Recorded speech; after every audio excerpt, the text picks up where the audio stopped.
devices are off, on silent, or whatever it takes to keep them quiet. Thank you.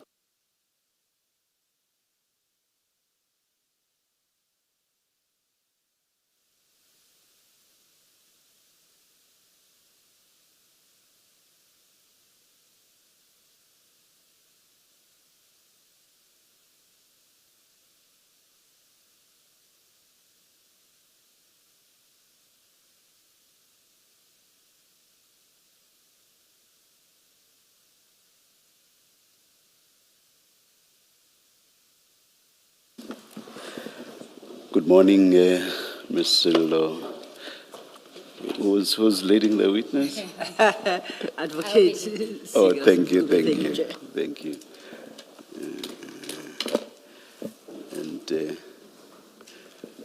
Good morning, Brigadier. Good morning, Commissioners. Thank you. Good morning, Chair. Must I proceed to swear in the Brigadier, or are there any? Chair. You will swear. Brigadier, will you be swearing or affirming? Swearing, Commissioner. Please state your full names for the record. Campbell Msizi Nyuswa, Commissioner.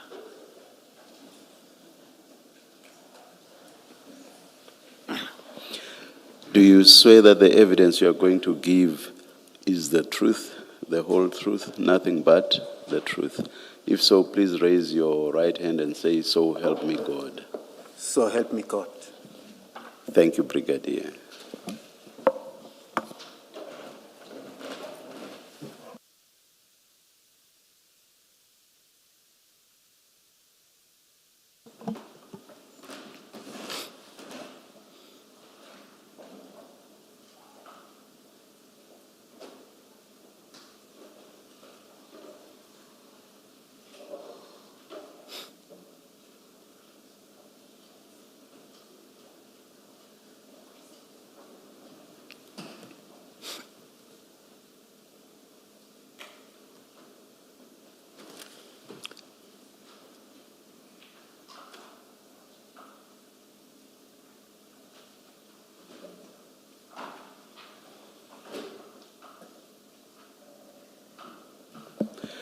I am being prevailed upon by my co-commissioners that we stand down for a few minutes to talk to counsel outside.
Resume. Cell phones off, please. Thank you.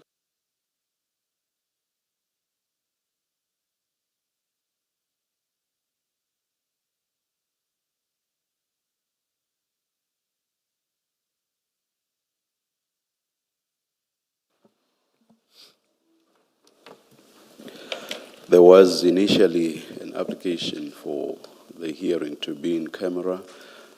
We are advised by counsel that that's no longer going to be the case, and that the hearing of the Brigadier's testimony will be fully in open session. You confirm that, Brigadier? I confirm, Commissioner. Thank you. Thank you, Chair. Chair, before we begin with the Brigadier's statement, if I could just give some context as to the statement that he will be reading into the record or dealing with as part of his initial evidence. The Commission had sent Rule 3 notices to the Brigadier, and 3 notices, and in respect of those notices, he submitted 3 statements where he responded ad seriatim to each of those statements. When we consulted with him at the time that he was supposed to initially give evidence, he indicated that he was not aware that he could ask for assistance insofar as preparing a statement for him is concerned. We then consulted with him and assisted him with a statement to consolidate the 3 statements that he initially submitted as ad seriatim responses to the Rule 3 notices. That statement was produced over the weekend, and the commissioners have it as the first statement in your bundle, which is Brigadier Nyuswa's statement bundle. The purpose of that statement is really to just consolidate those 3 statements, but also for him to put forward his version in the manner that he would have wanted to had he had the assistance from the beginning. And he will then give his evidence. So that the main statement that will be read is the statement that is before you now as the first statement in that bundle, but the other 3 statements should not be ignored to the extent that the first statement doesn't deal with some aspects that those other statements dealt with pertinently. But we will get to that when he is done with this main statement. And that statement appears at page 1 to 19.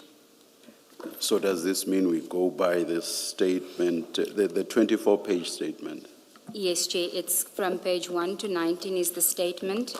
It was signed, and then there's an annexure which is from page 20 to 25, which is his SAP 96. So that's what you'll be leading him on? Correct, Chair. 1 to 19? Yes. I've read 1 to 24. My apologies for that, Chair. The statement was produced only this morning by the Brigadier. He had some amendments that he wanted to make to the statement, and unfortunately, because he was traveling last night, couldn't get it to us in time. So he was only able to sign it. It's the statement that's signed the 17th of June, 2026. That's the statement that he'll be going through. Thank you. We may start then. Thank you. Brigadier, you have the statement in front of you that you signed this morning. Can you please go to page 19 of that statement and confirm that that is your signature that appears on page 19? I confirm, Commissioners. Okay. Do you confirm that the accuracy and correctness of the statement, the contents of the statement? I confirm, Commissioners. And then just to place on record that when we get to the conclusion, you had indicated that you wanted to read something into the record that's not contained in your statement. That's correct, Commissioners. Thank you. Can we then start on page 1? Also, just flipping through this one, the 1 to 19, it looks like it doesn't have the add paragraph as does the 1 to 24. Correct, Chair. Right, so that he wanted to put it in a more narrative form to tell the story as opposed to the manner in which he had done it. So that's really the purpose, and it does state it in paragraph 3 of the statement what the purpose of the statement or is. it will make going through it much smoother, because looking at the 1 to 24, I thought it would delay us quite considerably, because we would have to read what paragraph 2 said. If, for example, he was responding to paragraph 2, Of the the- add 2, then we must read 2 to make sense of. Yes, Chair. This will be much smoother. Thank you. That's very precisely much. why we advised him to do it this way, Chair. Thank you. Thank you. You may proceed, Brigadier. So, Brigadier, just to let you know, so this is the part of your evidence where you are invited to give us your version, and primarily uninterrupted. We will ask some clarification questions if we have to. You are welcome to read the statement, and where you feel the need to explain anything, you may do so, which is always the more preferable way to do it. But it's up to you when you want to pause and explain something that may not be clear from the statement. Do you understand? I understand, Commissioners. Thank you. So can we then start with page 1? Thank you. I, undersigned Campbell Msizi Nyuso, do state as follows. I am an elder male, brigadier in the South African Police SABC. I am a provincial commander for serious organized crime investigation, in bracket SOCI, of the Directorate for Priority Crime Investigation, DPCI in bracket, in KwaZulu-Natal. On the 2nd of June 2026, I was served with a notice of precautionary suspension. My suspension relates to November 2021 theft of 541 kilograms of suspected cocaine from the DPCI offices in Potchefstroom. The suspected cocaine was seized on the 22nd June 2021 by Lieutenant Colonel Gavin Jacobs' team. The allegation relate to the Potchefstroom theft. It is alleged that I failed to comply with or contravene legislation or legal obligation by storing exhibit at the Potchefstroom DPCI offices which did not have adequate security, resulting in the theft of exhibit, and that I acted in a manner which brought the SABS into disrepute, and that there is an element of dishonesty involved in the storing of the exhibit. I had no involvement in the Potchefstroom theft. I had previously submitted 3 statements in response to notices sent by the Commission. The purpose of this statement is to consolidate those statements and give my version to the Commission in a comprehensive manner. My background. I joined the police SABS in 1987 as a trainee at the Police Training College in Hammanskraal. In December 1987, I was posted to the Special Guard Unit in Port Edward as a constable. Port Edward is in KwaZulu-Natal. My career in the SABS include a transfer to the Murder and Robbery Unit in Potchefstroom in 1998 and a promotion to a rank of a captain in 2000. In 2002, I was transferred to Detective Services in Scottsboro, and in 2004, I was appointed Unit Commander for Organized Crime Unit in Potchefstroom. In 2009, when the Directorate of Special Operations, DSO, known as Scorpion, was dissolved and was replaced with the Directorate for Priority Crime, DPCI, known as Hawks, the Potchefstroom Organized Crime Unit, where I was the unit commander, was incorporated into the Potchefstroom DPCI. I remained the unit commander at Potchefstroom DPCI with the rank of a lieutenant colonel until 2013, when I was requested to assist at the provincial office in the Serious Organized Crime section as a coordinator. In January 2017, I was seconded to the Crimes Against the State, CATS, unit at DPCI head office in Pretoria, reporting to Brigadier Klaba. The CAT section, he was a CAT section head. In March 2017, I was promoted to a rank of a colonel and appointed unit commander of Soki in Klerksdorp, that is in Northwest. But I ultimately did not take up that post because I was too busy with CAT matters and could not move at the time. In July 2018, the DPCI National Head, Lieutenant General Lebeya, transferred me to DPCI Serious Organized Crime Unit in Durban. I was reporting to the late Colonel Mlaba, who was the acting unit commander. In April 2020, the provincial commander of Soki post in KZN was vacant, and I was appointed as the acting provincial commander. At that time, the provincial head for DPCI KZN post was also vacant. Brigadier Mbata and Brigadier Khamane were both acting in that post interchangeable.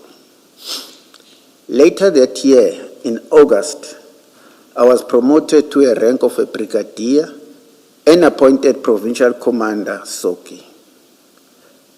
The same post I was acting in April 2020. Major General Sinona was appointed the provincial head of DPCI KZN in August 2020, the same month as my permanent appointment as provincial commander Soki. In 2021, I reported direct to Major General Sinona as one of the 3 provincial commanders.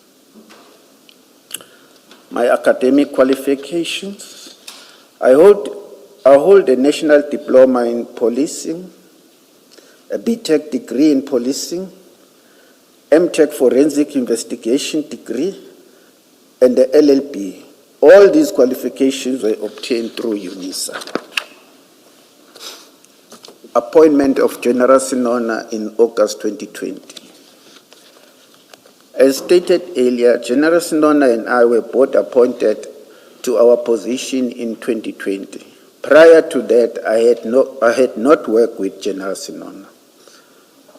I was the most junior brigadier at the time. There was a tension between General Sinona and the other 2 brigadiers, being Brigadier Mbata and Brigadier Khamane, because they were shortlisted for the provincial head post, which ultimately went to General Sinona. When General Sinona arrived on the 1st of August 2020, he instructed each provincial commander to present a report of their current workload, which include cases the section was currently investigating and personnel. This was a time-consuming exercise which took approximately 3 months from the time that General Sinona arrived. My understanding was that General Sinona wanted to understand the operations of DPCI KZN, and this exercise will give him an understanding of operational aspects. When the exercise was completed, General Sinona informed the section commanders, I should say the provincial commanders, that he intended to align the DPCI KZN. He did not explain what this meant. General Sinona was not someone who could consult when he made decision. He will make the decision and expect everyone to fall in line, even if the decision had an impact on the working of your section as a commander. One such instance was when he moved members around as part of his alignment of the DPCI KZN. Another example was when he moved a colonel from my section in 2022 or 2023. This colonel was appointed as my section coordinator, assisting me with coordinating report and successes for the Soki section. Soki section is the busiest section, and this kernel was an integral part of my team. General Snona transferred the kernel to Priority Crime Specialized Investigation, PCSI, Asset Forfeiture Investigations, AFI. He was moved without consulting me. PCSI already had a kernel in charge of that section, which meant that the section now had 2 kernels and I had none. I had to find another coordinator. I ended up with a lieutenant colonel who had to be trained for the position. This is an incorrect perception. There is an incorrect perception that I am General Sinona's guy. I suspect it's because we were appointed at the same time to the province. However, I had no dealings with General Sinona prior to August 2020.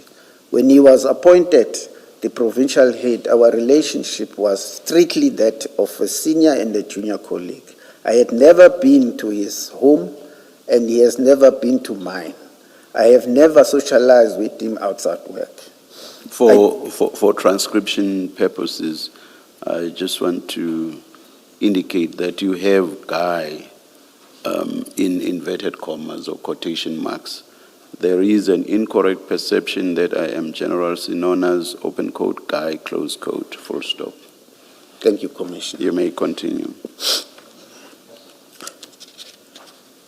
I do recall that he invited the DPCI management to his father's unveiling ceremony in 2021 in Pretoria, which I attended as I was in Gauteng that weekend. Brigadier Khamane also attended the unveiling, as did other SABC members. In 2024, General Snona attended my father's funeral in KZN, together with KZN DPCI management and members. When General Snona was appointed, all 3 section heads were stationed at provincial office, which is head office of the Hawks in KZN. Sorry, Brigadier, should that not be provincial heads? All Provincial 3? commanders. Yes, provincial commanders. Yes. I got the sense that General Sonona felt that Brigadier Mbata and Khamane were undermining him, and that I was the more respectful of the 3. I think this is because of the 2 brigadiers were shortlisted for his post. I recall that in 2023, when Brigadier Khamane retired, he did not attend his farewell function. And it was said, although I do not know the fact, for the fact that the reason for his non-attendance was the strained relationship with General Snow. It was not unusual for provincial commanders to be based at the provincial office, although the preference is to be based where your team is based. However, in 2023 and 2024, when the other brigadiers retired and replaced as provincial commanders, General Snona stationed those provincial commanders elsewhere, and I remained at provincial office. This may have also created the impression that I was close to General Snona, but I was not. General Snona did not have much regard for me, but I was respectful to him as my senior. As the provincial head, he felt that he could bypass me and give me instruction direct to my members without informing me. In September, Sorry. And where was your team based? Because you say that provincial commanders, the preference would be to base them where their team is based. That's correct. And that the replacements of the 2 brigadiers who retired where their teams are or were based. So where was your team based, or where is your team based? Commissioner, I have one office in Durban, but not in the provincial office. It's in Victoria Embankment. Where is your team based? in that office. But I'm still coming to that, Commissioner, on my statement because I've got more offices throughout KZN. But there is one office in Durban, in Victoria Embankment. I'm not sure whether that clarifies where your team is based, because my sense from the first sentence of paragraph 18 is that you are able to say X team is based at such a place and Y team is based at such a place. So that's why I want to have an idea of where your team is based. Are you able to say, I'm not asking about, you are referring to several offices that you have. I'm not asking about that. I want to know where your team is based. I have an office in Durban, in Victoria Embankment. Is it your office? Is it your office that determines where the team is based? Yes, sir. No. I don't know if I understand the commission. Let's read your first sentence. Let's read of paragraph 18. It was not unusual for the provincial commanders to be based at the provincial office, although the preference is to be based where your team is based. So that last part, where your team is based, gives me the distinct impression that you are able to say that a team is based at such and such a place. Do you follow me thus far? I follow you, Commissioner. Yes. Now, and you say, once the two brigadiers who competed for the provincial headship with General Sinona, once they had retired, yes, their replacements were then placed where their teams were based. Am I correct thus far? you're correct, Commissioner. Yes. Yes. So, All those teams, Yes. sorry to come in, all those teams are based in Durban but not in provincial office. they are based in Durban. Yes. All right. So, and your team, you say your team is based where? I've got one team that is also in Durban. In Durban. Yes. All right. Does that mean you have another team elsewhere? Yes, Commissioner, but I will still be Okay, coming. all right. I'll leave it. Thank you, Brigadier. I think you were to start at paragraph 19.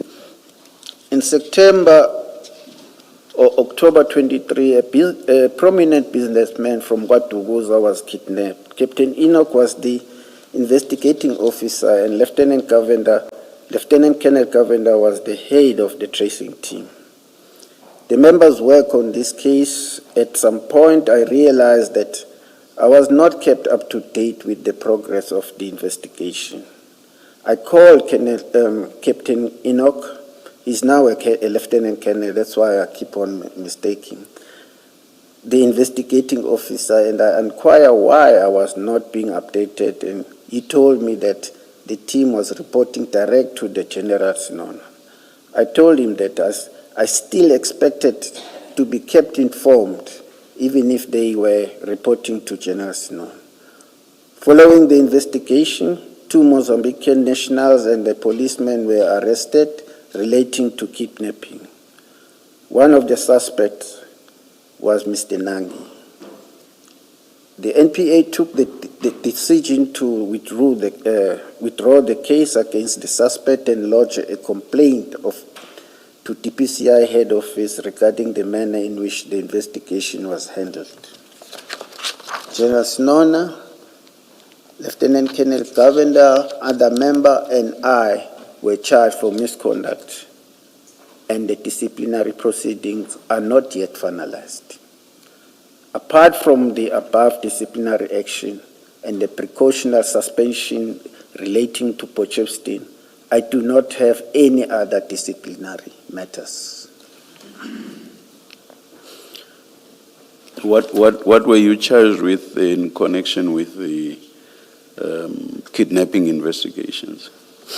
The misconduct was that we failed to manage the case. As a result of that, it was withdrawn by the NPA, because NPA also wrote a letter, a complaint to head office, stating the reason why the matter was withdrawn. Yes, please continue. Thank you. Serious organized crime section duties as a provincial commander. My duties, amongst others, are to ensure that project and major investigations are conducted by serious organized crime sections against identified individuals, so-called high flyers and criminal groupings and syndicates. The serious organized crime section has 3 sections, namely serious organized crime unit, crimes against the states, CATS, and the Truth and Reconciliation Commission, section, TRC. TRC is staffed by contract workers, members that are retired and apply again as contract members.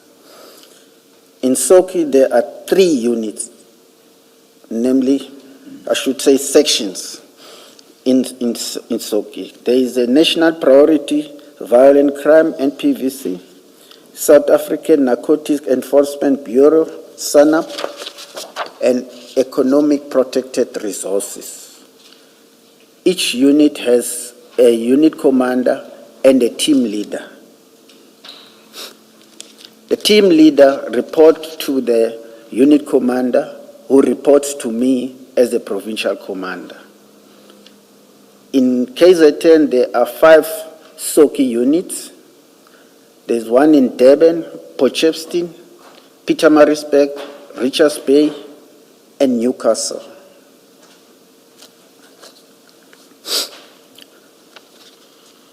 SANAP Caesar on the 22nd of June 2021. On the 22nd of June 2021, I was on duty when I received a call from Warrant Officer Mpangase from the SANAP section. He reports to Lieutenant Kenneth Jacob, who was the SANAP team leader at the time. He is now a unit commander of the same unit, Durban. Warrant Officer Mpangase informed me that he was contacted by crime intelligence regarding suspected drug in a shipping container at Isipingo. He told me that he was attending the operation with Lieutenant Kenneth Jacob and Warrant Officer Spear. Also, Warrant Officer Spear is a member of Soki, but at that time, 4 EPR unit. There was nothing unusual about the call because members would call me about operation that they were busy with or attending to. I am not the direct reporting line for these members. They reported to Colonel Roma, who at the time was a former retiree who had been offered a short-term contract. As stated, Lieutenant Kenneth Jacob was the SANAP team leader, but he was also an EPR team leader. Whereas my expertise was murder and robbery and police murders, Lieutenant Kenneth Jacob's expertise was drugs investigation. When I joined as the provincial commander of Soki in 2020 August, Lieutenant Kenneth Jacob was already in SANAP. In fact, he is a former DSO member, and when he came to the police, he was already working at SANAP.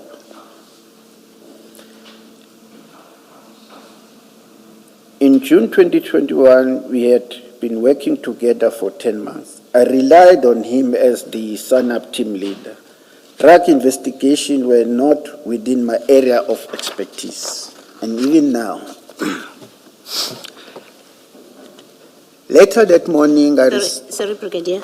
Can you just explain or clarify the reporting relationship between Colonel Jacob, yourself, and Colonel Lomo? How did it work?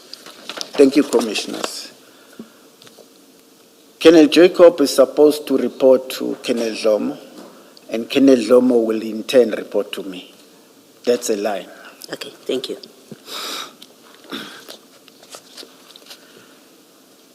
Later that morning, I received a call from Lieutenant Colonel Jacob informing me that the team searched a container at Isipingo container tap and found 27 black bags containing bricks suspected to be cocaine.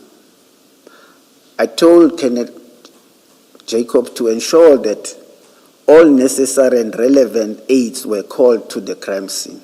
I did not have to tell him this because he is a well-experienced investigator, but it was just something I said at the time during the conversation. Thereafter, I called General Sinona to inform him of the discovery, and I told him I would update him. A while later, perhaps shortly after noon, Lieutenant Colonel Jacob called me and told me that the team encountered a problem at Isipingo who would not allow the exhibit to be stored at Isipingo police station. He also told me that he had exhausted all avenue. By this, I understood him to mean that he had contacted the nearby police station to store the exhibit and had been unsuccessful. I told him I will try to find space somewhere and I'll call him back.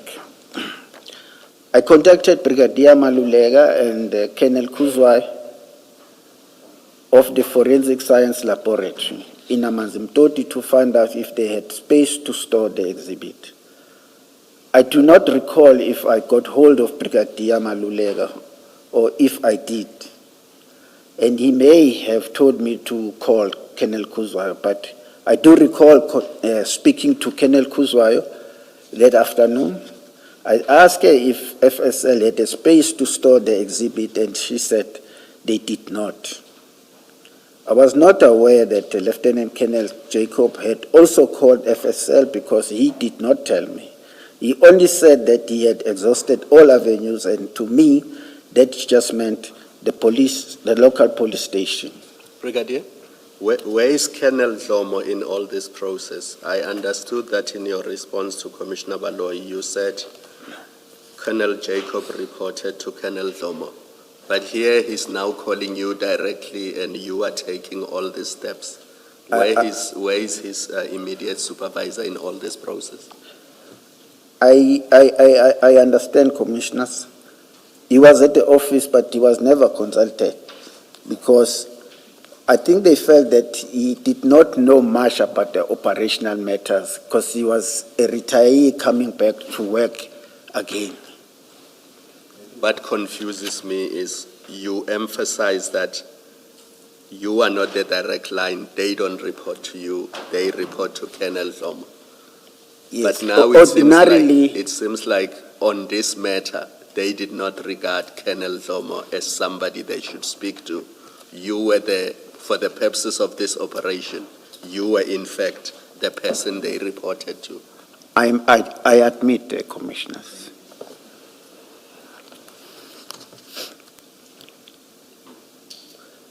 I think I'm in 31. I then remembered that when I was the unit commander at Poshevstin, the premises had 2 strong room safe.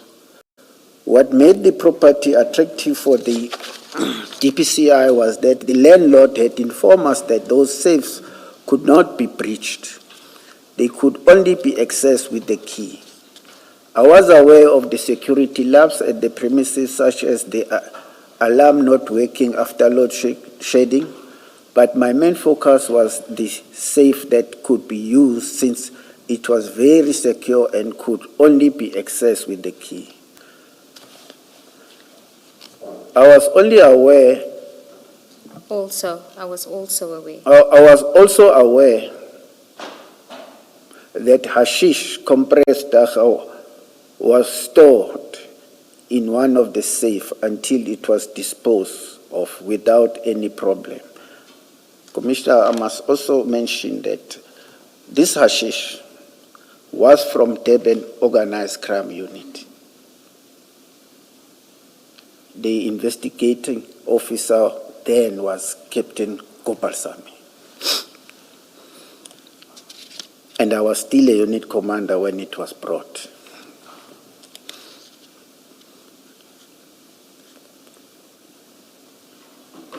In 2018, all men tablets were were seized at the large clandestine laboratories in Harding and was stored in the same safe until exhibit were disposed of without incident. I called General Snona and informed him of the dilemma and suggested a strong room at Potchefstroom premises. He agreed and instructed me to instruct the acting unit commander at Potchefstroom, Lieutenant Colonel Princeton, to prepare the safe for the exhibit. General Snona also instructed me to instruct Lieutenant Colonel Princeton to get the spare key to the safe from the supply chain management. Thereafter, I called Lieutenant Colonel Princeton and instructed him to prepare the safe. I also contacted Lieutenant Colonel Jacob and informed him of the arrangement and told him to liaise with Lieutenant Colonel Princeton.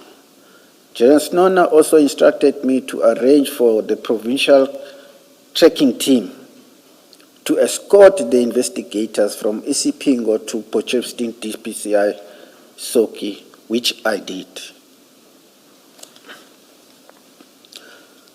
A while later, at approximately 1500 hours, General Snona instructed me to go with him to Isipingo to oversee the operation. I did not think this was untoward because it is a big drug bust and as senior leadership, he wanted to oversee the operation. We drove with my car, and as we were approaching Isipingo, we contacted the team, but they informed us that they were already on their way to Potchefstroom offices. We changed course and headed to Potchefstroom. Upon arrival, the exhibit had already been placed in the strong room, and I could see that they were still in the 27 black bags. Warrant Officer Mpangase and Sbiya were present. I asked Warrant Officer Mpangase why the exhibit were not in the exhibit bags. He informed me that Isipingo SAPS did not have exhibit bag, but that the exhibit were entered into the Isipingo SAPS and booked out again. This was a concern for me because as an investigator, I knew that the chain of custody must be preserved. However, since I was informed by Warrant Officer Mpangase that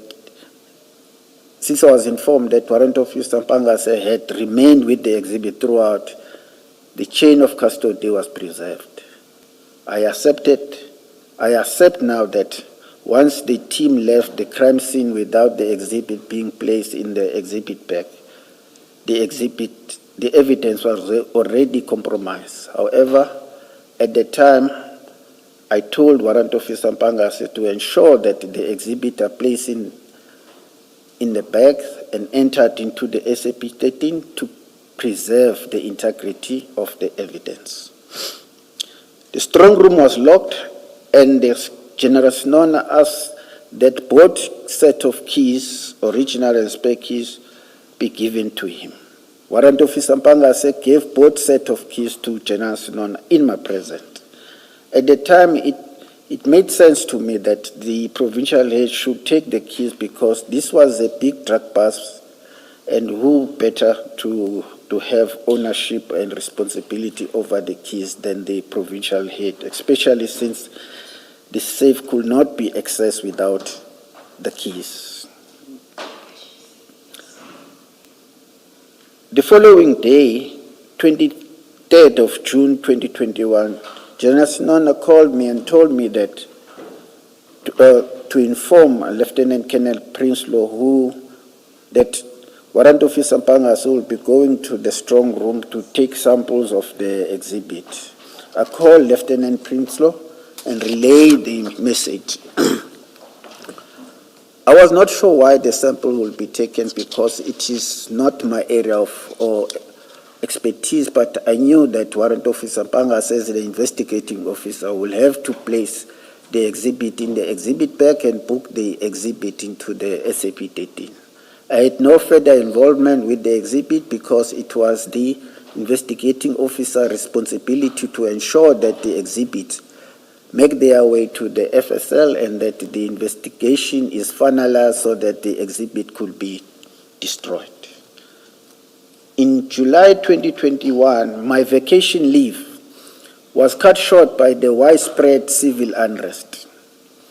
General Sinona informed me that General Lebiya wanted me to come back to deal with the civil unrest, which I did, given my experience in CATS.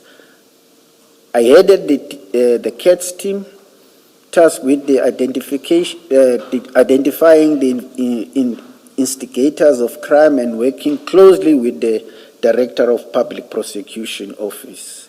I will give General Sinona regular progress report in the investigation.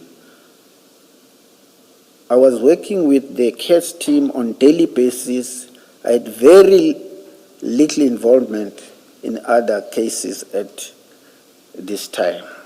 I must also add here, Commissioner, that as a result of these cases, Head Office also gave us 4 members from the provinces which were not affected by this civil unrest. We had a sergeant from Eastern Cape, a sergeant from Limpopo, a warrant officer from Free State, and a lieutenant colonel from Northern Cape. These members, they remain in KwaZulu-Natal until the latter part of 2023 because these cases were very, very, very hard to solve. It wasn't like a daily crime that we were solving. We were going through the data, looking at the messages that the people had posted. There were emojis, and us as police officers, we didn't know what the interpretation of the emojis.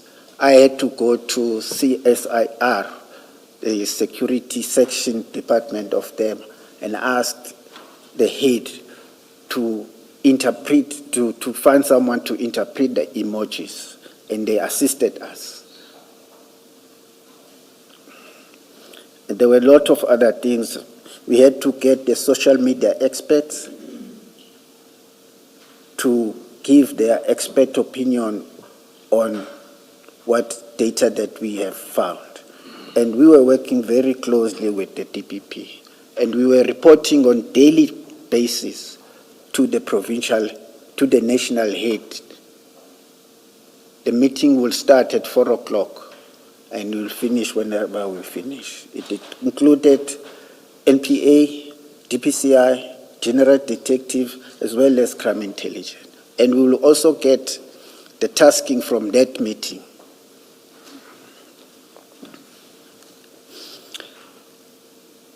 The theft. Sometimes late in October 21, while I was on leave, I received a call from Lieutenant Colonel Prinsloo, who informed me that there was an attempted breaking at Potchefstroom DPCI premises. For the first time, he voiced concern about the safety of the suspected cocaine exhibit in the strong room. Although I was too concerned, I thought the drugs would be safe because General Sinona had the keys and the safe could not be breached, and certainly not without being detected. And what do you mean for the first time? Can you just explain that? Because when I called him the first time to arrange the space, he never raised any concern to me about the security of the building. But when the building? Of the building, as well as the safes. If I'm correct, when he testified, I think he showed us several items of communication in which he communicated that the building was not safe, at least the building. Yes. The state of the alarm system and several other issues around the security of the building. And in this regard, he was communicating with the head office in Durban, if my recollection of the testimony is correct. That's correct. So your reference to the security of the open court building, closed court, is at variance with what he said. And as I say, he actually showed us the items of communication. So your first cannot, subject to what you say, correctly relate to the building. Yes, Commissioner. When I called him the first time, he never raised those concerns. Hence I'm saying now, then when there was this attempted, he then said to me, he's concerned about the safety of the exhibit. All right, thank you. I called Lieutenant Kenneth Jacob. Sorry, before you carry on, does that mean your answer? Does it mean you never became aware that there were concerns, not necessarily relating to these exhibits, but concerns about the security of that in that building until there was a theft? You never became aware of that? Commissioners, I was aware. The breaches that were there were not directed at the safe, were directed at the offices. And the safes are at in the very private space. Only members of the DPCI and employees will know where the safes are, not any private person. It was out of sight, and is still out of sight. Okay, thank you. Sorry, Brigadier. So just to clarify, what you're saying is you knew about the concerns, the safety issues, at the time that you suggested the Port Shepstone premises be used to store the drugs. Yes. But when you suggested it and it was approved by General Sonona and you communicated that to Prinsloo, he didn't at that stage say to you, but there's a problem with the safety of this premises. That's what you mean? That's what I'm trying to mean. Okay, but you were aware of it? I was aware. And then where you say, still in that paragraph 39, Brigadier, where you say, I too was concerned, I thought the drugs would be safe because General Sonona had the keys and the safe could not be breached and certainly not without being detected. It's this last part that I want to understand. When you say certainly not without being detected, Okay. what are you speaking to there? I think I'll still come to that because during my time when I was there, the landlord, there was a space that the state was not renting. And the landlord will come during the working hours and we will have this talk with him and about the safe and everything. He will tell me how secure those safes are and that those safes can never be accessed without the key. Yes. Sorry, what I'm trying to understand is when you say without being detected, is it that there was a mechanism about the safe that would raise alarm? When you say it could not be breached without being detected, what would happen that would cause alertness that the safe is being breached? There was no alertness. I concede it's the error on my part. Okay. Thank you. All right. Thank you.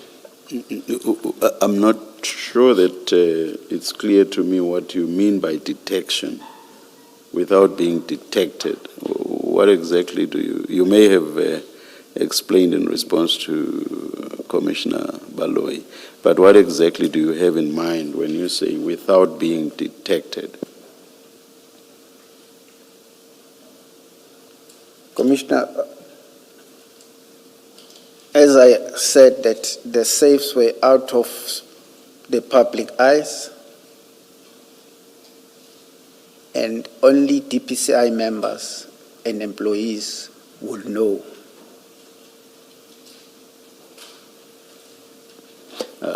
I hope this will not sound as if I'm probing, but seeing that you were aware that there were security concerns about, certainly about the building itself, So that should mean that as a result of those, or rather, those concerns stemmed from foreseen possibilities that the building could be broken into. Am I understanding the situation correctly?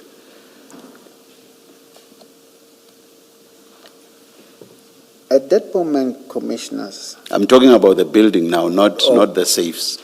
yes, commissioners, So you agree to? yeah, I do agree. Yes. Now, if once somebody had broken into the building, they would then have all the time in the world to explore the building, not so? It's true, commissioners. And in so exploring the building, they could easily, or if not easily, but eventually find the safe or safes, correct? It's true, commissioners, but also in that building, there are other very important documents. Yeah, I'm just focusing on the safes and your point about Detection.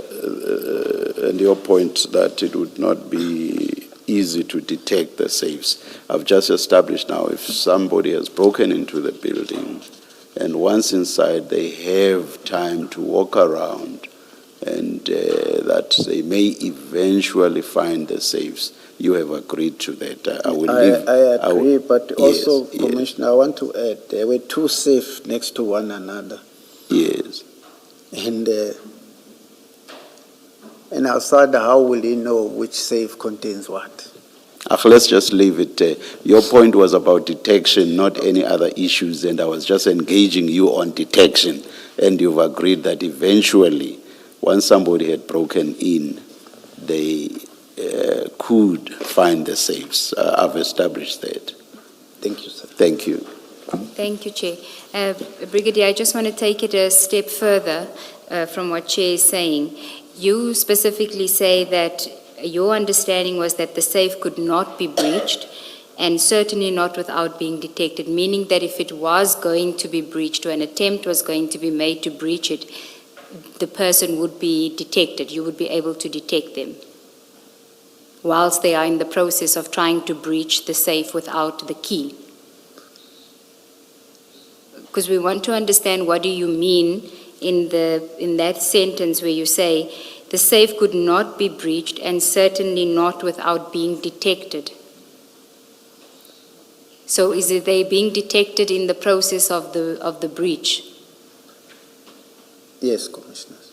So you're saying even if the person makes it to the safe, you would be able to detect them while they're in the process of trying to breach the safe. We just want to understand what do you mean? From now, what I've seen, it was not possible.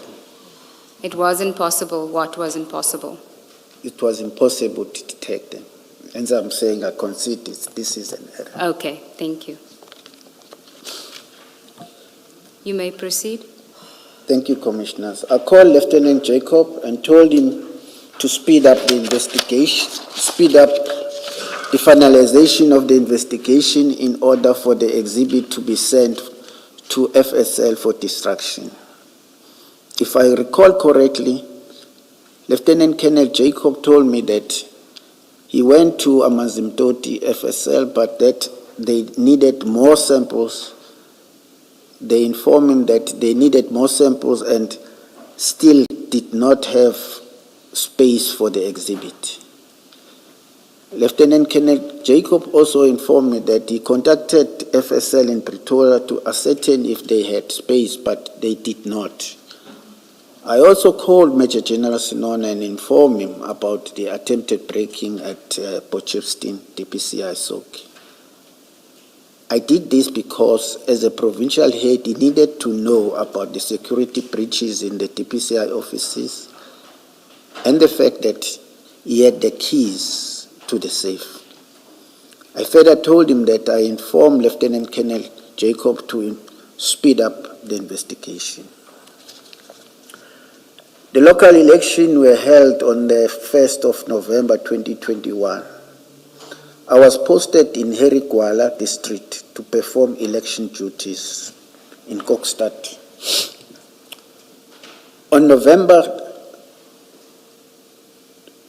the 2nd of November 2021, on my way back home, I stopped by the Margate Police Station and Potchefstroom DPCI offices.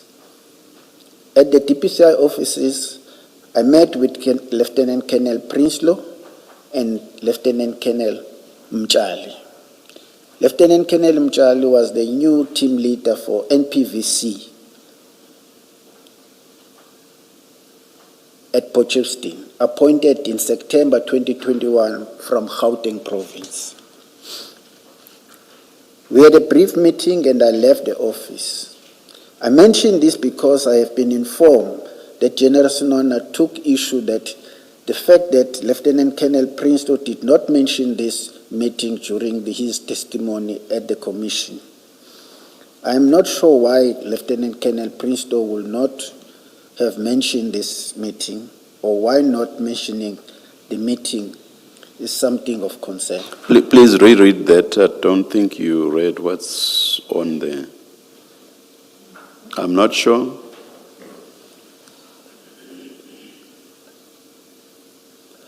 I'm not sure why Lieutenant Prinsloo would have to mention this meeting, or why not mentioning the meeting is something of concern.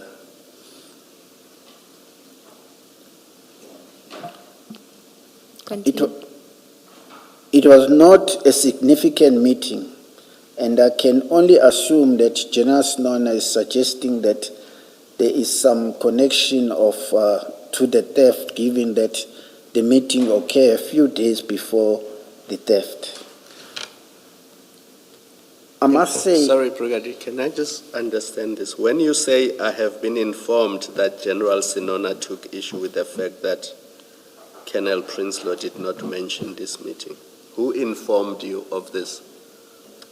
I was informed by the evidence leaders Oh. of the commission. I myself did not know, but luckily when they asked me, it was on my diary. I gave them a copy of my diary to say, yes, I was there. So just to be clear, this is not a discussion you had with General Sinona? No, it wasn't a discussion we had with General Sinona.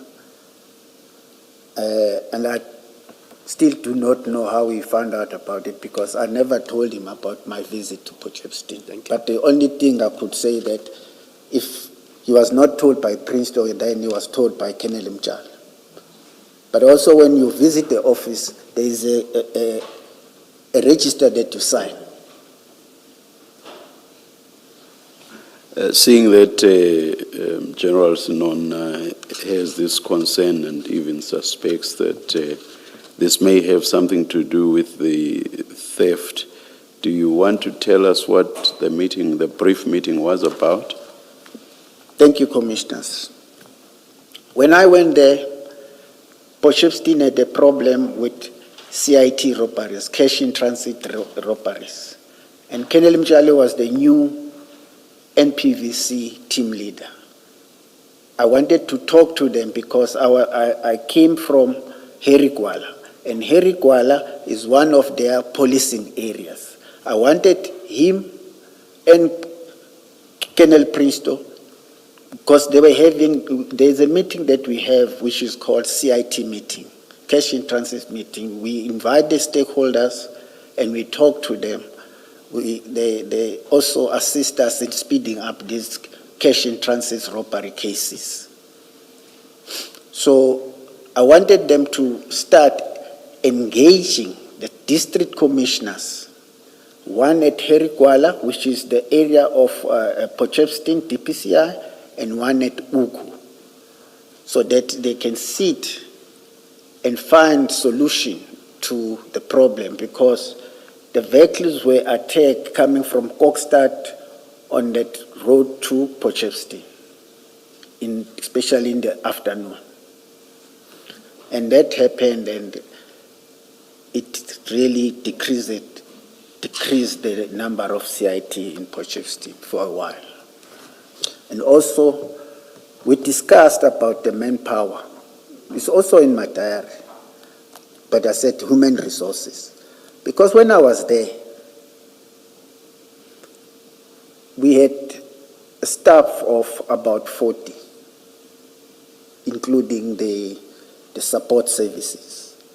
But then, when in 2021, there were less than 20. And Kos is Lieutenant Colonel Prinsloo. I call him by first name because we worked with him. I met him when he was a warrant officer in 2004. So he expressed concern about the personnel that they don't have members. And I said I will look into that if there are posts available, but they must also try and recruit members around Potchefstroom to apply into the DPCI, because you cannot just take a person and bring it in. That was the meeting about.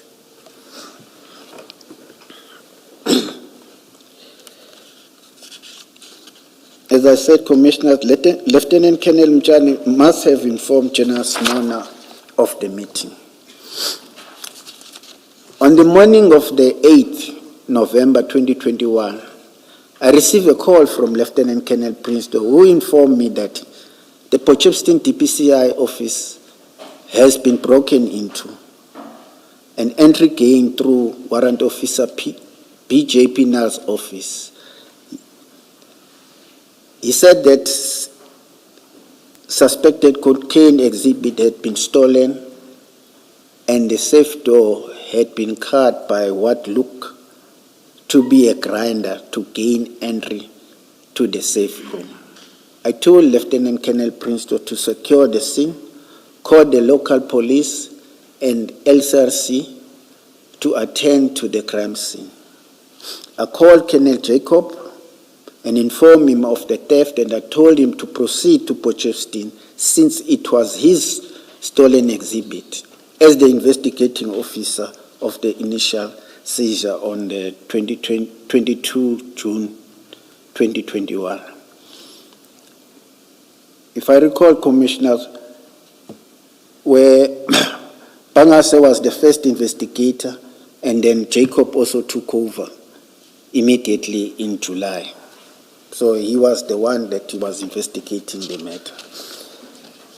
Thereafter, I went to General Snona's office to inform him about the theft, and he called the national head, Lieutenant General Lebia, the provincial commissioner, Lieutenant General Mkwanazi, and the provincial head of crime intelligence, Major General Chika, and informed them of the theft. General Snona instructed me to attend to the scene with him. On our arrival at the scene, at the crime scene, I conducted Brigadier Spear, the district detective commander, to inform him of the theft, since the theft occurred in his district, and he also came to the crime scene. I also called the district commissioner, Major General Ngamangele, to the crime scene because the crime happened in her district. She's a female as well. On the way to the crime scene, I also contacted the provincial crime scene management team, as their mandate is to attend to serious and complex crime scenes. Given this was a theft of suspected cocaine exhibit from the police custody, I considered it to be a serious crime warranting their attendance. This team arrived at the same time as General Snona and me. Lieutenant Colonel Prinsloo briefed us at the scene, and I noticed that Captain Van Wyk from the local Criminal Record Center was also on the crime scene. Captain Van Wyk did a walkthrough with the provincial crime scene management team, who took over the crime scene, and Captain Van Wyk left. I also activated the provincial tracking team, but they never arrived. I was informed that they went to town in an attempt to obtain information relating to the theft. I must state that when I observed the scene, I was shocked that the safe had been breached, but more than that, I was skeptical that the safe had been breached by the grinding the door. I would have expected the DPCI investigators to have investigated the possibility that the scene was staged and obtained an expert opinion on whether the cutout that we observe could have indeed resulted in the safe being breached. To date, I'm not aware of any such report being obtained by the investigators. What was your skepticism based on? I did not get you, Commissioner. You were saying that you were skeptical that the safe had been breached by grinding the door. So I'm saying, or rather I'm asking, what was your skepticism based on? Why were you skeptical? Earlier on, Commissioner, I said that I had the owner of the landlord told us that this safe could never be breached without a key. So that caused my skepticism. All right, thank you. What is your suspicion? Because now you leave us guessing. I don't think you've quite answered Chair's question. Because you are saying you are skeptical that it could have been breached this way. So you might still be coming to it later, I don't know. But what is your suspicion? Because you say also here that you believe that it was staged.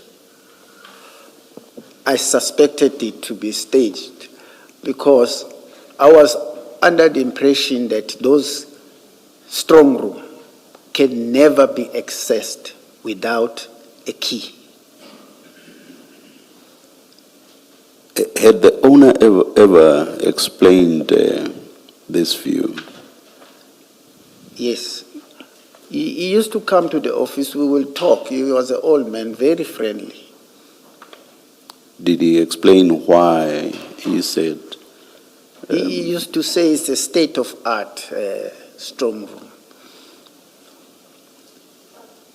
But then I would have expected that this needed to be investigated further so that what the landlord said can be proved or disapproved.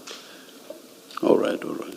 Can I ask a more direct question? Is it your suspicion, let me not call it a belief, is it your suspicion that the safe was opened first and the grinding happened after? Because reading between the lines, that's what it looks like you are saying here. And I could be wrong, so I need you to clarify that. Commissioners, I'm not the expert. Hence, I'm saying, if we can get people who are expert in safes, they can clarify that. Answered me, thank you.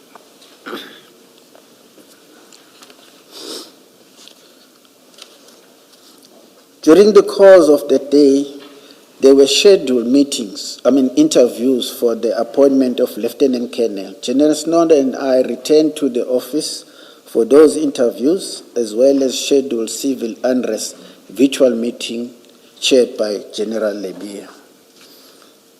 As I stated, Commissioners, every day we almost had those meetings around about 4 o'clock. And on this day too, there was the scheduled interviews for lieutenant colonels.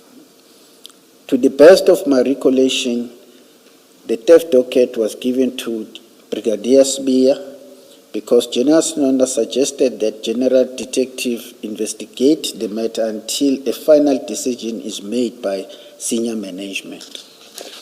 Sorry, Brigadier, can you just tell us what is General Detectives? Okay.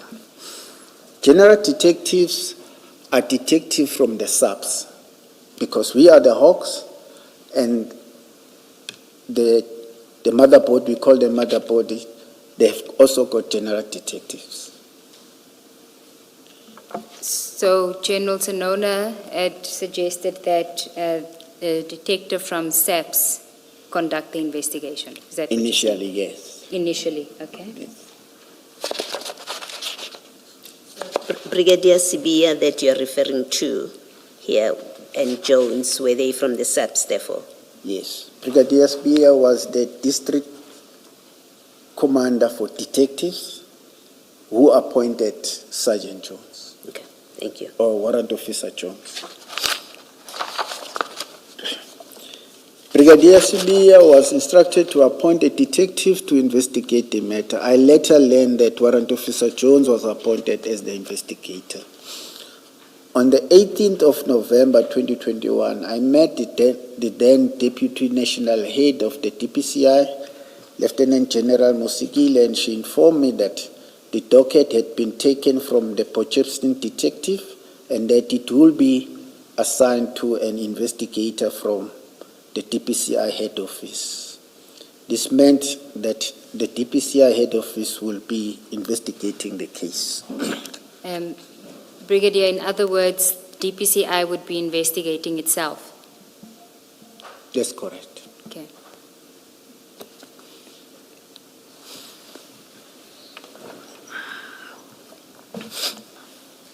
Thereafter, I was introduced to Colonel Mojela and Captain Mashao as the investigating officers. Colonel Mojela used to work with General Snona at Gauteng DPCI. He was subsequently promoted to the rank of a brigadier and appointed to the same position as me in Northern Cape. I cooperated with the investigators.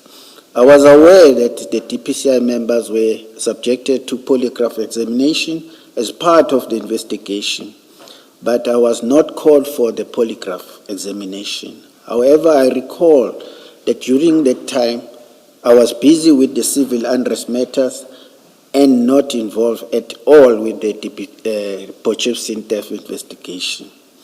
I do not know why I was not subjected to a polygraph test, but I would have taken it if so required, and I'm still prepared to take the test. Brigadier, did you, my recollection of General Sinona's evidence on the polygraph test is that he requested that all his subordinates be subjected to a polygraph test. You would have been one of those. That's correct. Did you ever become aware that he made that kind of a general request which would have included you? No, commissioners. Okay. Thank you.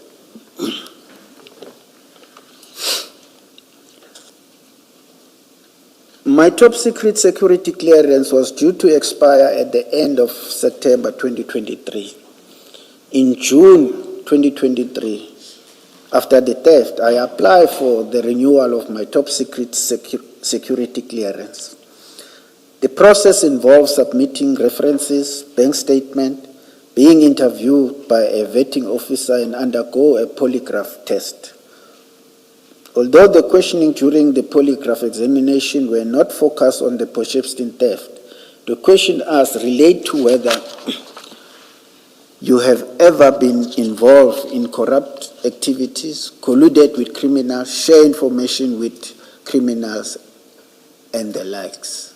I passed the polygraph test and I was issued with my new top secret clearance certificate in March 2025, as it is evident from my updated SAP 96, not 69, attached here too. I think from page... Please repeat that correction. Instead of 69, it's 96. Oh, thank you. From page 20 onwards.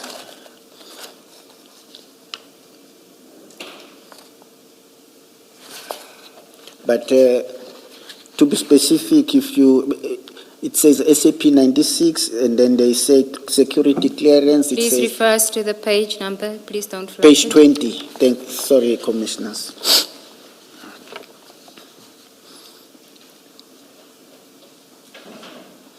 Yes, Brigadier, you can tell us where you want to refer us to.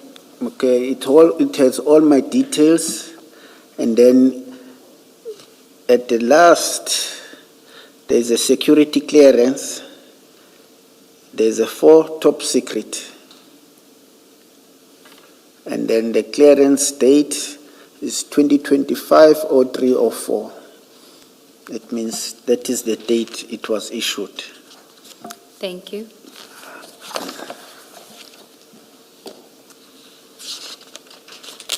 Other matters?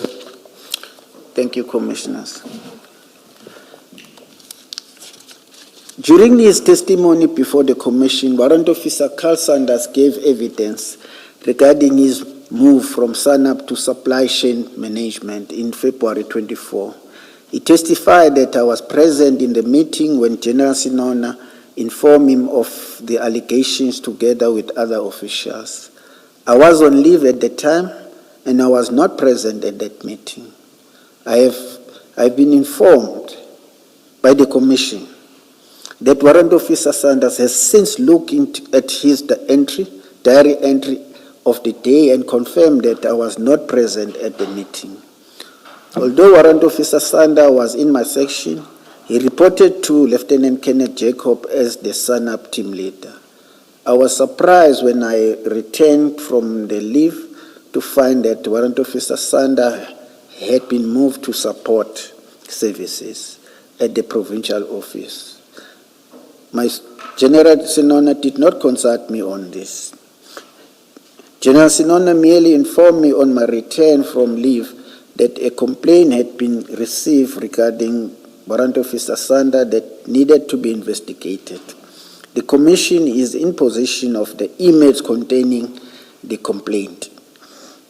The email was sent to General Lebia, who sent the email to General Sinona with the instruction to reach out to the complainant, investigate the matter and report back on the progress by the 23rd of February 24. I am aware that General Sinona assigned the complaint to Lieutenant Colonel Mchali to investigate. I will receive progress reports, consider same and submit to General Sinona. I know that the NPA sent a letter to the complainant, but the complainant could not be traced. General Sinona sent a progress report on the 29th of February 24, but I do not recall the content of the report. I know that the complainant could not be found. I assumed that the report would have been to inform General Lebia that the complainant could not be traced. However, the investigation continued because these were serious allegations. Prior to the February 2024 complaint, another complaint was received from the office of the DPCI judge in July 2023 about a certain captain who used to work at SANAP, but the name of Warrant Officer Sanders was not mentioned.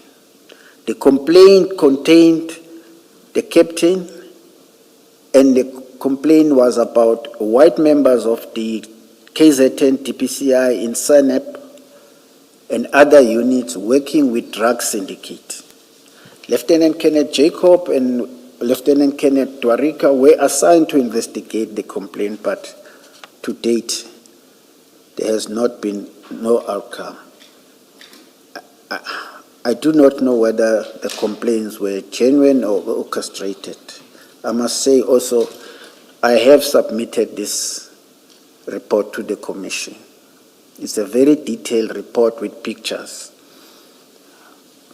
Brigadier, what is a DPCI judge?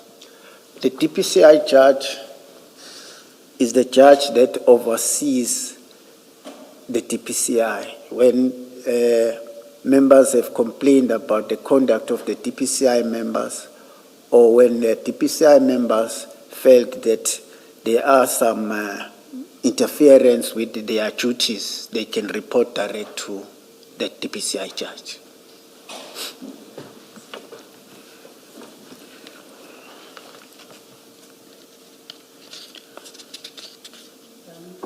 Brigadier, when you say there in the very last sentence that you do not know whether the complaints were genuine or orchestrated attacks, but you also say the last thing you said was you've submitted a report with pictures, which is confusing in the light of what you say in that very last sentence. Can you just explain I that? say this because these complainants, whenever they report of them, when the investigators tried to reach out to them, they could not find them. But yet they have these complaints. Now, I'm asking a different question. The report with pictures that you say you have submitted, you say you've submitted them to the commission. That's correct, Commissioner. That report and pictures, do they bear out the complaint, these allegations against these officers? Yes, They do? that's correct, Commissioner. Okay, thank you. Just to clarify, Brigadier, you're not referring to the report, you're referring to the complaint itself. The complaint itself has pictures. There is no report that has been submitted to the Commission. You gave the Commission the complaint, which contains the pictures. Yes, it was the complaint. Yes. Yes. There's no report. Report. Yeah. Okay. No, I'm asking because you've given it to us, but there was no report. It was just the complaint with a covering letter from the office of the DPCI judge. DPCI judge. I will check, Commissioners. Okay, we'll clarify it over the tea adjournment. Yes. But just Because there were progress reports on that, but I will check.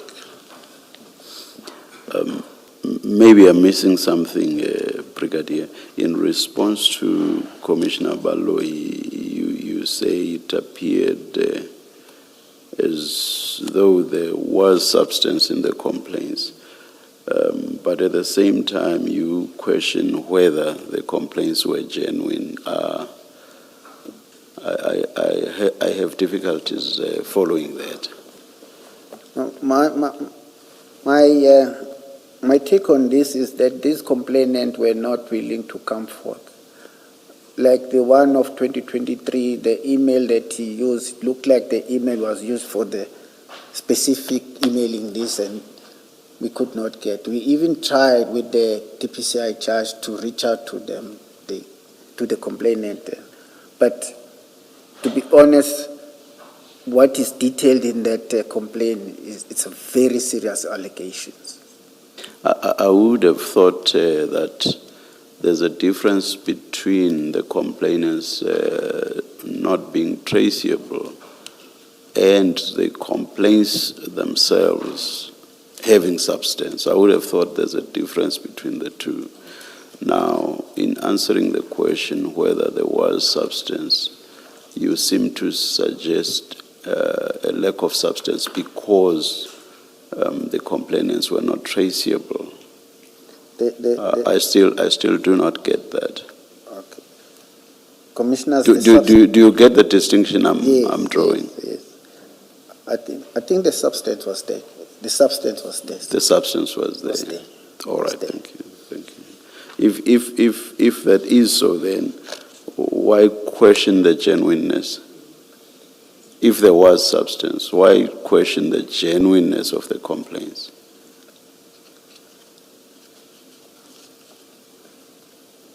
Maybe I wrote it because of us not getting hold of them, but there was substance. All right, thank I you. will retract the latter part, Commissioners. The genuine, whether the complaints were genuine or orchestrated. Oh, all right. Also, so you're basically saying you are withdrawing that part that questions the genuineness. Yes. All right, thank you. Yes. Thank you, Chair. Maybe one last question on this. This captain and the other members, were they removed from their position? Is there any action that was taken? We know with Warrant Officer Sender that when the complaint was received, he was removed from his position. What happened with these? The captain was already out of the SANEP, and he was a partner of, while he was in SANEP, was a partner of Warrant Officer Sander. And for the record, you say this latter complaint did not concern him, that is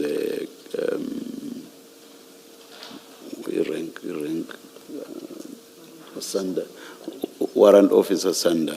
This, the latter one that we are debating now, you are saying it did not concern Warrant Officer Sanda. Commissioner, I would say he was not mentioned Yes. in the report, in the complaint, but indirectly when you read, you could associate him to that, but his name was never mentioned. All right. Thank you. Thank you. And the other white members, because you speak of the captain, and you say the complaint was about white members, were any members in addition to the captain? And reading between the lines, you say Sanda, Warrant Officer Sanda as well. But these other white members, were any other members mentioned by name? No, they were never mentioned. The complainant just mentioned one person. Okay. Thank you. And Brigadier, just to clarify on the progress reports that you were referring to, those progress reports, were they able to verify the allegations made in the complaint?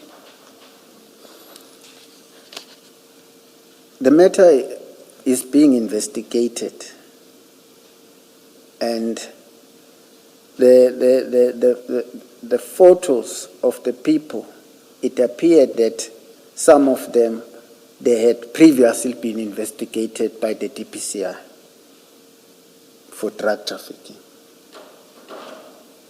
No, my question was the complaint that was made, were you able to verify the allegations in the complaint as part of your investigation to date? Commissioners, at the moment, I cannot answer that question. Okay, thank you.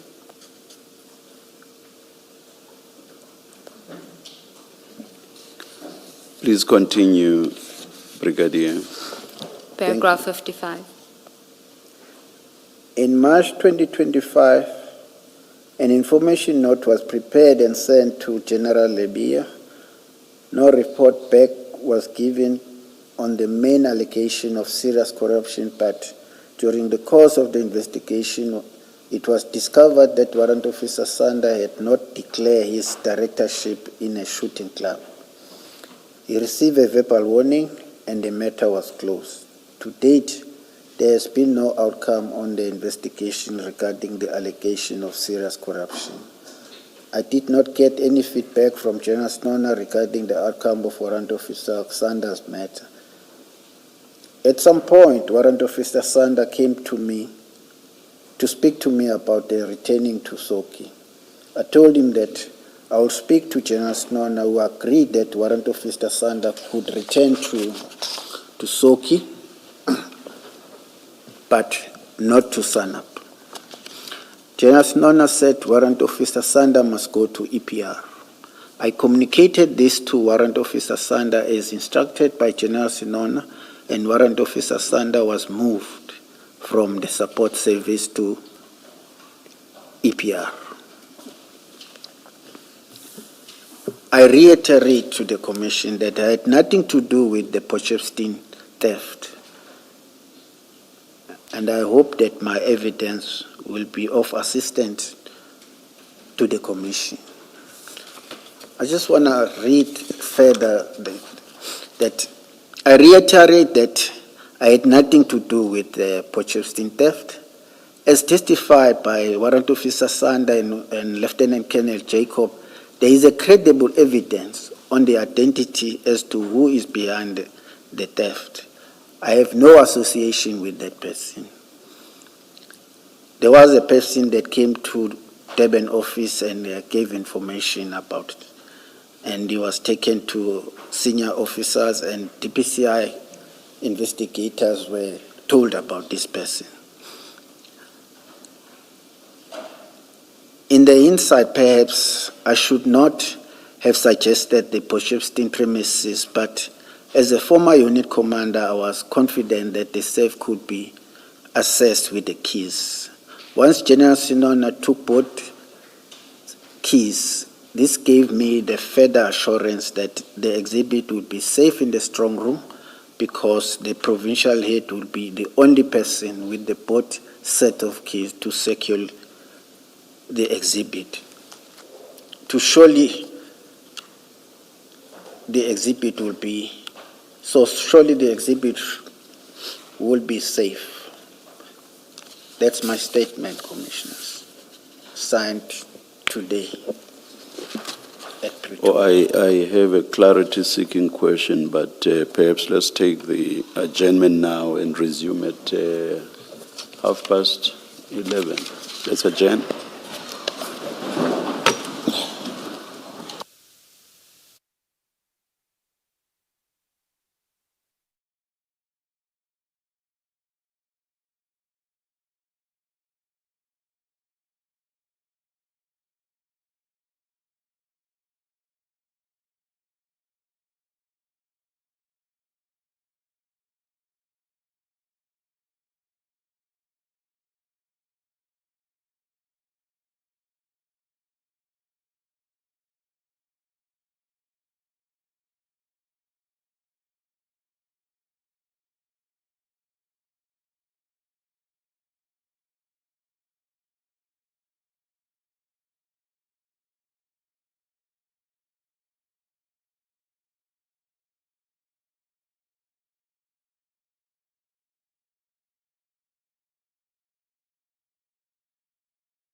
passed. We are ready to resume.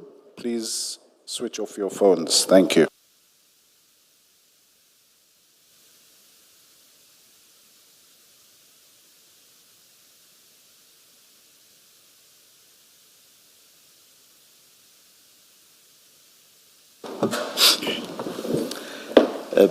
Perhaps, Brigadier, before putting the question to you, let me find out from Ms. Lee Seagulls. Should I ask any questions about the person whose name was not mentioned, or should I leave it? My apologies, Chair, you may. I'm not sure why the Brigadier didn't mention the name. There was no indication given that the name. Thank you.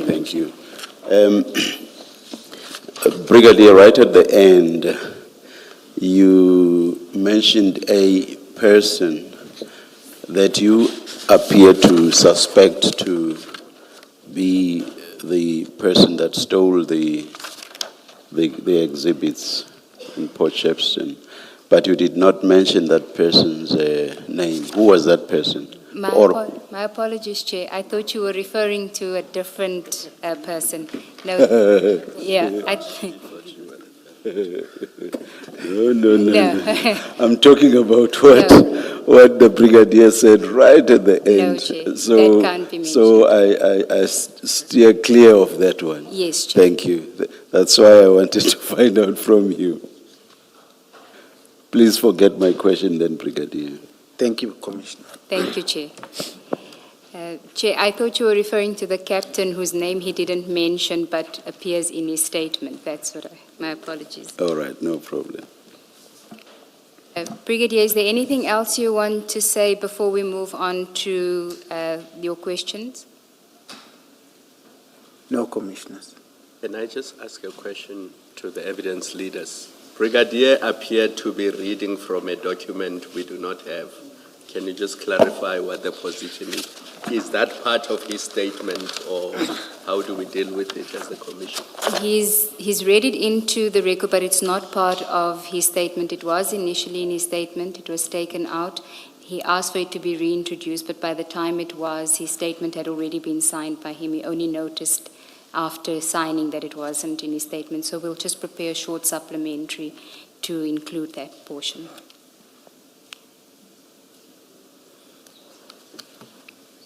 That's in order. Thank you. Thank you, Chair. Brigadier, I just want to find out from you what happened on the 22nd of June 2021. We know now that when Warrant Officer Mpangase contacts you that morning, you are not his immediate superior. He's bypassed his superior to inform you of the operation that he's going to attend. And in that conversation, he tells you that he's going with Lieutenant Colonel Jacob. Is that correct? That's correct, Commissioners. Okay. At that stage, do you give any instructions to them? Are you asked to authorize Lieutenant Colonel Jacob's attendance at the scene? What is the conversation between you and Warrant Officer Mpangase? If my recollection serves me correctly, I did not give any instruction. I accepted what they were telling me, and I was waiting for the outcome of the investigation.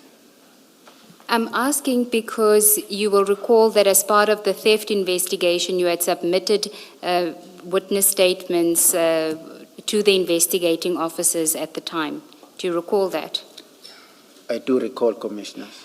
If I could ask you to go to, there's an exhibit bundle file in front of you.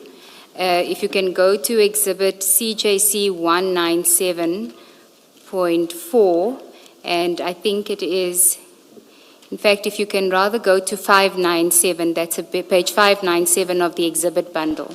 What's written on the spine? It says Port Shepstone exhibit bundle, Chair. It should be the first bundle. I'm working from the electronic version, so I'm not sure in hard copy if it's the first or the second exhibit bundle. CJC 243.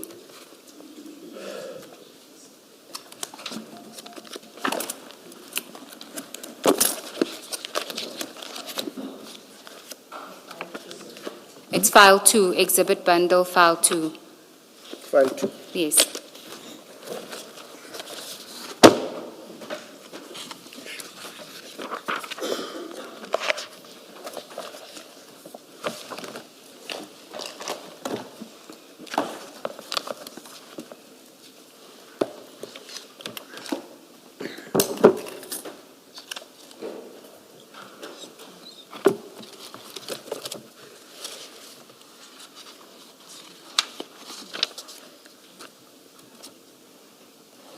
Do you have it? It's page 597 of that bundle. Yes, Commissioners.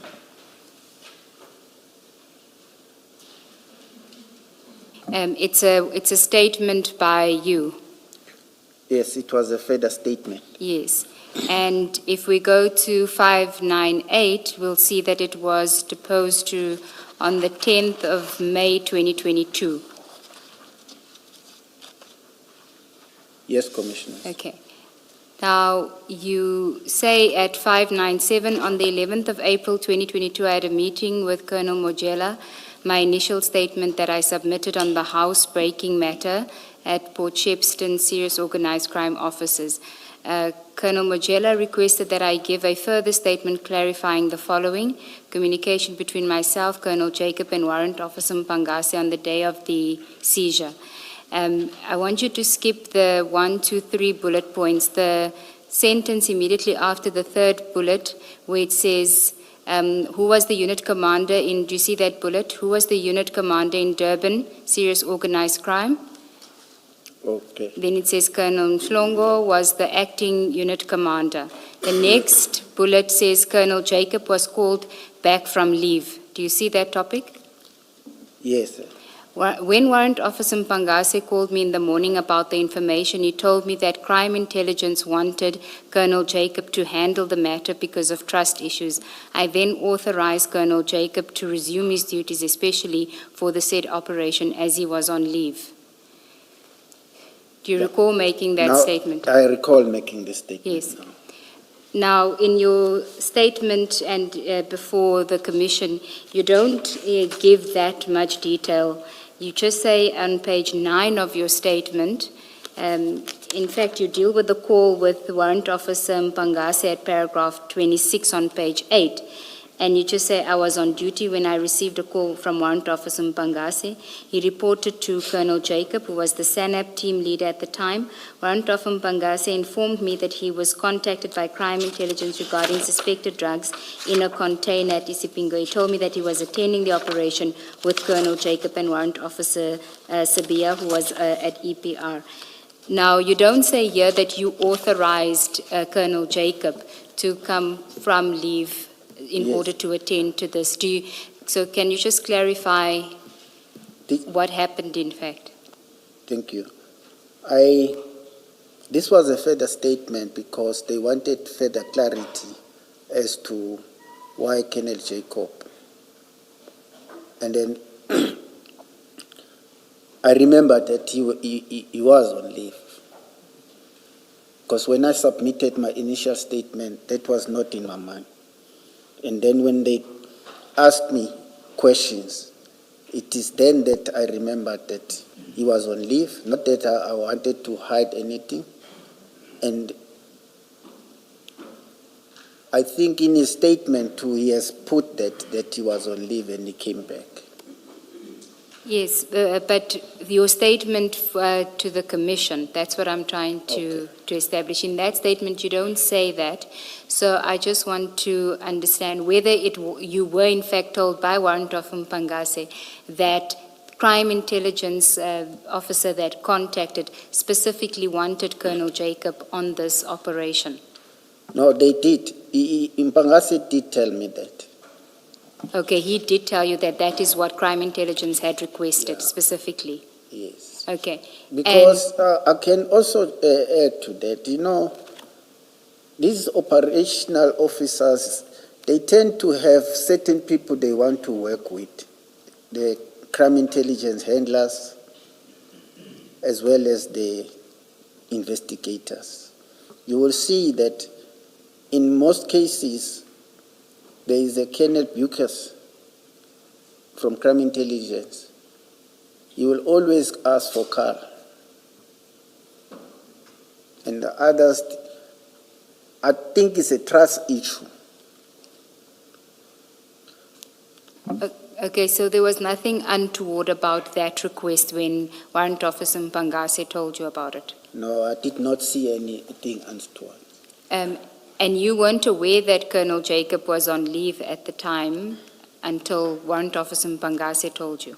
No, I won't, because I did not sign his leave form, the SAP 26.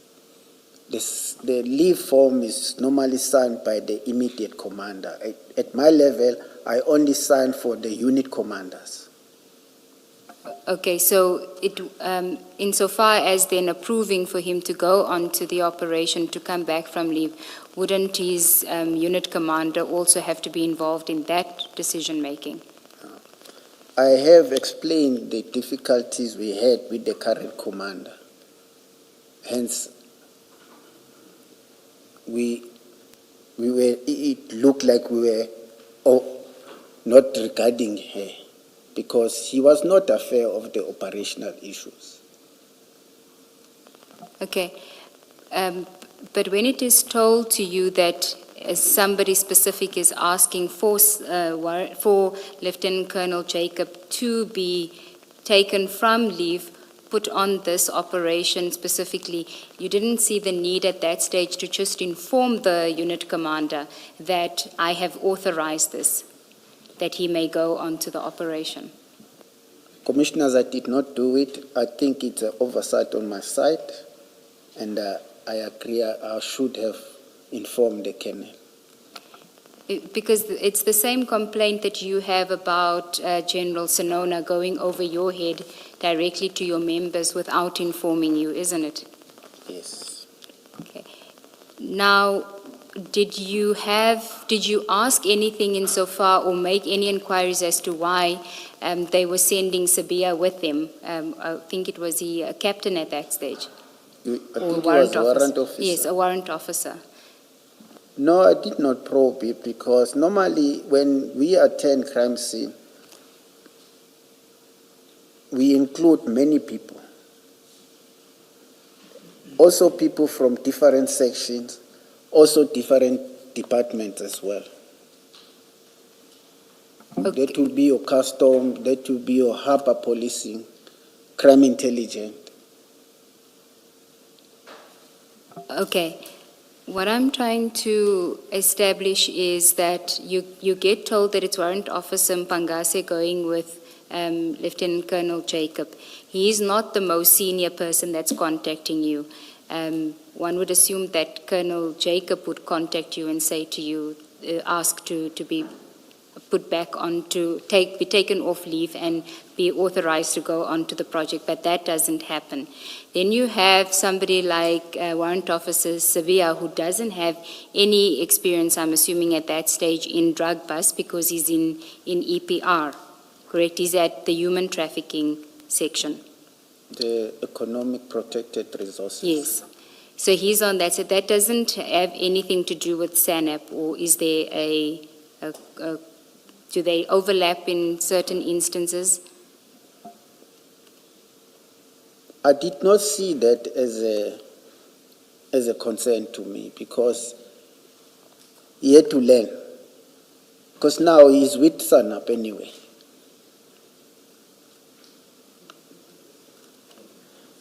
Our understanding of the evidence is what do you mean he was with SANAP?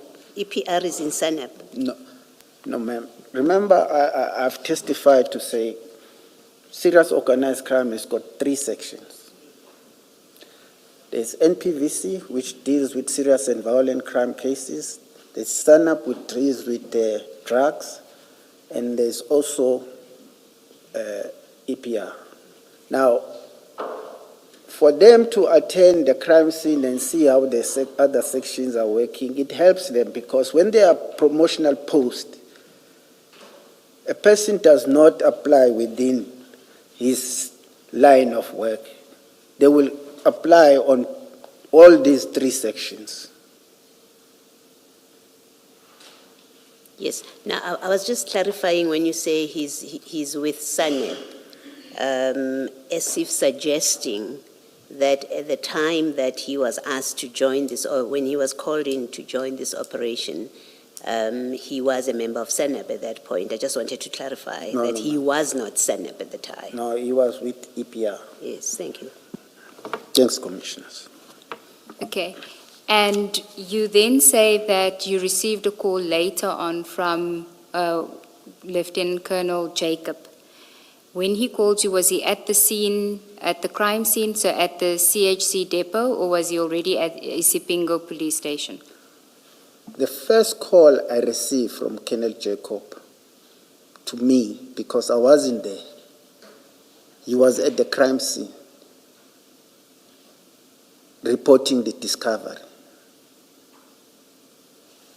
Okay, and you then say you're going to he must keep you updated, and then you receive another call from him. The first call that you received, do you recall more or less what time you had received it? It was early in the morning. I can't be specific with time. Okay. And at that stage, did he mention anything about having contacted FSL to come to the crime scene to assist them with anything? No. Okay. When you speak to him again, that is now when he's at the police station. Is that the next time when you speak to him, when he's at the Isipingo police station? Yes. When he's at the Isipingo police station, he then tells you that they are there and they encountering problems with getting the exhibits. I suppose it was that they're struggling to get it to be stored there, or what was his complaint? They were not allowing him to hand in the exhibit because Okay. it was safety concern. When you say safety concern, what do you mean? That's what he told me. And that also they did not have a storage for the amount of exhibit that they were having. And he said that's what he gets told when he's at Isipingo. Yes. Okay. But you say in your statement, he tells you that he has exhausted all avenues. Yes. Is that in the same conversation? In the same conversation. Then I assume that he would have spoken to all the nearest police stations. That was an assumption that you made, but you didn't actually ask him what he meant by that. No, I did not. Okay. So what then Remember, sorry, evidence leader and commissioners. I regard Colonel Jacob as a very experienced person. And his section has discovered this type of drugs. So when he brings this to me, I assume that he has done all the necessary steps to ensure that he contacted me, because from my experience, it was the first time I'm being told that there was no space in the police station. I knew that some police station will not have space, and then you will go to the next police station and ask if they can accommodate the exhibits. So when he said he has exhausted all the avenues, to me, it told me that he has done everything. You say it's the first time that you have heard that there's no space at all the police stations. Did I hear you correctly? It's not the first time. Maybe it's me putting it that it was the first time I'm approached as the provincial commander, because members will, on their own, try and get spaces and report back to us, to me, or to the management. They say, we couldn't get a space here, but we put exhibit here. Okay. So why do you at that stage then contact FSL after you've spoken to him? Because I wanted them to rescue us, to take the exhibits. Okay, would you not have thought that when he said he's exhausted all avenues, that that would have included FSL? That he contacted FSL and FSL also said that they can't assist? It never came into my mind, hence I called them. Okay, and did he tell you that he had also called FSL? No. And he didn't? No. So when you call FSL, you have no knowledge that he had previously called or earlier that day called FSL? No, if my recollection serves me correct, no. Okay. Now, I wanted to just take you to clarify the time issue because it is important. If you go to the consolidated statement file, there should be a file that says consolidated statement. It's section 2, and it's the statement of Lieutenant Colonel Prinsloo. Somebody will assist you.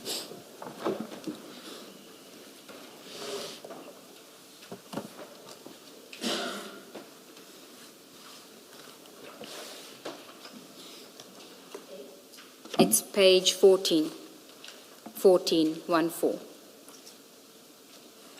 of section 2.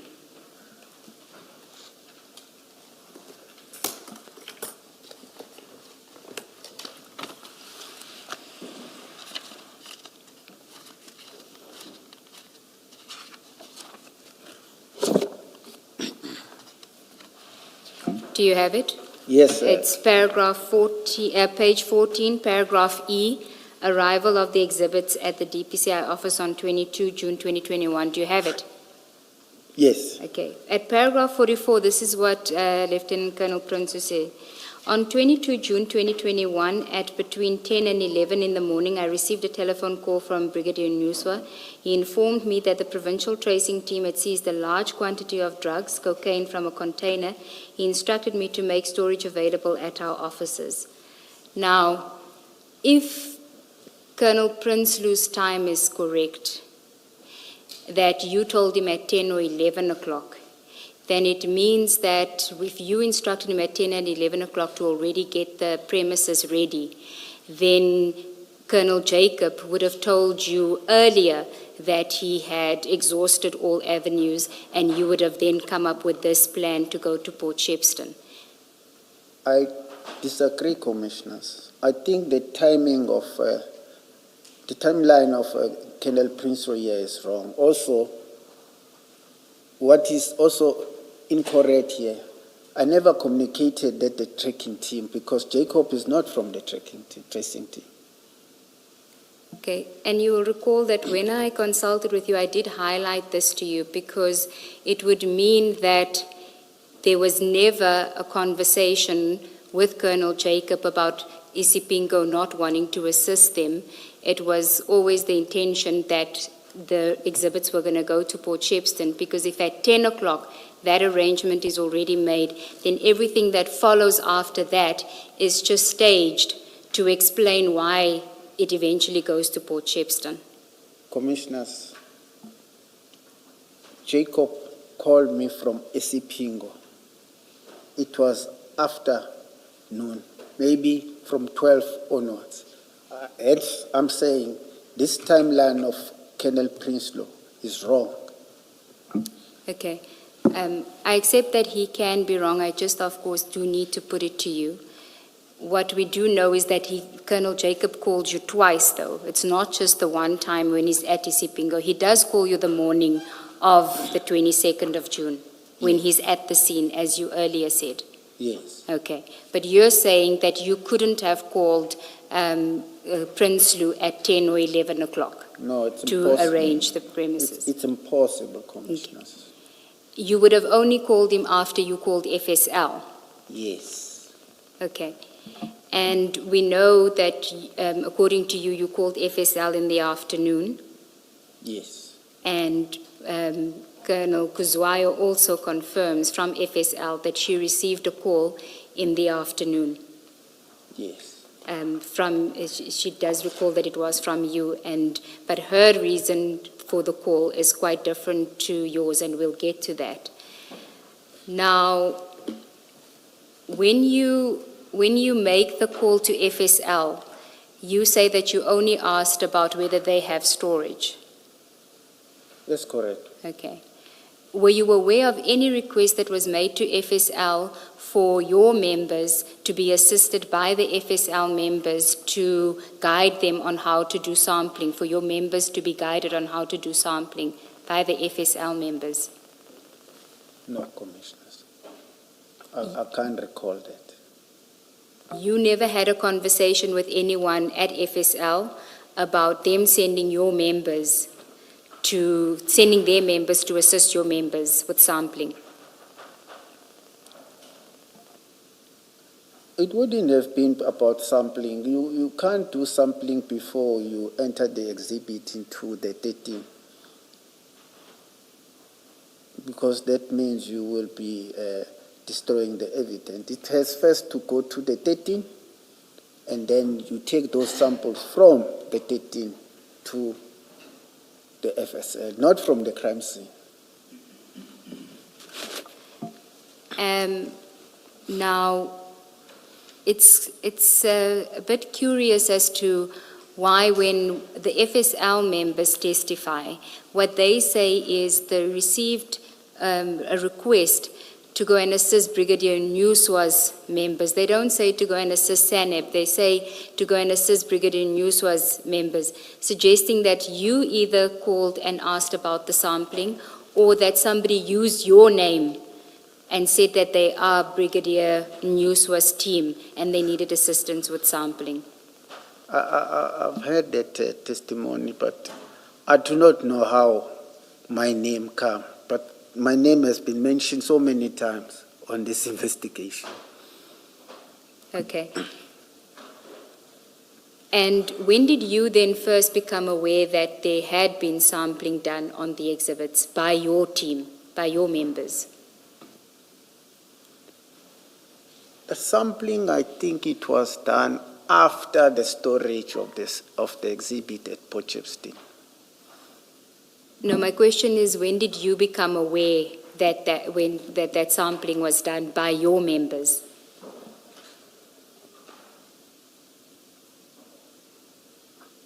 It's quite old, but incident is too long, but it was after the storage.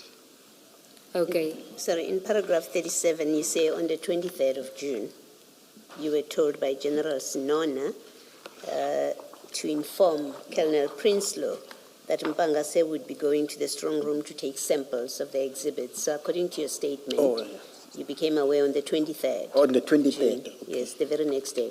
I'm sorry about that, Commissioners. I don't try to distort here. That's all right. It's in your statement. So if it was on the 23rd, do you know if at that stage they had registered the exhibits into the SAP 13? Because according to you, they can't do the sampling without first registering into the SAP 13. Remember, Commissioners, the exhibits were entered in Isipingo on the 22nd. Because the national instruction also says that they need to be entered to the nearest police station. But Brigadier, you're an experienced investigator. You know that wasn't the correct procedure that they undertook on that day when they registered it into the SAP 13. The exhibits were not in evidence bags, in exhibit bags. Okay. That alone is another issue on its own. But to enter them into the SAP 13, to say 541 bricks of suspected cocaine with 27 bags, that I was not at Isipingo, but it was done. I was told it was done. But they were also booked out on the same day. And also booked out on the same day. And so on the 23rd of June, they were unaccounted for in any record of the SABC, because they were booked in Isipingo and then booked out the same day. And on the 23rd, they hadn't yet been booked into the Port Shepstone, SAP 13. So at that point, there's no written record of the SABC where these exhibits are, as you phone Colonel Prinsloo, that your people are coming to take samples. Yeah. Yes.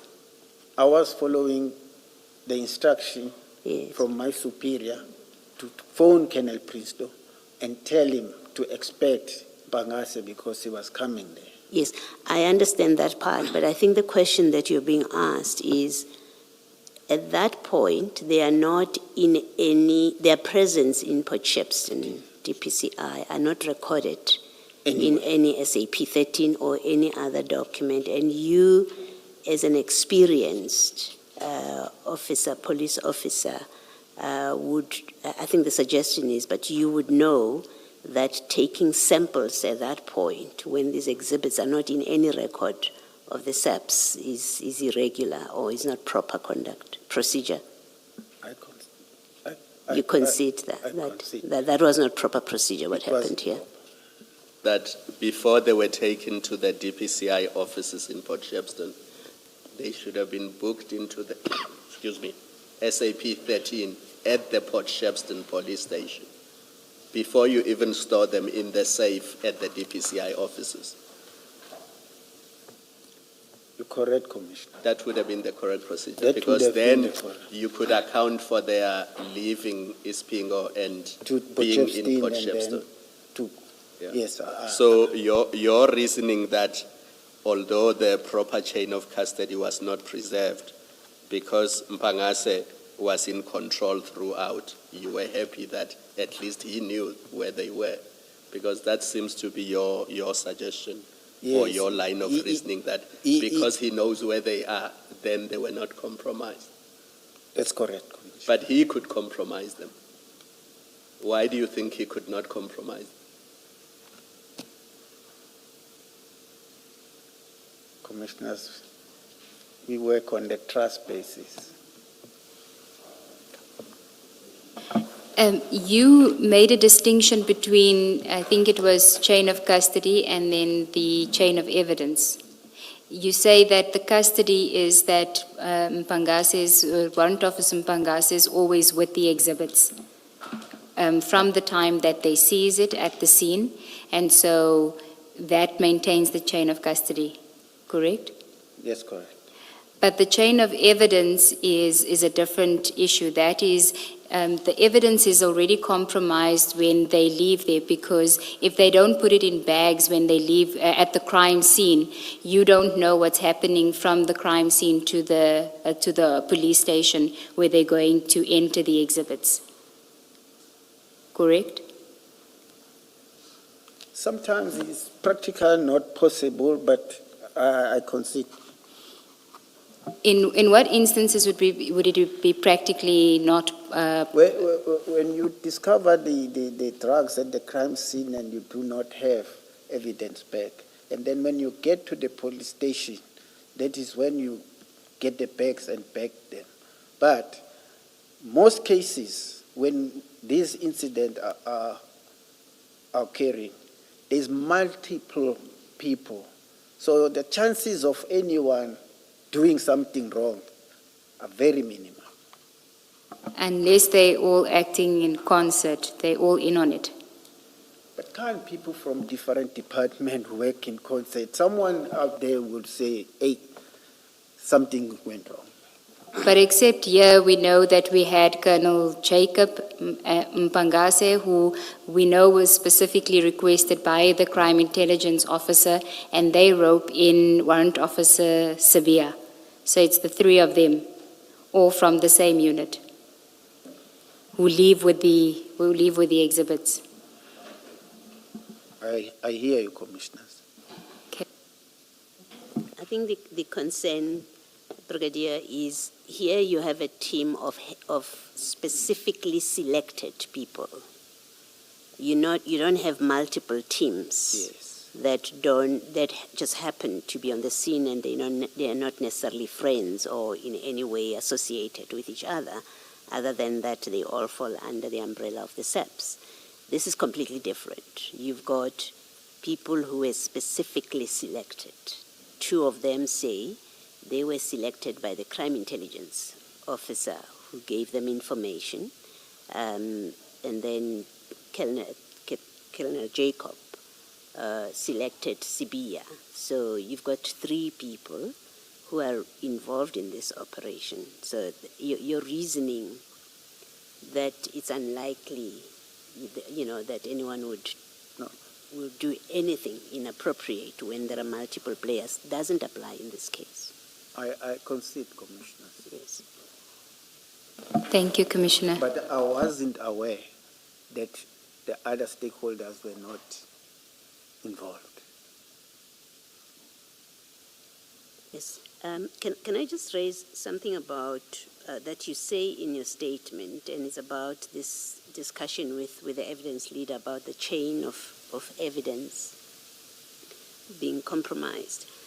In your statement, you say, I accept now. So remember, you start off by saying you were satisfied that the chain of custody was preserved because Mpangase was going to remain with the exhibits throughout. And in the next sentence, you say, I accept now that once they left the crime scene without exhibits being placed in exhibit bags, the evidence was already compromised.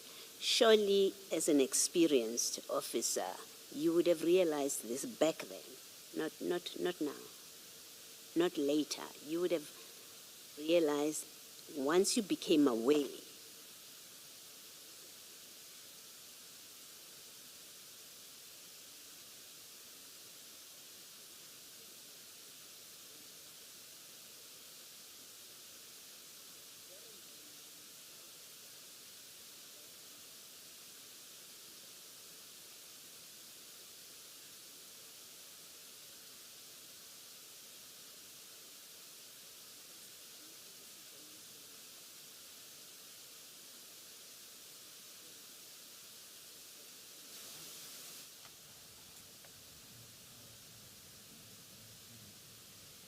But you do accept that even then, as of the 22nd, you would have realized and acknowledged that the chain of evidence now, as of the 22nd of June, is compromised. Advocate Ngubek, just to help us with space, because can we please deal with paragraph 44 and 45 and 46 of Prinslow's statement so that we can put the file away? Because I know you were in 44, but we may need to come back to these two paragraphs. Do you want to deal with them, Commissioner? Maybe Yes. he can just comment on the allegations made there. Okay. Brigadier, you still have Colonel Prinsloo's statement open on page 14? Yes. At paragraph 44, which is what I had read, he also said he instructed me to make storage available at our offices. He said he would take both sets of the safe keys with him once the exhibits were stored in the safe. He said the exhibits could not be stored at the Mamzantoti Forensic Science Laboratory as it did not have a secure storage capacity. I knew that the laboratory had been flooded and was dysfunctional. And then do you recall that that is the conversation you had with him?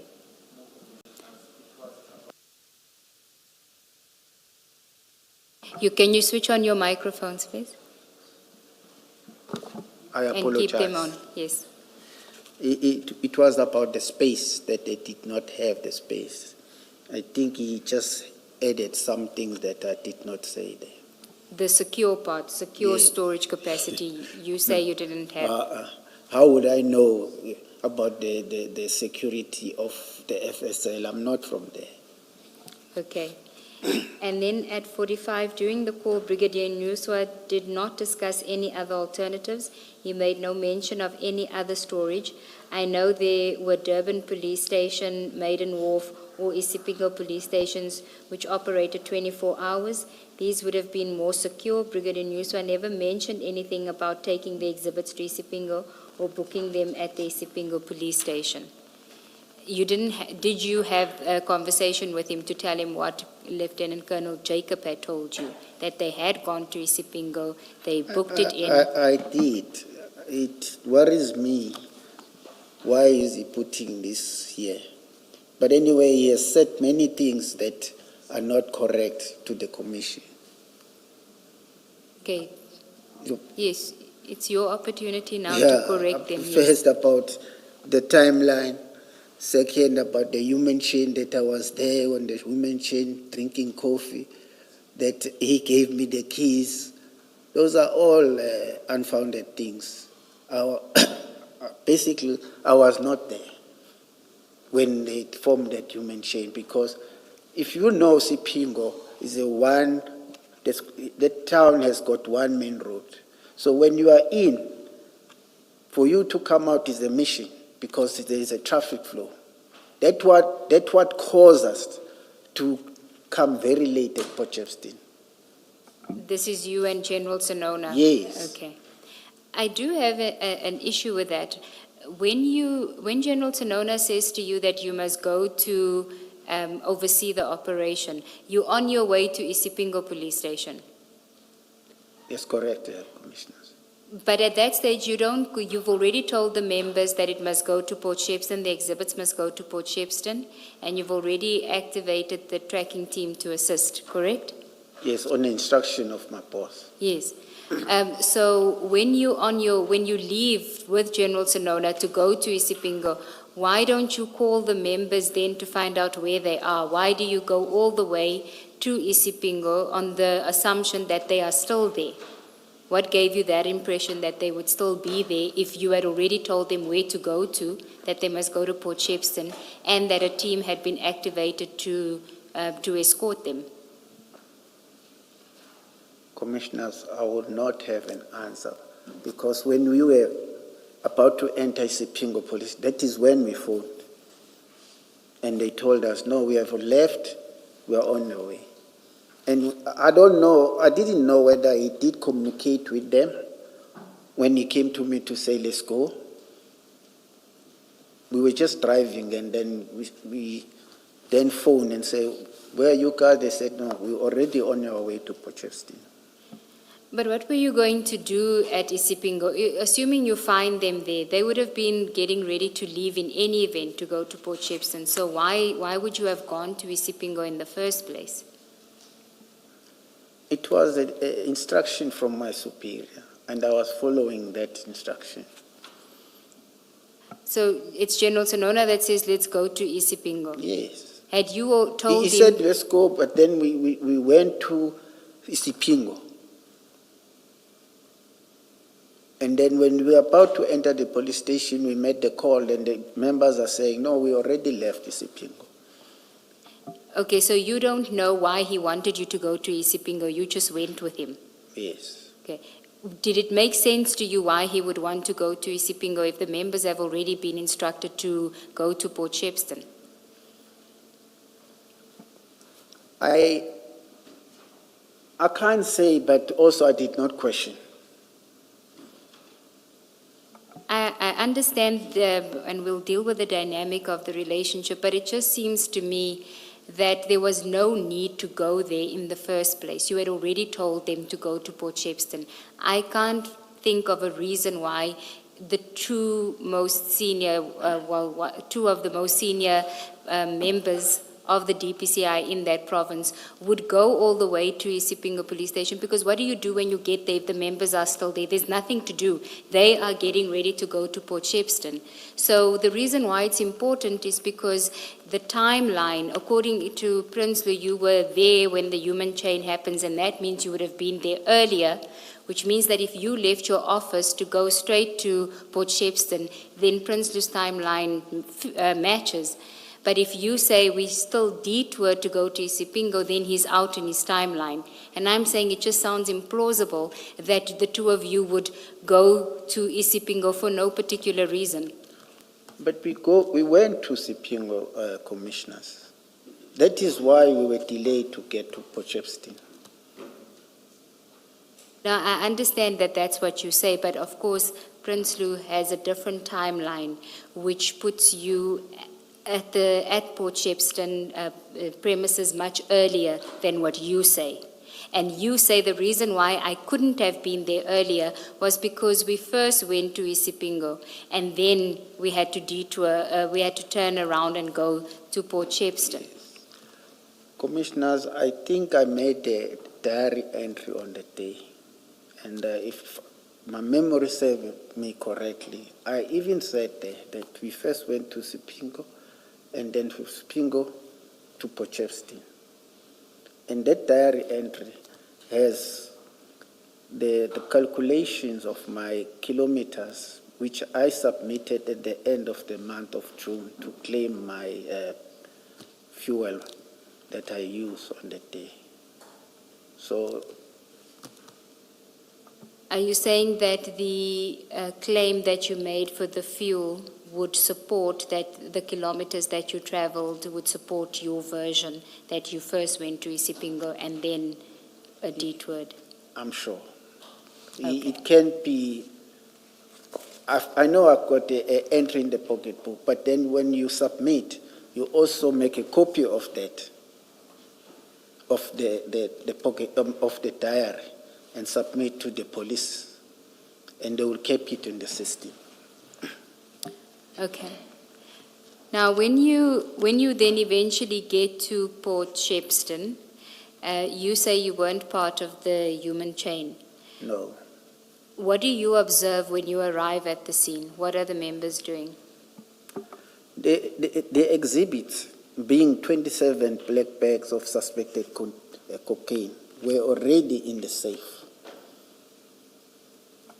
In the bags, in the black bags? In the black bags. Okay.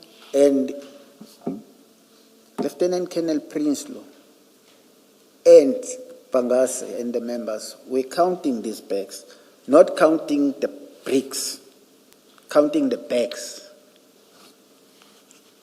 They were counting the bags? Yes. Did you know whether they had counted the bricks themselves? No. I think that counting must have been done at Isipingo. Okay, so they would have taken the bricks out of the bags at Isipingo and then put them back in the bags to go to Port Shepstone. Yes. And when they get to Port Shepstone, they don't take it out of the bags, they just put the bags like that into the strong room. When I got there, I did not witness that. But they told you when you got there that it's 541 bricks. Yes. So they would have counted it already. Yes. Okay. And that you say would have happened at Isipingo. That's correct. Had you received any photographs from any team members at that stage of photographs taken at Isipingo police station of the bricks unpacked out of the bags? Normally, when they submit a report, they will attach photos. Now I'm talking about on that day, before you arrive at Port Shepstone. Had you received any photographs from them, from the members? I cannot recall, but the report, there is a WhatsApp report that the members compile for the success. They will attach photos, and that WhatsApp report, I will send it to the general, and the general will send it to national office. What do you mean WhatsApp report? So do they send it on WhatsApp? Do they compile it on WhatsApp? There is the procedure is when there is successes or incidents, you compile a report. And the unit commander will send it to me. I will send it to the management group of the DPCI. And then the general will read it. If he's happy with it, he will then send it to the DPCI management group. But that didn't happen on that day. That happened afterwards. The next day, or later that day? Commissioners, I'm under order, I won't lie, I can't remember. I'm just trying to establish whether when you got to Port Shepstone, you had seen photographs of the exhibits unpacked, of the bricks unpacked out of the bags. Were there any photographs circulating at that stage? Not on the official WhatsApp group, I don't recall that. Okay. Because when it's then, according to you, it's in the bags, you say to Mpangase he must make sure that he puts them, or it's in the black bags. At the scene at Port Shepstone, you say to Mpangase he must make sure that the exhibits are put in exhibit bags and registered into the SAP 13. Do you recall you saying that? Yes. Okay. Now, at that stage, you didn't know that they'd already unpacked the drugs. They had piled it up at the Isipingo police station. Fingerprints were on the bricks. None of that you were aware of? No, I knew that they would have unpacked the bags for them to know that there were 541, because you cannot, from the bag, say, because these are 27 bags, it's 541 kg. And what reason did they give you as to why it wasn't in exhibit bags? The reason was that Isipingo did not have sufficient or exhibit bags. Only Isipingo, not Yes. any other place? No, they only mentioned Isipingo. Because I also came to know when they were at Port Shepstone that the exhibit were not sealed in the exhibit bag. Okay, so you only get to know when you're there that they didn't put it in the sealed bags? It's correct, Commissioner. Okay, and that is why you then give Bangase that instruction to Yes, do it? Commissioner. Okay, and if you had been aware, what steps would you have taken? I would have asked them to go source the exhibit bag from the nearest police station. Okay, even if that police station can't store the drugs, the exhibits, you would have at least expected them to go and get exhibit bags from those police stations? That's correct. Okay. Now, your proposal to General Sonona that you must use the Port Shepstone DPCI officers, that occurs after you call FSL and they tell you that they don't have space, and when you give him that suggestion, you say that he agreed with the suggestion and instructs you to then tell Prince Lou to get the premises ready. Do you Yes. recall? At that stage, did you inform General Sonona of the security lapses at the Port Shepstone premises, or do you know whether he was aware of security issues at those premises? General Sonona arrived in KZN in 2020 August, and he was fully aware. We even visited all the offices in the province with him. Well, there's visiting the offices and then him actually being aware of the state of those offices. I'm assuming if he visits the office, unless somebody says to him, this Port Shepstone office doesn't have working CCTV cameras, the alarm doesn't work properly after load shedding, he wouldn't know about that unless he's being told. Even if he visits the premises and observes the premises, he's not going to know unless somebody informs him of that. He knew because we were busy with the supply chain to get the proper security for the same office. When you say we were busy, who are you referring It to? was the supply chain management at provincial office and myself, and I was reporting to him. And supply chain management also reports directly to him. That time, we did not have a brigadier, so they were reporting directly They were reporting directly to? to General Sonona. Okay, so supply chain management is reporting directly to General Sonona, and you're reporting directly to him about procuring enhanced security measures at Port Shepstone. Port Shepstone. And when was this? During that period, because this date back from 2018, even before I assumed the position in 2020, there were problems with the security at Port Shepstone. Yes, I understand that. I want to know specifically when were you reporting this to General Sonona, that you in the process of procuring enhanced safety measures at Port Shepstone? When would this have been? Bearing in mind that he joins in Remember August the first 3 2020. months when he came and we were briefing him of everything that was taking place? It was during that period. Because it wasn't about the 3 operational space, it was all the environments within the TPCI, KZN. And were these reports in writing, verbally? How were you reporting to him?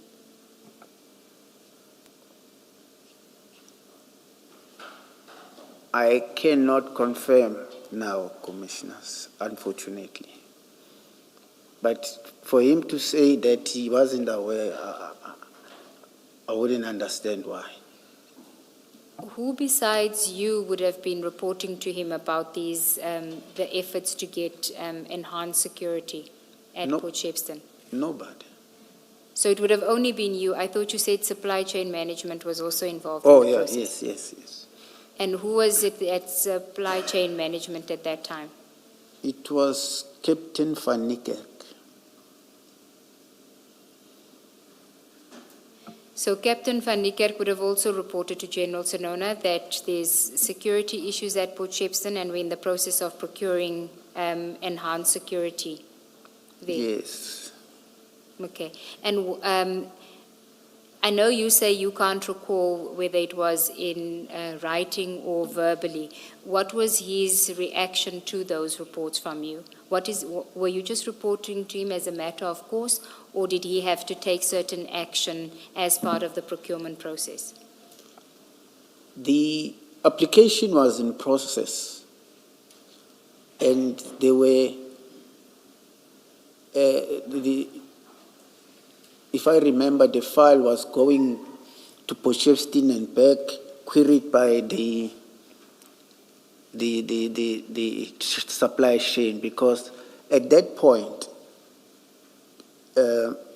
Captain Van Niekerk was not appointed as a procurement officer, so we relied on the mother body, the SAPS, which was Colonel Madu. So they will poke holes on the file, that this and that must be rectified and it will be sent back.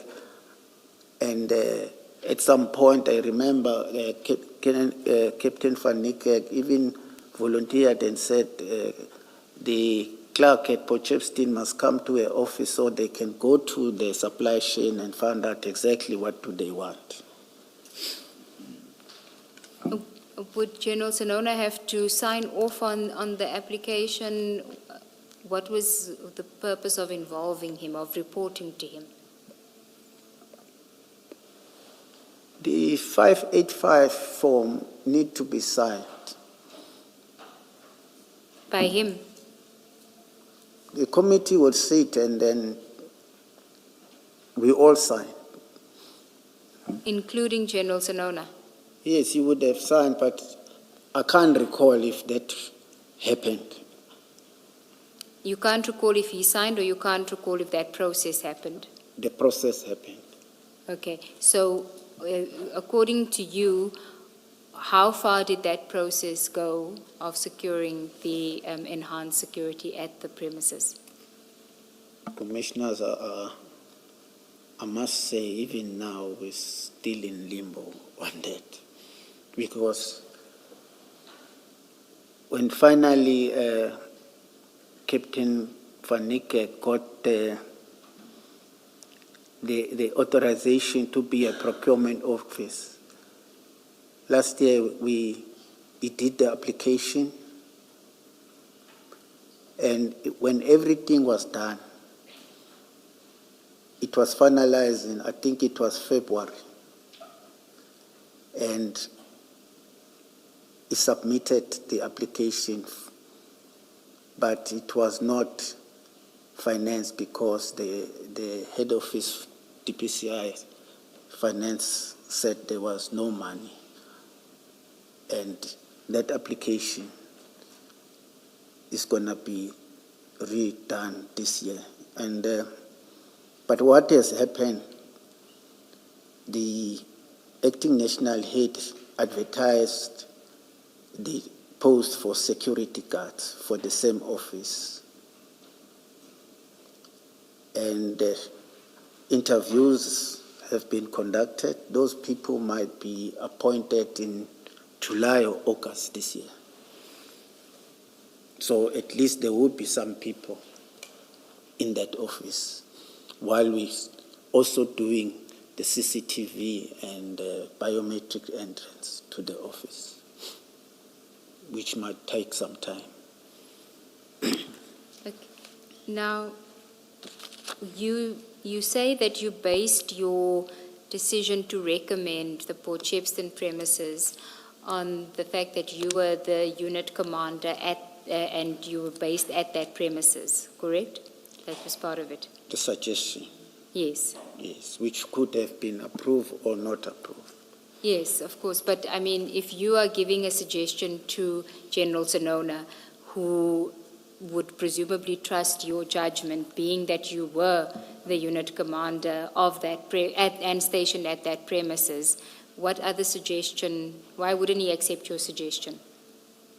Especially because you didn't provide any other alternative. This was your only suggestion. That's correct, Commissioners. Yes, so you haven't answered our question because you say it could have been accepted or rejected. But why would he reject it? If he had other alternatives, so we both did not have.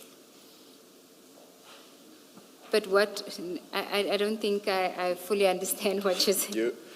Because you did not provide him other alternatives, you only provided Port Shepstone DPCI offices as the proposal or as the suggestion.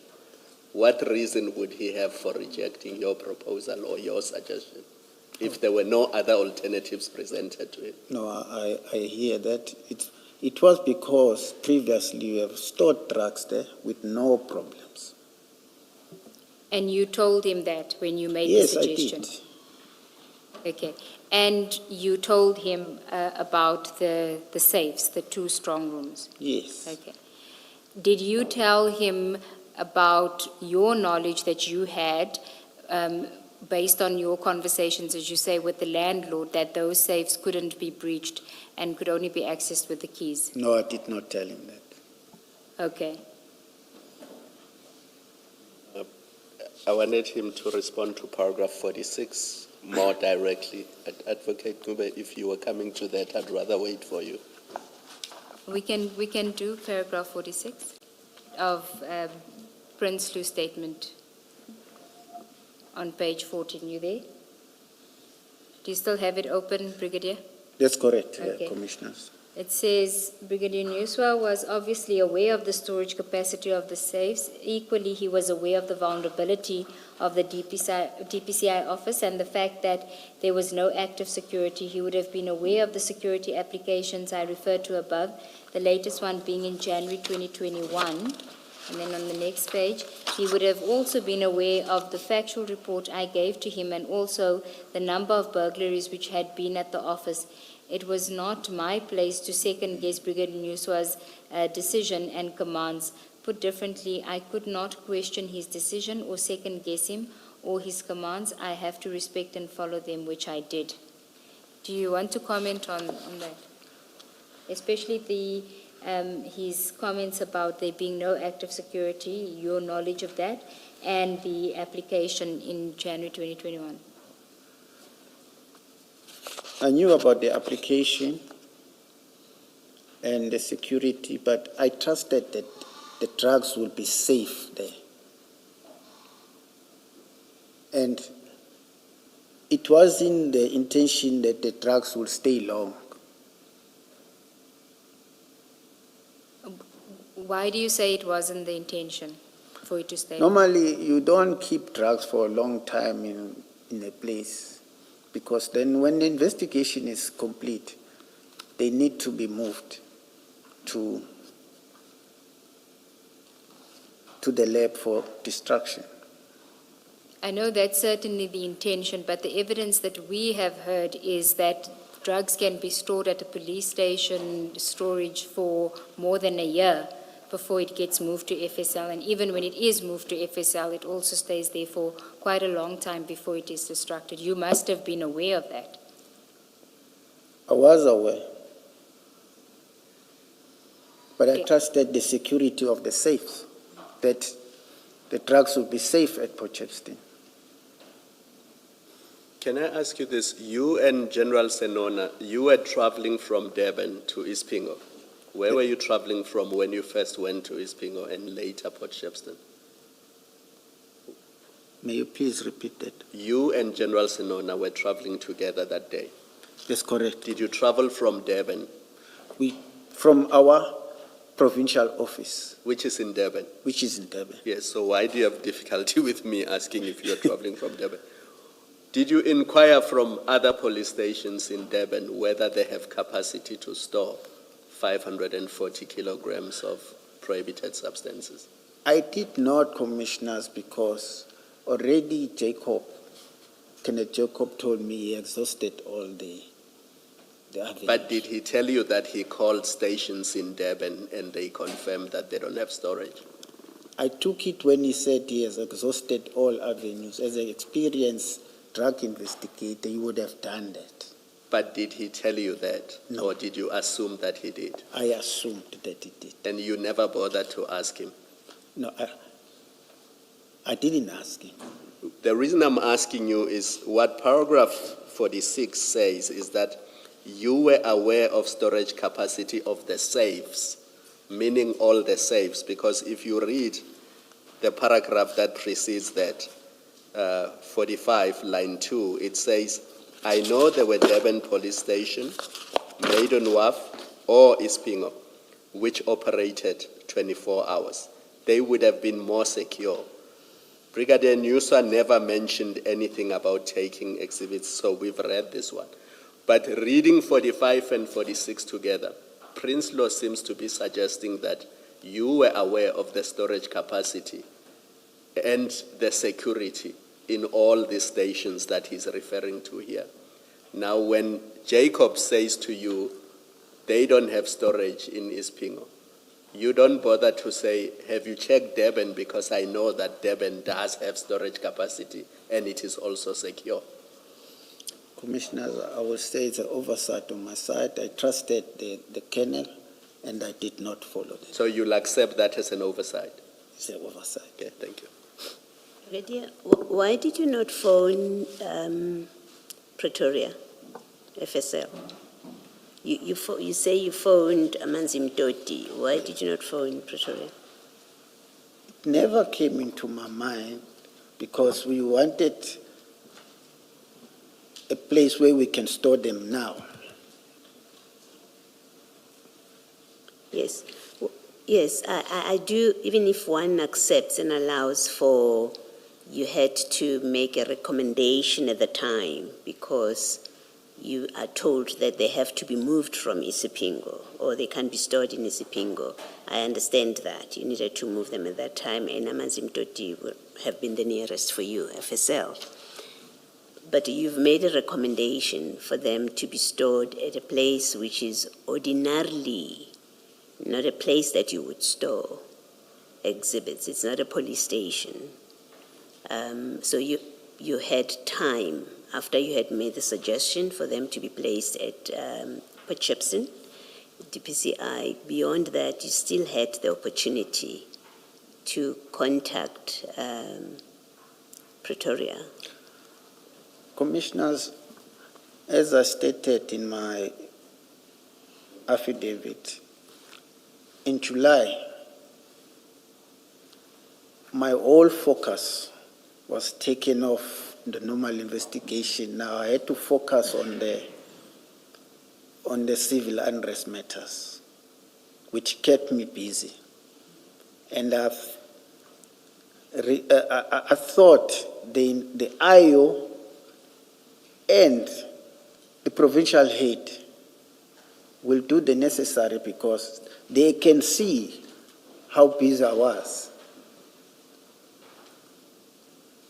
So what you're saying, read with your statement, paragraph 37, should we understand it to mean beyond the 23rd of June, you did not have any further involvement until in October when you were told about the suspected That's theft? correct. Is that what happened? Yes. Thank you. Thank you.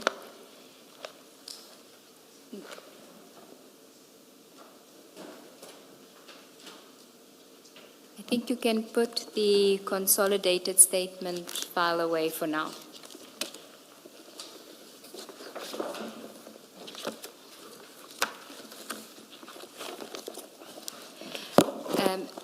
Now, insofar as the information from the landlord is concerned, that what he told you is that the safe cannot be breached.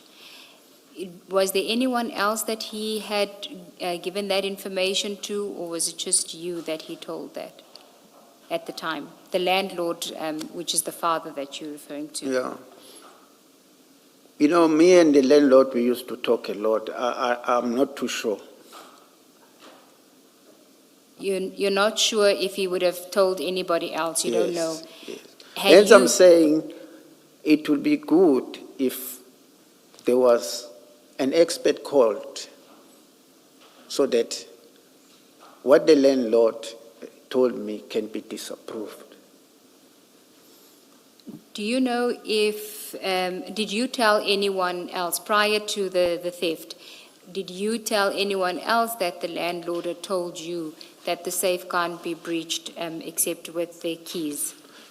No, I never told anyone this thing. You didn't tell anyone? No. Okay, so it's really only you, that it's your word that we have to take that the landlord told you that because the landlord, the person that told you passed away. Yes. I do not know about the other captains that were there before, who retired. Which captains are you referring to? There was once a Captain Mayback there. And the other one, sadly, she just passed on now, Colonel Nzingwa. Because it was three of us when we walked into that place. At the time when you walked into the place when you were the unit commander? Yes. Okay. Where was Lieutenant Colonel Prinsloo at that time? He was a warrant officer. Also at that premises? Yes. Okay. And you're not aware if he knows about this information of the landlord? I'm not too sure. I'm not too sure, but he was junior.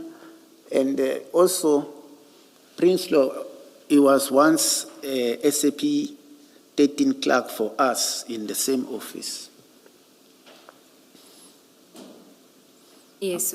What is the significance of that? I'm just mentioning it. Okay, so he was in charge of the safe at some point? At some point. Okay, but you don't know if he also knows if the Yes. land, okay.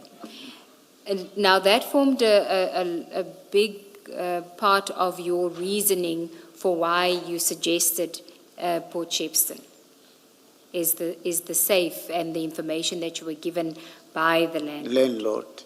And I thought the trucks would be safe there. And at that stage, the intention wasn't necessarily for General Sonona to take both sets of keys. It would have stayed with the SAP 13 clerk had he not requested the keys. No, he requested the keys, and I was happy with it because remember,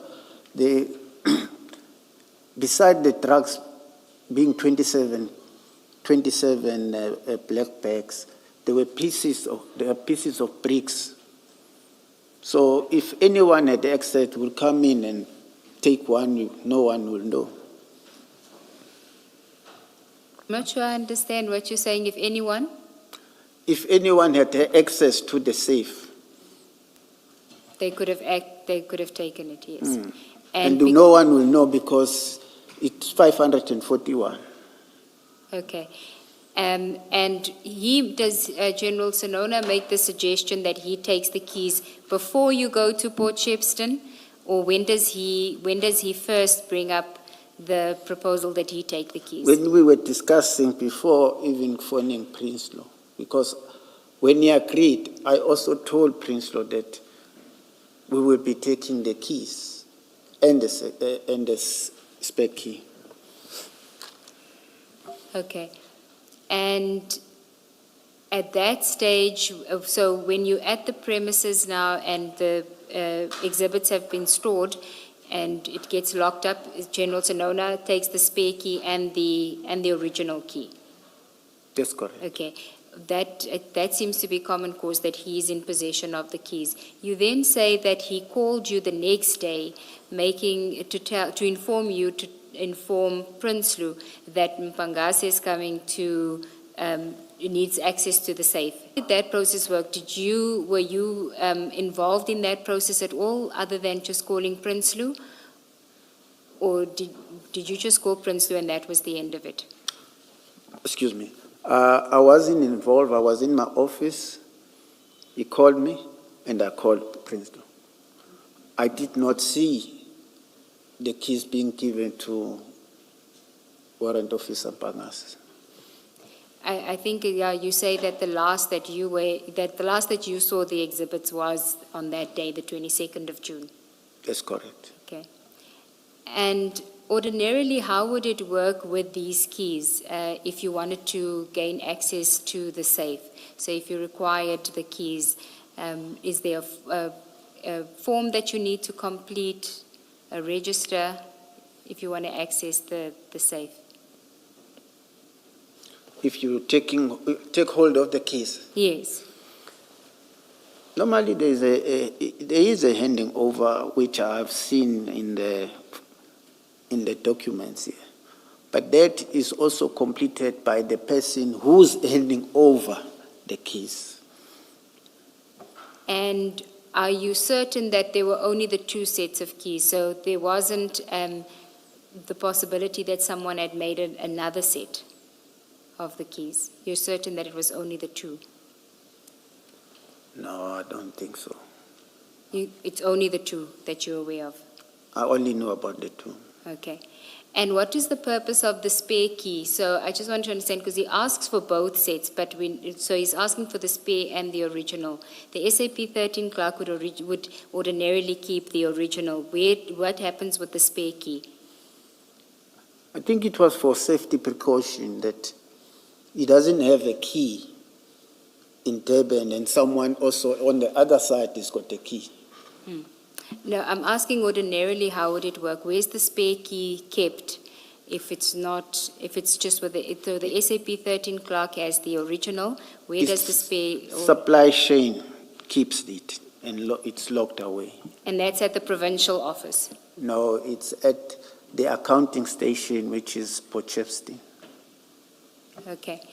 Now can we deal with when you next hear about the Port Shepstone premises?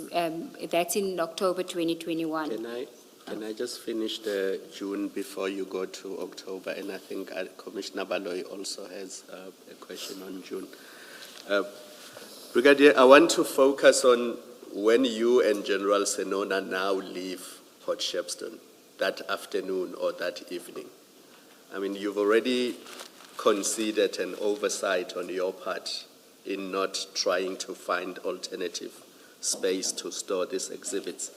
The other issue I have with your conduct is what we dealt with earlier this morning, that you are the provincial commander. You are at Port Shepstone. You can see that no SAP 13 entry is done. You can see that the exhibits are not put in proper exhibit bags and accounted for. and you are just comfortable leaving things as they are and saying, I have no further part to play in this, are you not supposed to be responsible for ensuring that your members comply with the prescripts, especially the National Instruction of 2017, and that before you leave Port Shepstone, the exhibits are properly accounted for, they are properly put in proper bags, and they are properly stored? Because according to your evidence, as you left that day, you knew that the prescripts were not being complied with. It is, hence they were told to come back. Remember, we took, the keys were taken.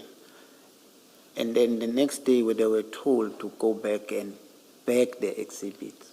I did not want to interrupt you. I'm talking about the day in question. You are there.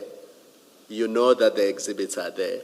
You know that nobody has gone to Port Shepstone Police Station. You know that nobody has sourced exhibit bags to properly store these exhibits. And you leave the Port Shepstone office with that knowledge, aware that your members have not complied with the prescripts. To say on a later occasion they were told to do it, to me it's not acceptable. Because if they were supposed to do that, they should have done it on the day. Nothing stopped you from giving an instruction on the day to say, go to the Port Shepstone Police Station, make sure that there's a proper entry at that station. While I'm here and I can see that there are no exhibit bags, let me make phone calls to make sure that proper bags are obtained, these exhibits are properly bagged, and they are done in accordance with the prescripts. At some point, people at your level have to take responsibility for these things. I hear, Commissioner. And you accept that you did not ensure that that was done. It was not done, Commissioner. And is that another oversight on your part? It will be, Commissioner. But I had my superior with me as well, but I guess it's also another oversight on me. And what bothers me with DPCI, this happened in 2021, and only now in June 2026, we get told that you have been suspended for your part in all of this. It seems like DPCI does not take action when prescripts are disregarded and people don't do what they are supposed to do. And that's a general comment. You don't need to comment to that, but I thought it's something I should say, because I know they are watching and they might, going forward, attend to what I'm raising with you. It bothers me that it's 5 years later and only now they appear to be taking action. Commissioner Ballard. Brigadier, the keys to the safe, we've had evidence that there is someone called an exhibits clerk or something. That's correct. Is that correct? So does it mean in this case, and that would be someone at Port Shepstone Police Station, if things were done properly? Yes. That person should have held these keys. No, the keys for Port Shepstone DPCI will be held at Port Shepstone. So they should not be at head office? No. Okay. And so by taking the keys, General Sinona effectively became the exhibit clerk, took the place of the exhibit clerk. Yes. That's what it means? Yes. Okay. So this is another area of non-compliance with how things should have been done, that the keys did not remain with the exhibit clerk at Port Shepstone DPCI. You accept that? I accept. Okay. Now, when you, now these exhibits are in the safe and you all pack up to leave, what instructions were given, if any, about security? General Sinona told Lieutenant Colonel Prince that they must increase patrol and visit the office regularly. Is that all he said?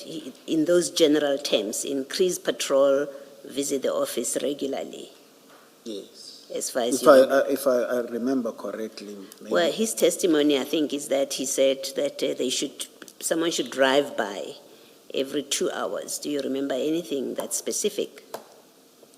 Not that it helps, but do you remember anything that's specific? Commissioners are... You don't remember anything that's specific? But you say they said they must visit the office and do patrols. Yes. Anyway, the office need to be visited because it wasn't not about drug, like I said earlier on. Sorry, say that again? The office need to be visited regularly because of other documents that are there and state equipment. But what does it mean the office must be visited? People go to the office to work.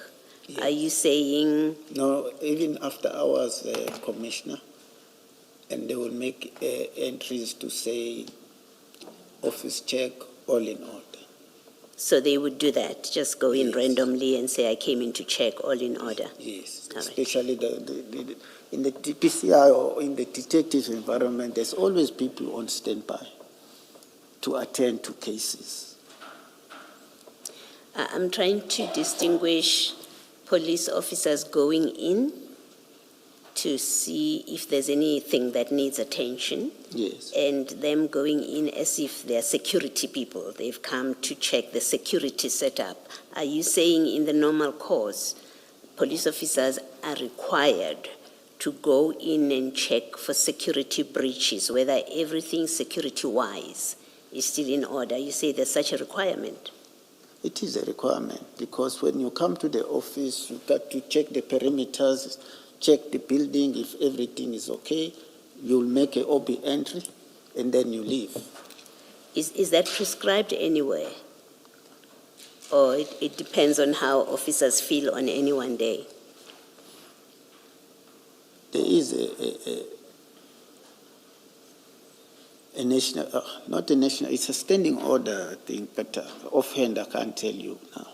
And who's responsible for that? So if there's no visit like that, and there's no entry, OB entry, that someone did come, checked the perimeter, checked the windows, and checked the doors, if there's no entry that speaks to that, is there any consequence at all? And who does the consequence attach to, if it is a requirement? The unit commander, because his function is command and control of the unit.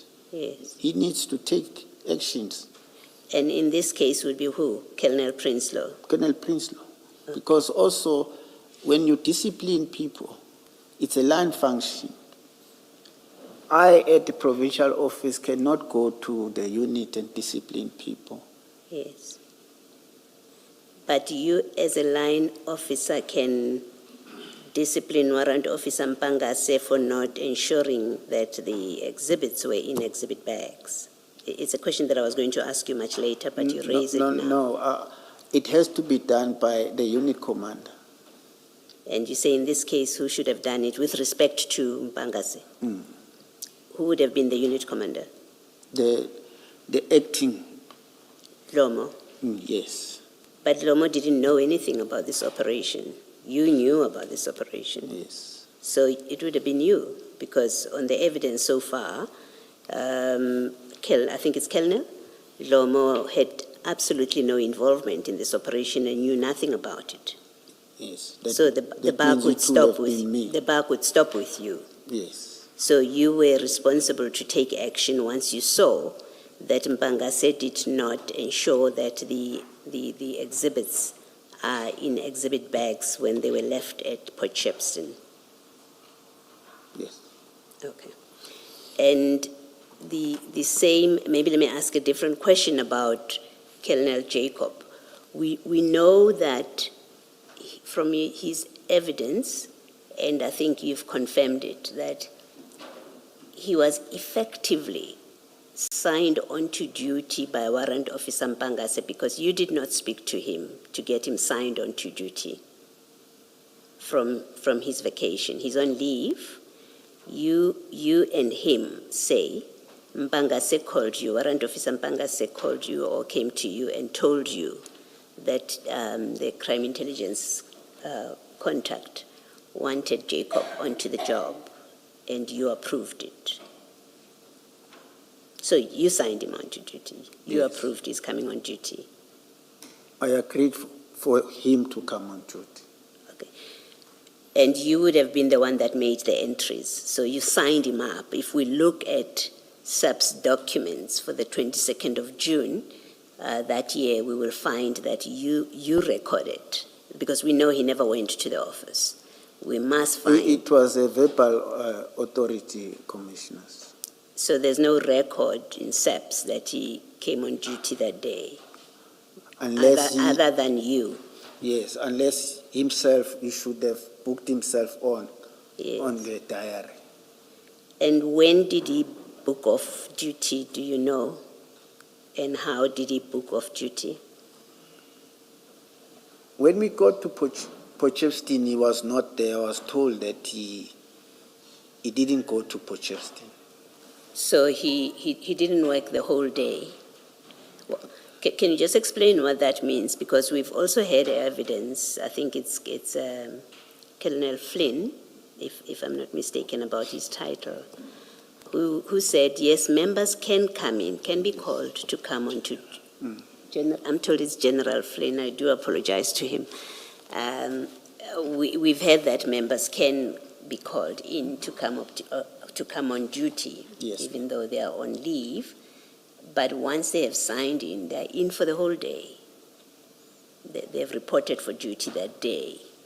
That doesn't seem to have happened here. Can you just explain how it is you considered it appropriate that Colonel Jacob would come on in the way that he did? He doesn't speak to you, he speaks to Mpangase. You, through Mpangase, you say he can come on duty, but he doesn't stay. He stays on for a few hours up to Isipingo, and then he leaves, and there's no record that he came on duty and that he knocked off before the end of the day. To me, it seems like an irregularity, another irregularity about what happened on that day. He should have signed his diary, and also when he was leaving, he was supposed to have told me. But I only found out when I was at Potchefstroom that he was not there. And as the one that authorized him to be on duty and not Lomo, why did you not ensure that that paperwork was done? And I ask you this because there is a certain disquiet about how he comes on duty and then disappears without there being any record. And it's compounded by how this whole incident plays out eventually. So there's some concern, speaking for myself, there is some concern and suspicion, as you probably have heard from all the evidence and how we've engaged with witnesses about, in fact, what was going on here. Was this a legitimate operation? And you inadvertently or knowingly would appear to have contributed to the anomalies in how this whole operation played out. And one of the issues is, how does he sign up on duty through Mpangase? You don't speak to him. So Mpangase could easily have said to you, have lied to you, I'm going with Jacobs, you wouldn't have known. There's the skipping of General, I think it's General or Lieutenant Colonel Lomo. Nobody speaks to her. We haven't had any satisfactory explanation for that. Jacobs come in for a few hours. He comes in for a few hours and then he leaves. So far, we haven't seen any record that is evidence that he was properly on duty, authorized by his superior. And then things play out the way they did.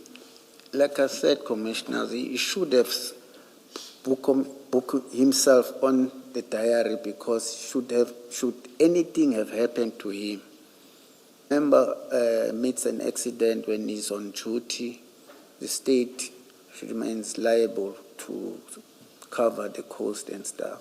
But then if he did not book himself on duty, the state would not have covered him. Perhaps more importantly, the state wouldn't know what exactly his role was. What did he do? in this operation because there's absolutely no record of it. And my discussion with it is about your role in all of that, that as a superior, you don't seek to ensure that he has complied, he does comply with at very least the recording part of his being on duty and what it is that he has done. Commissioner, we're not talking about a constable here. It's a lieutenant colonel, a very senior person. He knows himself what to do. But I take note of what you are saying to me. But he should also be responsible senior officer, knowing that when he comes on duty, he books himself on duty, there is also a OP entry that is made in the office. I don't doubt that, and he's not the emphasis, his conduct is not so much the emphasis of my discussion with you. It is your conduct as his superior who approved him coming on duty, the failings on your part, that there's no record, there's no consequence of there being no record, him not entering into the book, because you haven't done anything about it. It's really that. And if it's a criticism, it's really at this point a criticism that's directed at you, not him. We've had that conversation with him. Okay. Thank you. Do you want to comment on that last part, Brigadier? I accept. Thank you, Brigadier. Let us adjourn and resume at 2:10.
Good afternoon.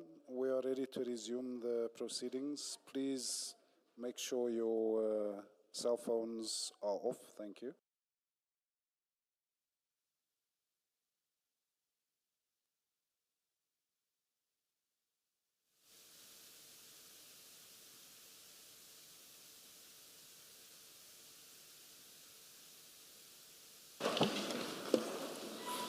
Yes, Ms. Sigels Nube. Thank you, Chair. Chair, just before the adjournment, I was going to move on to October 2021. I'm not sure if the commissioners still want to deal with June.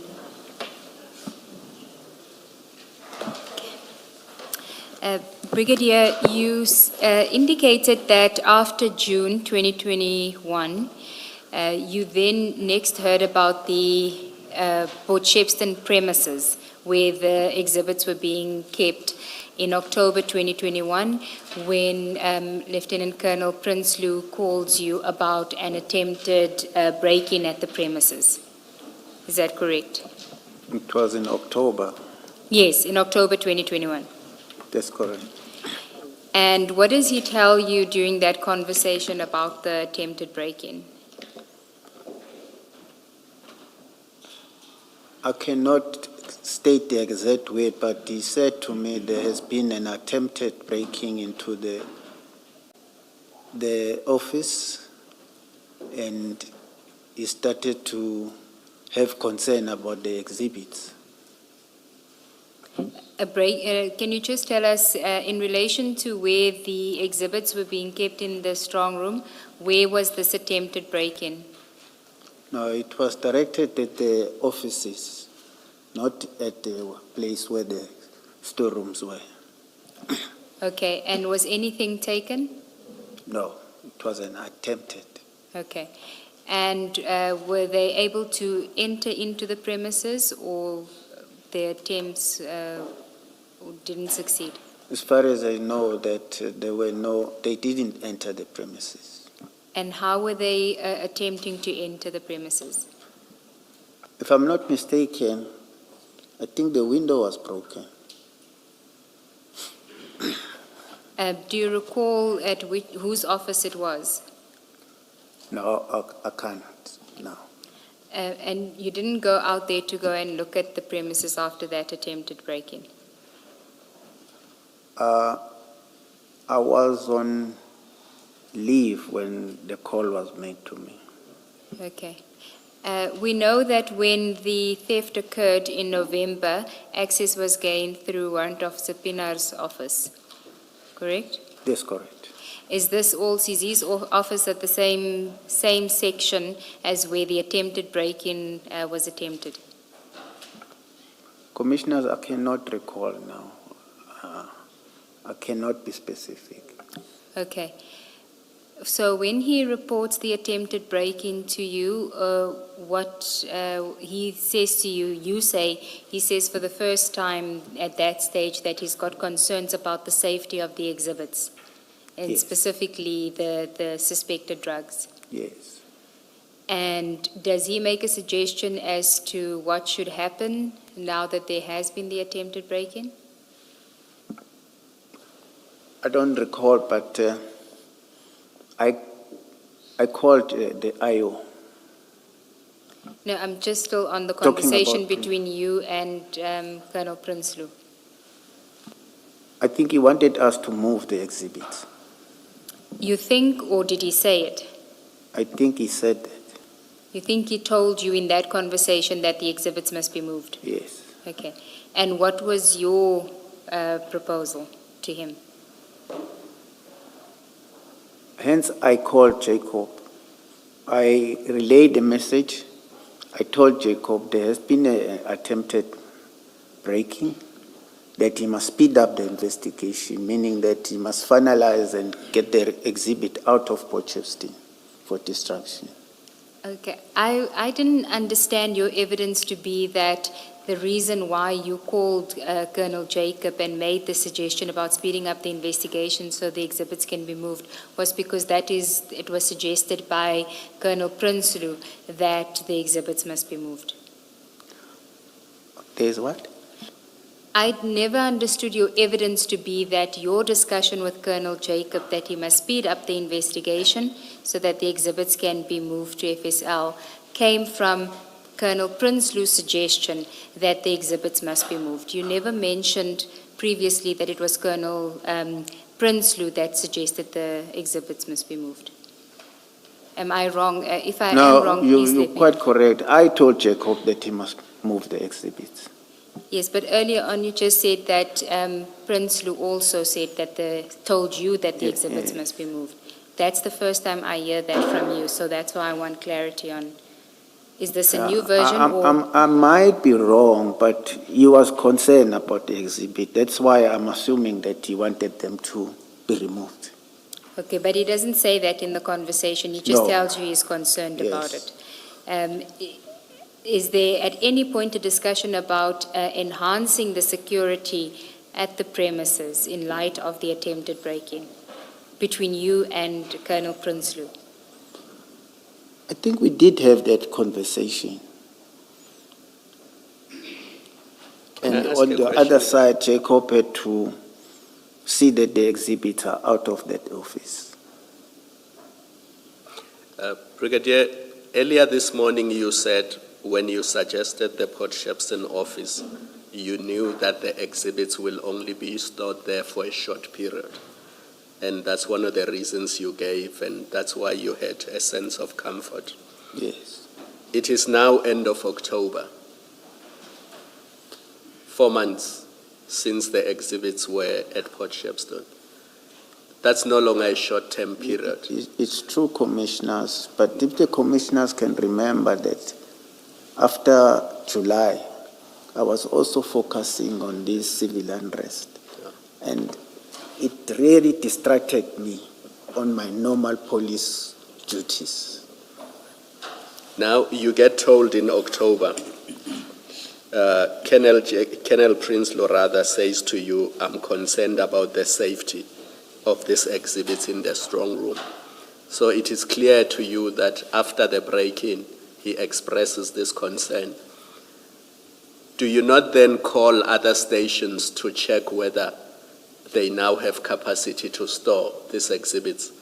Knowing that, because I assume you must have known that there's no 24-hour security at Port Shepstone, because if it had been there, this break-in probably would not have happened. You have all these facts now. You know that exhibits have been there for 4 months. There is this break-in. There is no security at these premises. The commander, the superior at Port Shepstone says to you, I'm concerned about the safety of these exhibits. And you say in your statement, all you do is you tell Jacob to speed up the investigation so that these things can be sent to FSL. But at no point do you say, let me see if there are other stations that are A, secure and have capacity to store these exhibits. Can we put this down as another oversight on your part? I admit, commissioners, if you were in my shoes with the unrest matters, this was really taking most of my time. And to be fair to you, sitting here, we have the benefit of hindsight. And it's easy to say to you, you could have done this, you could have done that, you could have done that. So the purpose of my questioning is really to test whether you thought about these things and what you did about them. I am not imputing foresight on your part and suggesting that you should have known that the drugs were going to be stolen. That's not the purpose or the reason for my questions. I'm just trying to understand whether you thought about these other things. Thank you, Commissioner. Can I put this to you just for comment, to hear your comment? It seems to me, on the basis of your evidence, that things turned in such a way that General Sinona became the last person with a say-so over all of this transaction of the drugs, the investigation, what gets to be done. Is that a fair reflection, that he became in charge of it? Yes, commissioners, because he had the keys. Yes. And I was busy with, he knew, because I was reporting to him every day of what was going on the civil unrest matters. And the country was waiting for us to bring results, Yes. which we did at the end of the day. Yes. I say so not only because he had the key, but you tell us that on the 23rd, for example, he asked you to, he instructed you to call Colonel Prinsloo and tell him that Mpangase was going to go there to take samples. You remember that? Yes. So from that, it means Mpangase didn't come to you to say, I need to go and take samples. No, there. he didn't. Please arrange for Prinsloo to open for me. In fact, he dealt directly with General Sinona. It's true, commissioners. And you had no role to play there. If that is so, at which point, or did you at any point remain to have a say over what happens with these exhibits? Honestly, I can't recall, commissioners. Besides that, the only person that was communicating with me was Lieutenant Colonel Prinsloo. So, Lieutenant Colonel? Prinsloo, Yes. yes. On October and on the 8th, he was talking to me. Yes. I guess what I'm checking with you is whether what in fact continued to be your role and authority, maybe specifically, what authority did you still have in respect of these exhibits and the investigation and everything else that was happening with it? Absolutely none, commissioners. Thank you. Brigadier, you said that you informed General Sinona of the attempted break-in, correct? Yes, I did report to him. And Why did you inform him of that, of the attempted break-in? He is a provincial head, and he needs to know of the security breaches in the TPCI offices. In General Sinona's statement that he made in the theft investigation, he doesn't mention that you had informed him about the attempted break-in in October 2021. He just deals with your conversation on the 8th of November 2021, on the day that the theft was discovered. Are you sure that you did inform him of it? And if you did, what was his reaction to you informing him of the attempted break-in? I informed him and I told him what I told Jacob. And what did he say? He accepted that. He accepted what? Your My plan? explanation that I told Jacob to speed up the investigation. So you inform him about the attempted break-in. He says, you say, but we have a plan, or how does the conversation go? I'm trying to understand whether it is just you reporting as a matter of course, or are you looking for direction as to what are we going to do with this, with what has just occurred? What is it that you're looking for from him by informing him of the break-in?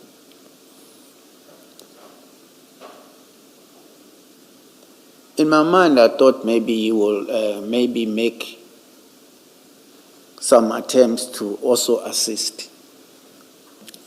By doing what? To get the exhibit out of Potchefstroom. But you don't ask him. No, I did not ask him. So he wouldn't know that that is something that you would want him to do, to use his seniority to perhaps get an expedited move to FSL. You don't have the discussion with him, though. But commissioners, he is the provincial head. The problem has been tabled before him. Yes, I understand that, Brigadier, but it's the same criticism could then be leveled at you as well. When your juniors report something to you and you make the proposal that you made that, oh, just speed up the investigation so that the exhibits can be moved. It's also inadequate. So I'm just trying to understand why, when it is you are being told by your juniors about a problem and you give either no direction or inadequate direction, you are able to excuse that. But when it comes to General Sonona, it seems that you're saying, well, he's the ultimate call. He should have known to make the suggestion. Isn't that unfair to say that he should have known at that stage? You're not telling him anything. You're saying to him, you've got it under control. You're not asking for intervention from him. I do understand your questioning, but I don't want to go back to say that he himself knew what I was busy with.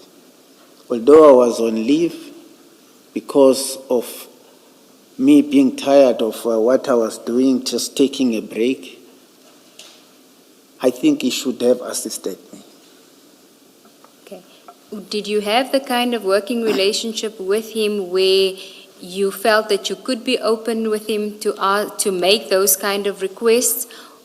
Or was it a situation where you knew that even if you had asked for it, he wouldn't have acceded to your request? I'm just trying to understand, because there is now this issue where he's not acknowledging that you reported the attempted break-in to him.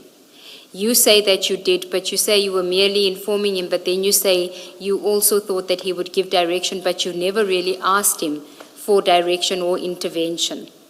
Yes, I did not ask for direction. So the reporting was just to let him know that it happened? Yes. Okay, and you didn't, there was nothing further that he needed to do from your side, other than if he had proactively suggested something? But as my superior, I would think that when something like this is reported to him, he should assist. Okay. And also in your mind, that assistance wouldn't have been enhanced security. It would have been to move the exhibits for him to use his seniority to move the exhibits to FSL. Yes. So when Jacob then tells you that he did speak to FSL and they don't have capacity, did you think of going back then to General Sonona and say, my plan is actually not going to work because FSL says that they still don't have capacity? Commissioners are online there. I can't remember. You can't remember? Yes. Let me just understand, you can't remember going back to General Sonona? Yes. Okay. Now, after that, Jacob doesn't report back to you about whether, so he says to you that they don't have space, they still don't have space, and he mentions this thing about taking additional bricks for sampling. Yes. What did you understand him to mean by that, about the additional bricks? And can you recall what exactly, or more or less what he said to you in that conversation? For taking additional samples? Yes. Did he say why he needed to do it? Apparently the samples that were forwarded earlier on, I think they were flooded, but I also think the FSL should have told us in good time so that that exercise can be done speedily. It wasn't, we don't know when it was flooded, but at that stage he didn't know anything about it being flooded, even if it was. His reasoning at that stage was that FSL had told him that they would need additional bricks in order to do the analysis. So the weight of the bricks and to do the additional sampling. Did he mention any of that to you?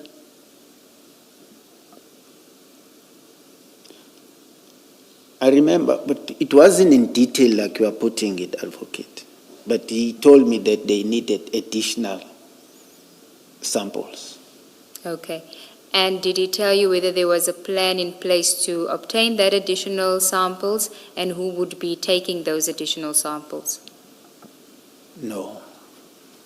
You just assume because he's experienced, it would be dealt with in the Yes, correct manner. speedily. Notwithstanding that up until that point, they hadn't really been doing anything by the book in any event. Yes. Okay. So after that, you back on your regular duties dealing with the civil unrest. That's correct. And you next get involved when you get a report from Colonel Prinsloo that the exhibits have been stolen. There's been a break-in. Remember, there were elections. We were all posted to work on election duties. Yes, but And then when I came back, then I continued with the civil unrest matters.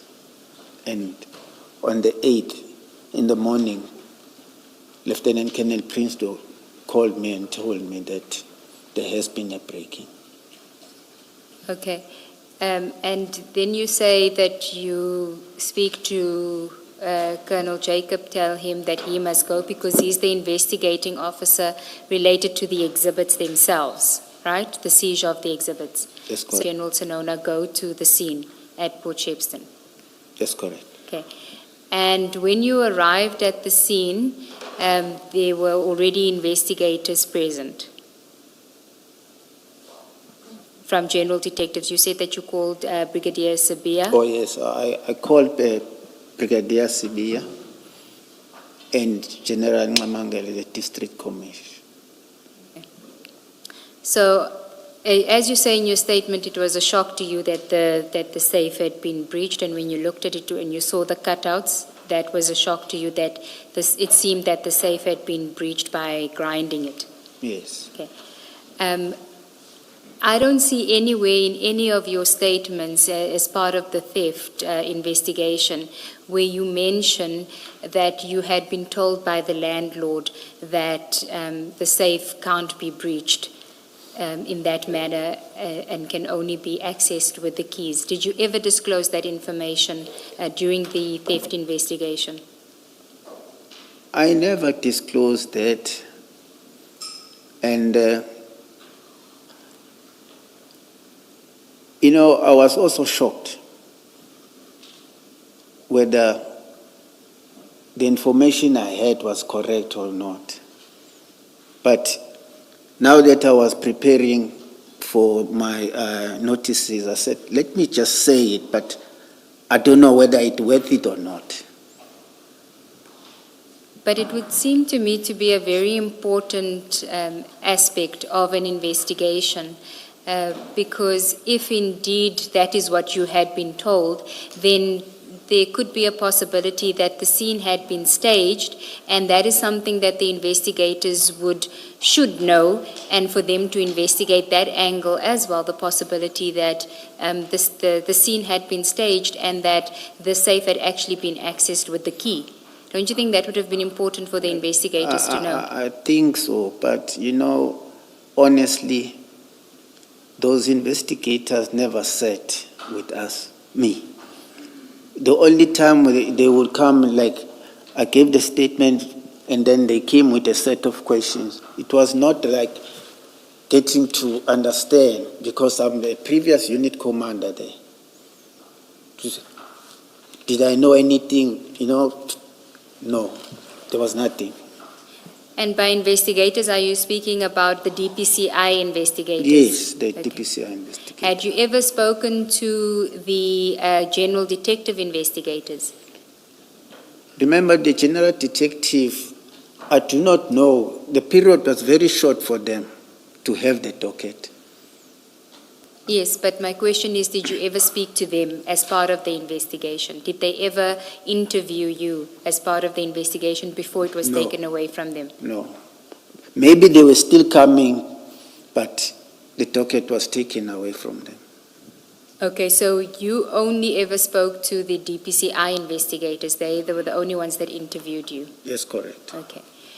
And you say that there wasn't a real engagement on the issues, that was more just a question and answer session. Yes. Okay. But you're saying that you would have volunteered the information at that stage had you been engaged at that level, or what is the significance? Yes, I would if people sat with me and asked me about the security features on that in that office, but that never happened. And other than what the landlord told you, were there any observations that you made on the scene, being an investigator yourself, that maybe made you suspicious that it could be a stage scene, other than what you knew about what the landlord told you? Commissioners, I said that I'm not an expert, but I was surprised to see what I saw. Yes, but your surprise, as I understand from your evidence earlier, was because of what the landlord told you. I'm Yes. asking about from your observations as an investigator. Is there anything that you observed on the scene that maybe gave you some kind of suspicion that maybe it was staged? At that point, I cannot tell you because I was shocked. I was really shocked. Okay, and then those investigators that were at the investigators, the DPCI investigators, weren't on the scene on the day of that you discovered the theft when you were at the scene, right? No, they were not. Were any of the general detectives besides Brigadier Sabia there? So was Jones there? The district commissioner was there. So it was only Sabia. None of the investigators who actually investigated the matter were there on the scene on the day that the theft was discovered. I cannot remember. Remember also, me and General Sinona, we left early because we had scheduled interviews. So they might have come after I've left. Okay. You said you had a conversation with General Mosikiri, who at the time was the Deputy National Head. Yes. During that conversation, she indicated to you that the DPCI head office would be investigating the theft. Yes, I think it's also noted in my statement. Yes, but you said that General Sinona also told you that the general detectives will investigate until senior management makes a final decision. That was at the crime scene. Yes. And then you get told by General Mosikiri that it's now going to be investigated by DPCI. Yes. And do you know who from senior management made that decision, that it be moved from general detectives to DPCI? No, I can't. Maybe General Sinona will be able to give light to that. You do mention it in your statement, but you don't tell her, and you say it's effectively the DPCI is investigating itself, correct? Yes. That's a yes. The DPCI is investigating itself. The head office is investigating DPCI. It was head office was investigating the breaking at the DPCI. Yes, I agree with you. Okay.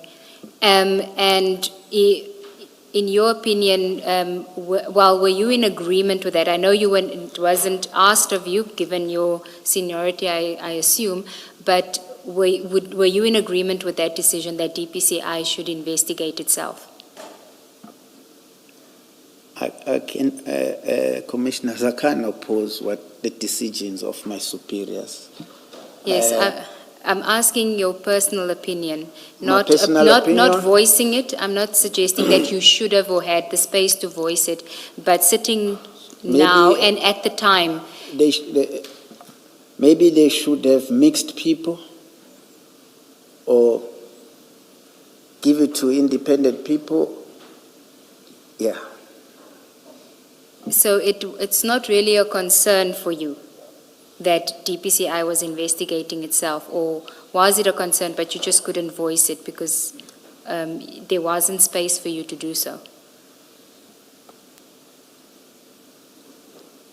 It's a tough question. Can I just ask us It's a really a tough one. Brigadier, Because it will, sorry ma'am. please carry on. Finish what you're... Now, because now I would be looked at opposing the decision by my senior. So I'll go with the decision by them. If you wanted to continue this, I'll let you. Okay. All right. Brigadier, it's about the now you're at the crime scene. This is on the 8th of On the November. 8th, Yes, yes, you're at the ma'am. crime scene. You say in paragraph 45, I must state that when I observed the scene, I was shocked that the safe had been breached, but more than that, I was skeptical that the safe had been breached by grinding the door. What was your there and then on the scene as you looked at it and you're skeptical about what you're seeing? What did you think would have happened here? It was unbelievable. If you look at the thickness of the door, Yes. and although I'm not an expert, the mechanism of the safe itself, after you know that it cannot be, how did it happen? Maybe it was someone who was working with the safes, I don't know, but I was really shocked. Okay. Did you, and I accept that you're not an expert, and hopefully we'll get an expert who can comment on it, but you had been told previously that the door cannot be breached. It necessarily would have to be opened with a key, right? Yes. Did it cross your mind that a key would have been used to open the door when you were there and then on the scene? Did it cross your mind without suggesting who, as you stood there, without thinking, so-and-so must have opened, looks like may have opened the door because it cannot be breached safe? It was hard for me to think in that line, Commissioner, because I knew the safe key was in Durban, far away from Potchefstroom. So are you saying you discounted that the key could have been used? Hence, I'm saying the only people that can tell us are the experts. Well, we know this key was going in and out of General Sinona's office. We know that fact. The first time is the 23rd of June. We've heard from other evidence that Mpangase kept taking it in and out. So we know that it didn't sit tight in Durban with Gentex, that we know on the 23rd it left Durban and went to Potchefstroom, was used in Potchefstroom. So it couldn't be that if you had been told by the landlord that this door can only be opened with a key, it's not capable of being breached, that as you stood there, you did not entertain that possibility, that someone of our officers may well have opened it if your view or what you had accepted, that it was not breachable. Tough one again, Commissioner. I ask you this question because I want to suggest for your comment. Yes, ma'am. That you may not have mentioned to the investigators in your statement, Yes. or even there at the scene, you may not have mentioned this conversation with the landlord about the door being unbreachable because you were uncomfortable about the consequences of mentioning it, consequences as in the implication of it. Because if there and then on the spot, and I think you would have been aware of that if there and then on the spot, you said, but the landlord said, this door is not breachable and can only be opened by a key. Yeah.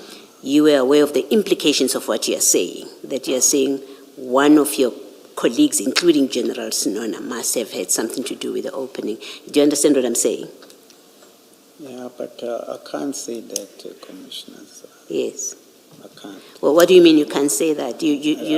I can't say, yes, the location of the safe and the way things happen, I do suspect that someone within us Yes.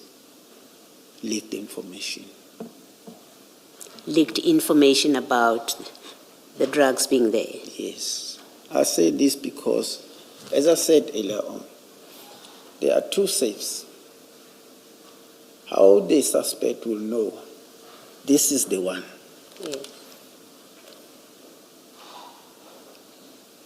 Well, you're not the first one to say it. I think even General Snona, when he testified, he did say that someone, because it was widely known, according to him, members knew that there was this suspected cocaine in the safe there, because it didn't become a secret. People knew about it.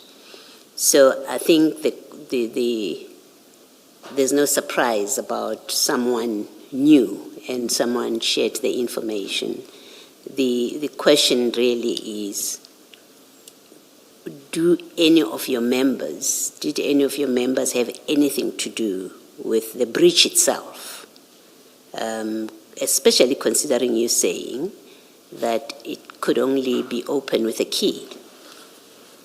That's And the suggestion there, maybe let me complete my thought, is it may well be that the door was in fact open. You're talking about it being staged, and my reading of that statement of yours is that the door was open and then the grinding is the staged part, because your landlord had told you this can only be opened with a key.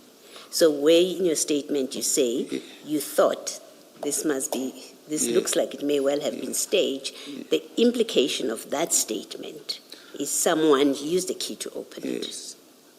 At least if I have the report by the expert, then I can confirm and say yes. Yes. But with me not having it, I'm unable. Yes. I know you can't confirm it as a fact, but what I'm trying to get from you is, do you appreciate and understand that when you say it looked like it was staged? Remember, we know it was there was grind. It was, yeah. I have to be careful of my English. Is it ground or grinded? Yes, one of those. So when you say you thought it looks like it may have been staged, I'm trying to remember there. I don't want to put words in your mouth, Brigadier, because this is quite a serious thing. So I wouldn't want it to be attributed to you unfairly if that's not what you were saying. You say, I would have expected the DPCI investigators to have investigated the possibility that the scene was staged and obtain an expert opinion on whether the cards we observed could have indeed resulted in the safe being breached.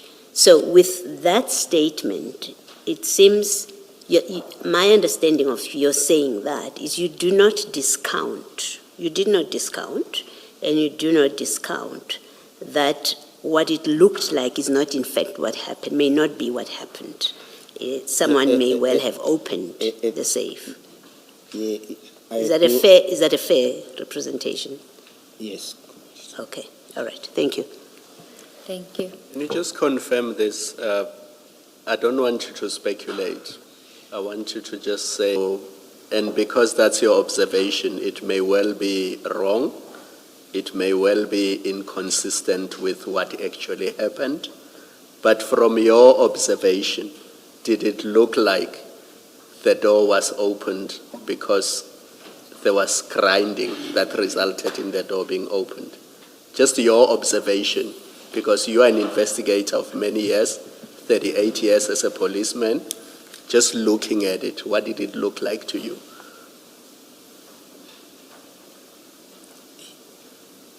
Commissioner, I could not believe what I saw there. Can you answer it in the positive, not in the negative, please? No, what I saw, I could not believe it, but hence I don't have anything to back me up.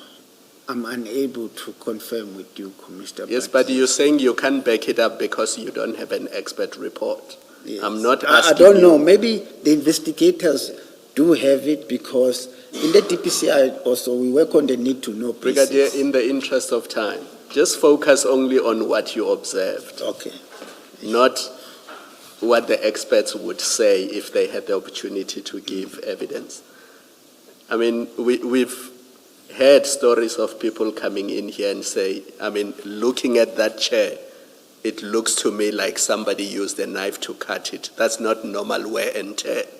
Now you're making an observation as a Yes. human being. That's the sort of information I'm expecting from you to say, when I got there and I saw this door, this was my observation. But also, Brigadier, you don't comment as a normal human being that I am. You are an experienced detective whose job is to interrogate things that I see at face value when I arrive, and I see things. You have better insight from your training and experience, so you're being asked to comment with that in mind, that you're an experienced and quite seriously experienced detective. When you see that scene, what do you think? I know you say you're skeptical, but Commissioner Kumar is asking you to speak more positively. What do you think when you get there, when you look at that scene?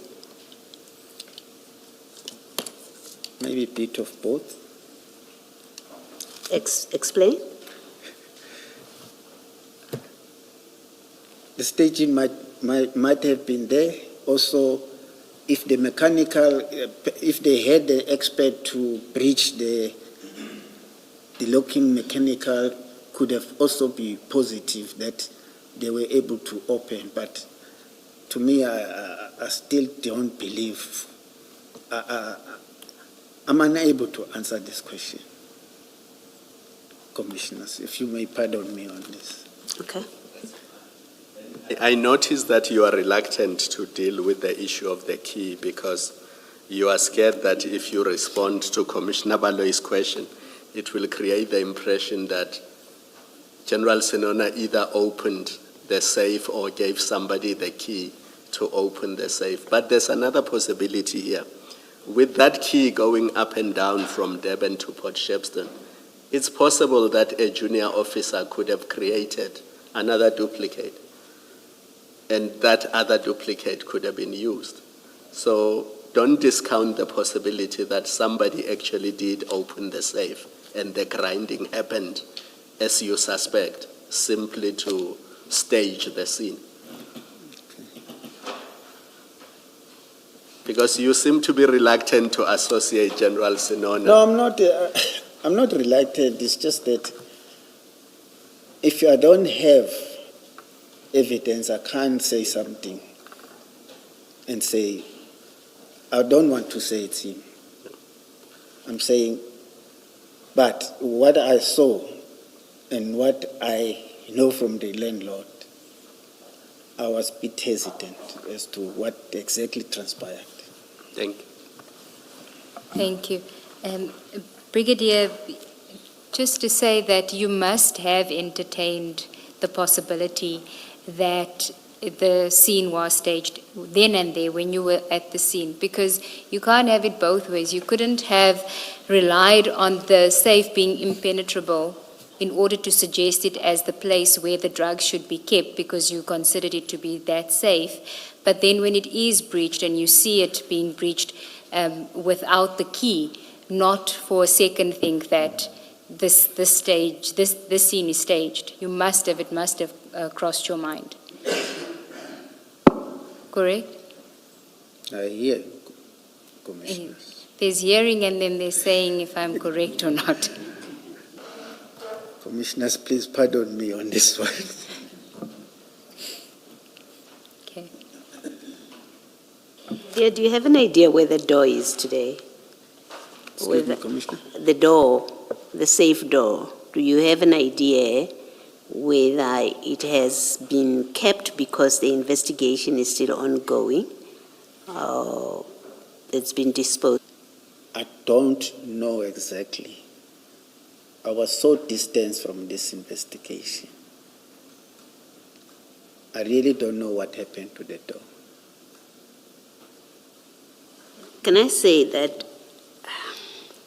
I have the discomfort that on something so serious, where you must appreciate, because of the way in which it played and your role in Yes. the way it played out, that you must appreciate that you would be one of the people that are maybe considered suspects, as in what was his role, questions being asked about your own involvement in this.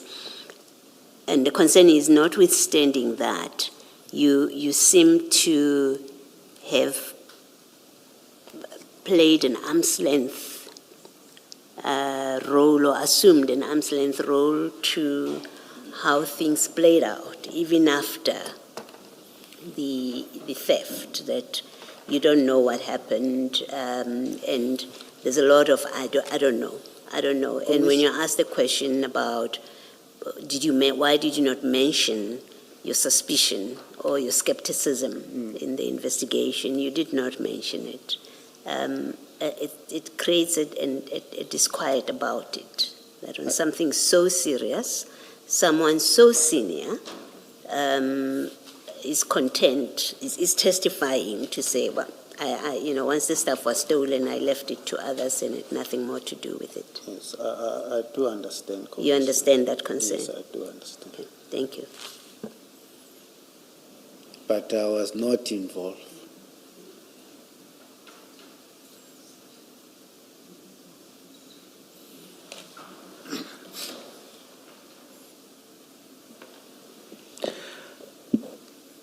My co-commissioners and indeed Ms. Sigels-Ncube have touched on this issue. You were of the view that, or rather you were skeptical, I think that's the word you used, and thought that this was staged. Part of the break-in was staged because the lessor, I prefer lessor to landlord, because the lessor had said the safe could not be breached without a key. Now you have that skepticism, if not suspicion. Were you afraid of General Sinona, that you were not direct and voiced your suspicion, and scared of him because you knew that the keys, except for the times that someone else would take them for a while, the keys were otherwise always with him? Were you scared of him to voice your suspicion, or for not voicing your suspicion? Commissioners, it was very difficult for me. Were you scared of him? If I say this, then people will say I'm suspecting someone, then my life is in danger. Where do I put myself as a... So your mind, I'm not sure what to make of that. So did the thought ever cross your mind, or the thought never crossed your mind? I'm not saying you suspected him. There's a difference between suspecting him and merely saying. But the owner said, this cannot be breached without a key. Yeah. I mean, also bear in mind that it's not as if 100% of the time the key was always with General Sinona. It would be with other people, and apparently for fairly long periods of time. In the sense, for example, if you go there to properly bag exhibits that is, place them in bags, you are going to be there for a while. And if you go there to take samples, maybe it won't be as long as when you go there to bag the exhibits.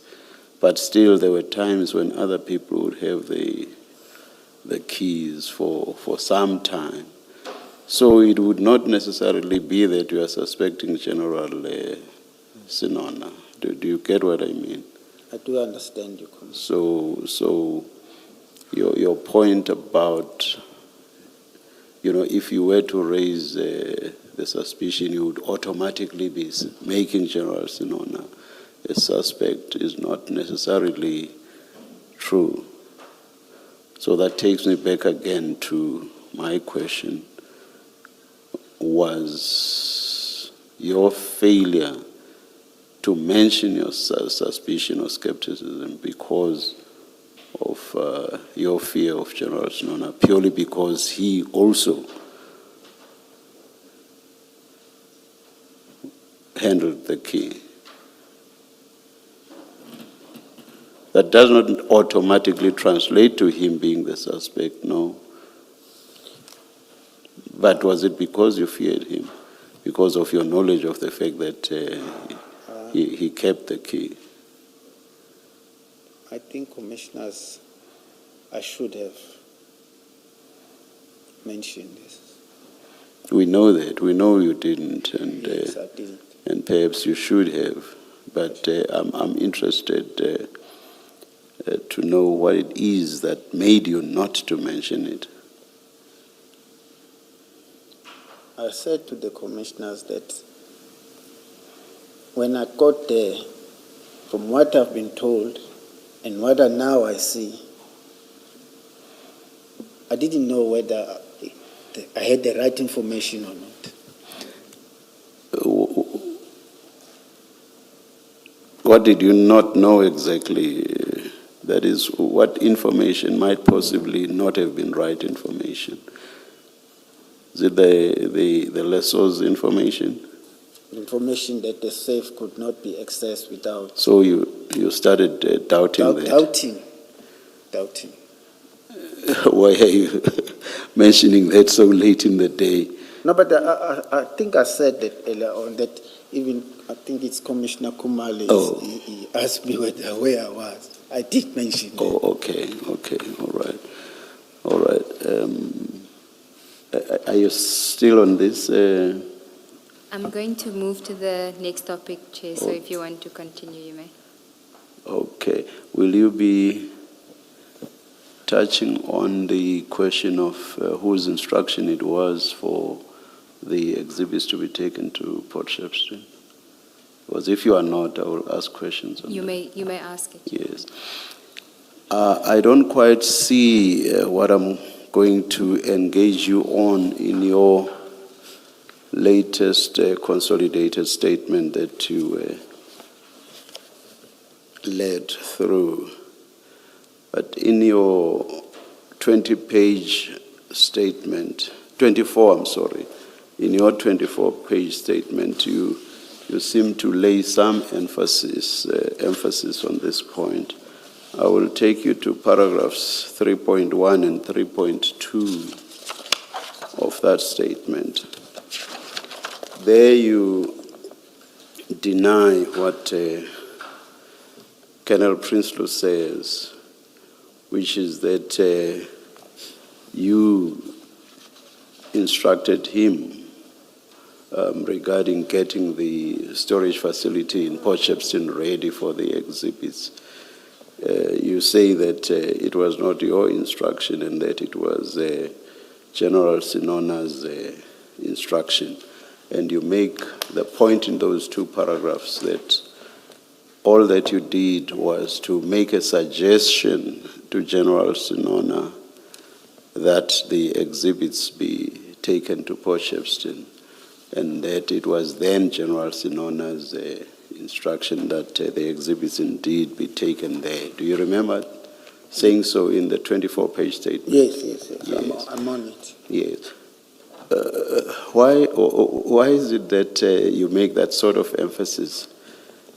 if you made the suggestion and then the instruction, even if it came from General Sinona, it was based on your suggestion, why do you emphasize the distinction between your mere suggestion and then the instruction coming from General Sinona? I said it because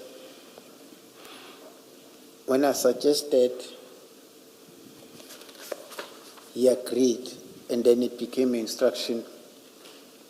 Then I was.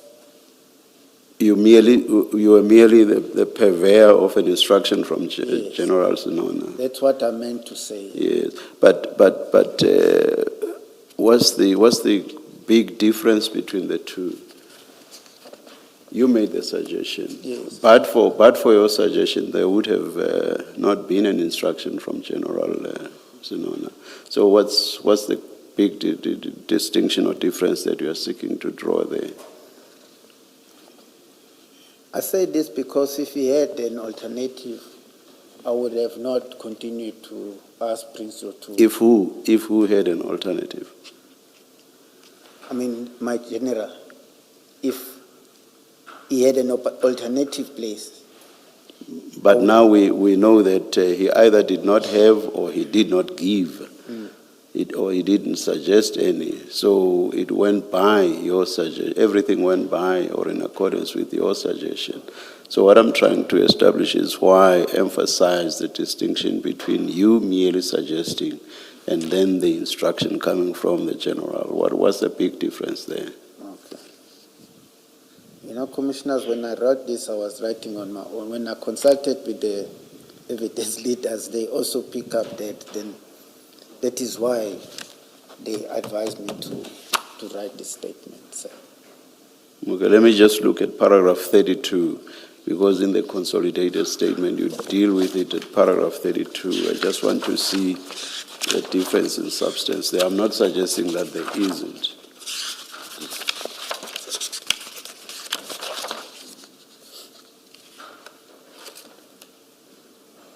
Yeah, I see there that you say you made the suggestion and then General Sinona agreed and instructed you to instruct Lieutenant Colonel Prinsloo to prepare the safe for the exhibits. This actually captures what I had in mind, which is what's the big difference, because you made a suggestion, there was an instruction, and you also instructed. So in a sense, in a sense, it actually captures the point I was making as to where exactly the big difference is. And from paragraph 32 of the new statement, it seems there isn't really. Do you agree? I agree, commissioners. Yeah. Maybe my use of English, not that I was pushing things away. I don't think it's merely the use of English. In so many ways, you say, I deny Colonel Prinsloo's allegation that I instructed you. You even put instructing, which is the participle there. You even put it in inverted commas. So it's a conscious use of language. I don't think it's a... I note my mistake, Commissioner. All right. Thank you. Yes, Mr. Gosnube. Thank you, Chair. Brigadier, do you know, I know Commissioner Baloy asked you, but do you know where the door is now? If the door is still at the DPCI offices? No, I've been there. I've never seen that door. But maybe I can ask. It's just that now I'm put on precautionary suspension. Okay, thank you. If I can just... We've just received some photographs. I just want to discuss with Advocate Selo what she does.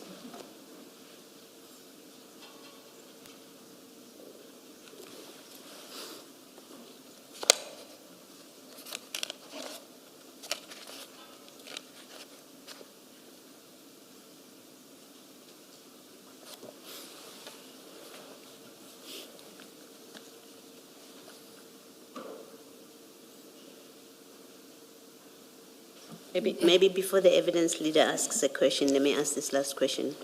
When you suggested to General Sinona that the exhibits can be placed at Potchefstroom, DPCI, did you mention to him that safe was unbreachable and could only be opened with a key? No, Commissioner. I think I was also asked that question earlier on. I never. You never told him that? Yes. Okay, thank you.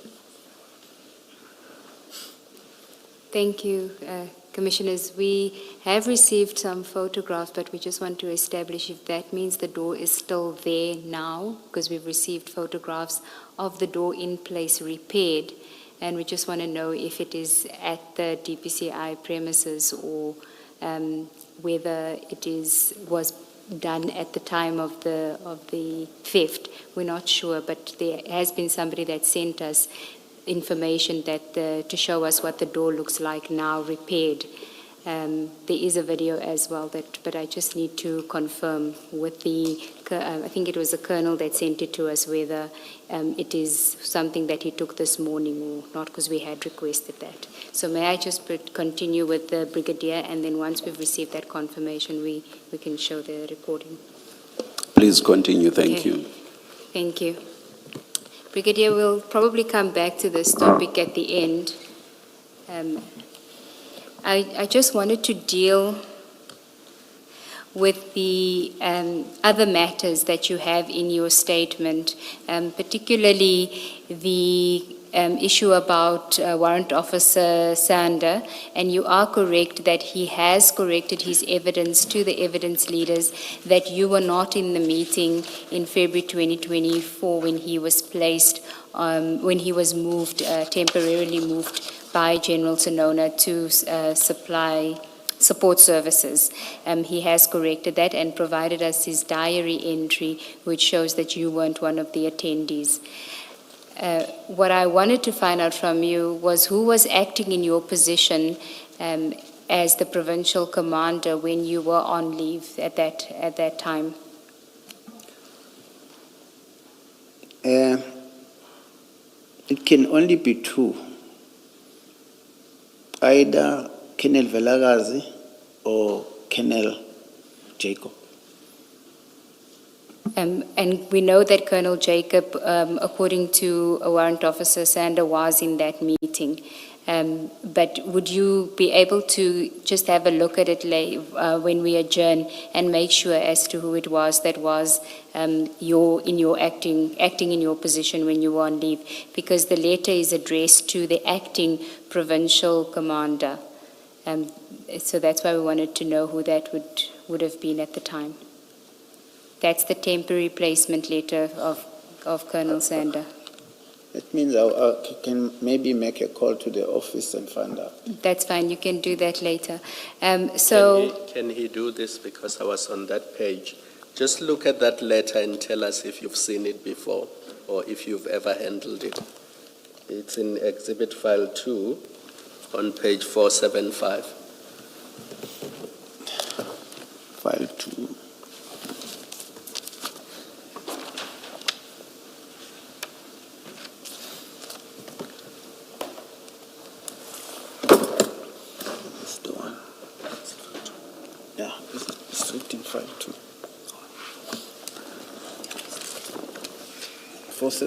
But Shepston Exhibit Bundle File 2.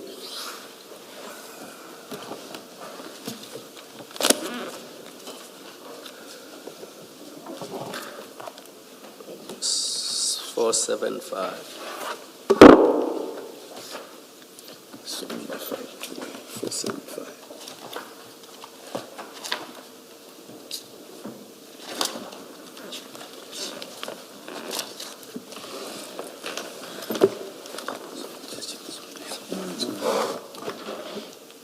Did you see that letter, Brigadier?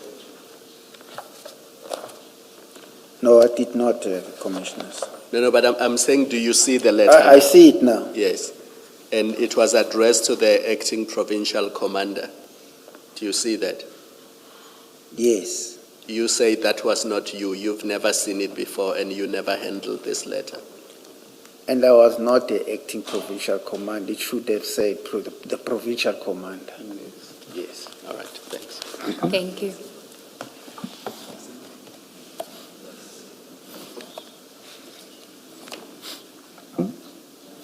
So you will inquire as to who was who was acting in your position at that time. I will have to. Maybe if you look at the corner, bottom right hand, someone has signed for acknowledgement. I can't read that name. Doesn't that assist? That would have been Warrant Officer Sand acknowledging I receipt see of the that. recipient. Yeah. Thank you. Okay. Now, I want us to just deal, I know that you weren't present at that meeting, but you say when you came back you found out and you were just notified that Warrant Officer Sander had been moved to supply chain management, correct? Yes. Okay. But you were involved in the investigation of the serious allegations of corruption against him. That flowed from, there was this letter that placed him on temporary placement at support services pending the outcome of an investigation. You did have a role to play in that process, correct? Yes. Okay, and what was your role? I will receive the progress report from Colonel Mjali and prepare the same for the provincial head, who will then send it to national office. Okay. Now, I want you to bear in mind that the date of that letter is the 13th of February 2024. And then I want you to go to page 1004 of the exhibit bundle. It should be either in the second or third file. 1004. It's one of the new exhibits. You don't know what's on the spine. I think it would say exhibit bundle 3, Chair. Thank you. Or Gavin, I think Gavin Jacob, it was marked incorrectly, but it's number 3. And you said page? 1004. Thank you.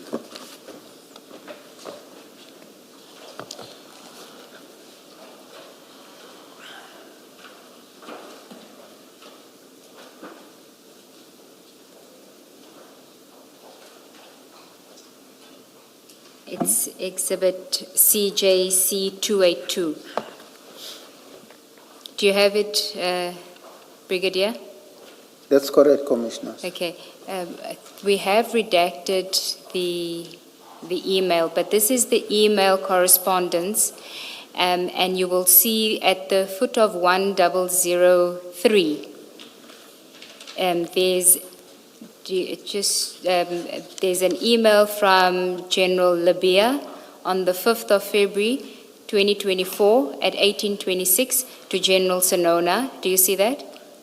Yes, I see that, Commissioner. And it's subject forward corruption within the police, and it says, "Good afternoon, General." And then on page 1004, by direction of the national head, kindly find attached matter for your attention and feedback. Your office is kindly requested to further engage the complainant. Kindly provide feedback by the 23rd of February 2024. Respectfully, and then it's signed, but it comes from the office of the national head, General Labia. And if you look at the bottom of page 1004, so what he forwards to General Sonona is the complaint that had been received regarding a Warrant Officer Sander. And it says, I won't mention the name of where it came from, it says to General Labia, and it says corruption within the SABC.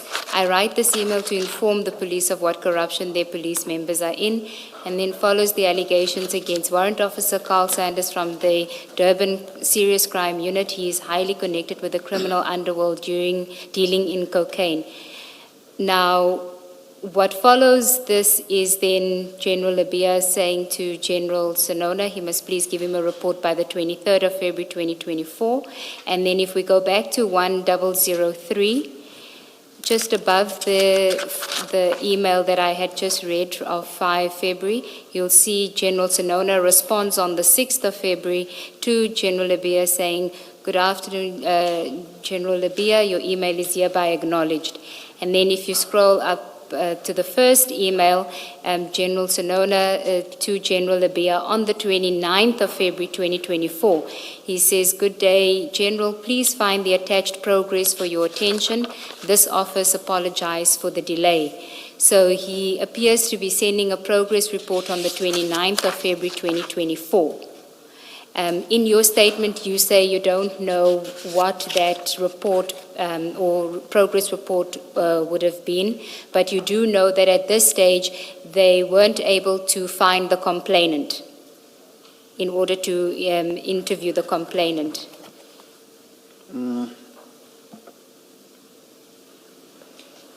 I do not know whether there is a letter from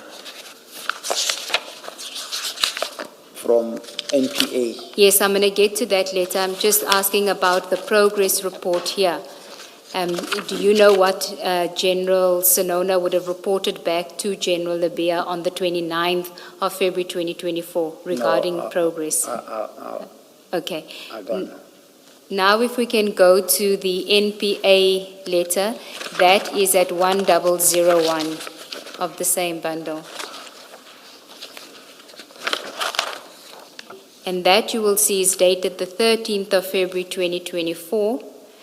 But on the second page, 1002, it has another date, 21 February 2024. So we don't know when it was actually sent. But it is from the NPA, and it appears to be to the complainant. And the subject line says, complaint in respect of Detective Warrant Officer Sander, and then it gives an inquiry number. It says investigating officer, and then it says, we refer to the above complaint which you addressed to the Directorate of Priority Crime Investigations Head Office via email dated 5 February 2024. The matter was assigned to Lieutenant Colonel Mshali, the DPCI Port Shepstone, and then it gives his number, and then it says, during a meeting held at our office on 13 February 2024, Lieutenant Colonel Mshali briefed Advocate Harrison of this office about the allegations, and the content of your email was discussed.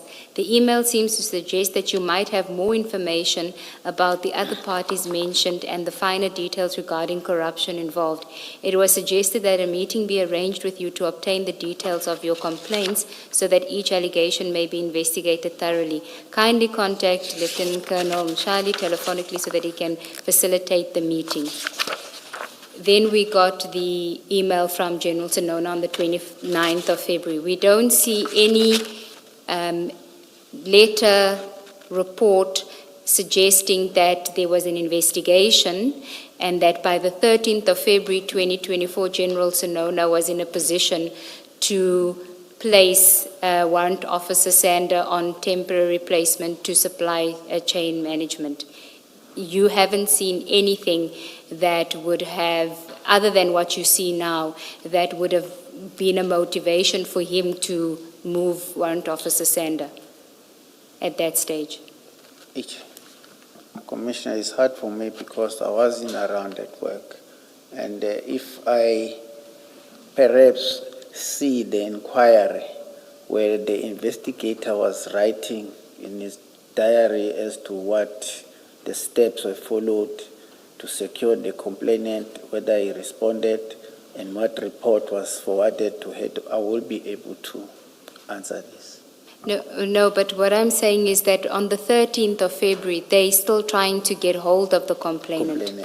There hadn't yet been a meeting with the complainant according to the NPA.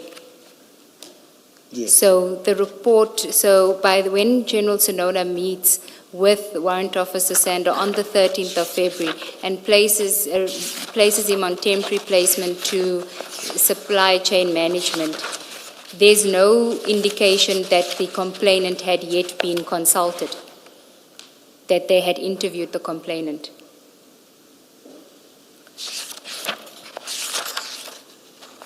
It will appear so, but Yes. I wasn't there. Well, you were involved in verifying progress reports that were submitted to General Sonona. Yes. In any of your reports, did you record any interaction with the complainant and whether the complainant verified this information? I don't recall. Well, did you ever speak to the complainant? No. Did you ever speak to anyone who had spoken to the complainant? I don't think the complainant was ever found. Yes, that's what I'm asking you. So on the 13th of February, when General Sonona places Warrant Officer Sander on temporary placement at Supply Chain Management, there's no interview that had been had with the complainant. All that he had was that complaint that General Labia had sent to him on the 5th of February saying, here's the complaint, please engage with the complainant. I took you to that email. Is I that agree correct? with you. And then when you get involved, so you come back and you get told that Warrant Officer Sander had been moved. Yes. What was your attitude towards his movement, given that he was a member of your team? I was shown this letter, and I looked at the letter, and there were serious allegations. So I did not object to the decision taken to remove him. Okay. And at what point does the investigation get finalized into these serious allegations of serious corruption? I think the last letter was in 25 March. That is March 2025. So if we can go to that information note on page 993 of the bundle. And you will tell me where there is a finding made or an outcome insofar as that investigation is concerned. The investigation that emanated from that email of 5 February 2024. So do you have the information note? Yes, I do. And if we go to page 998, page 998, you will see that the information note was verified by you. It was prepared by, what is AC? ACND Shangasi. What does the AC stand for? Admin clerk. Okay, so the admin clerk Shangase, and you verified it. So you satisfied yourself with the information that was contained in this information note, Yes. correct? On page 998, because you have, that's your name on there. Yes. And you confirm that you verified the note. Yes.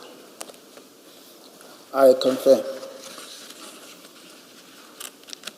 Okay.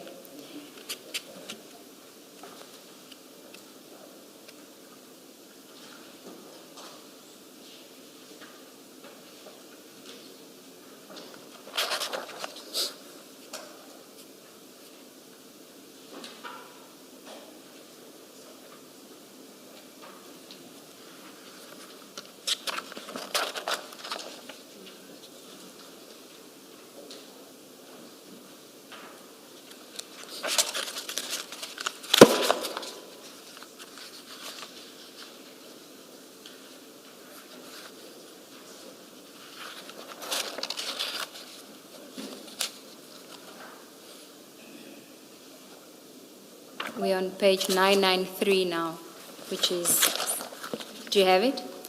Yes, I do. So that's the information note addressed to the national head.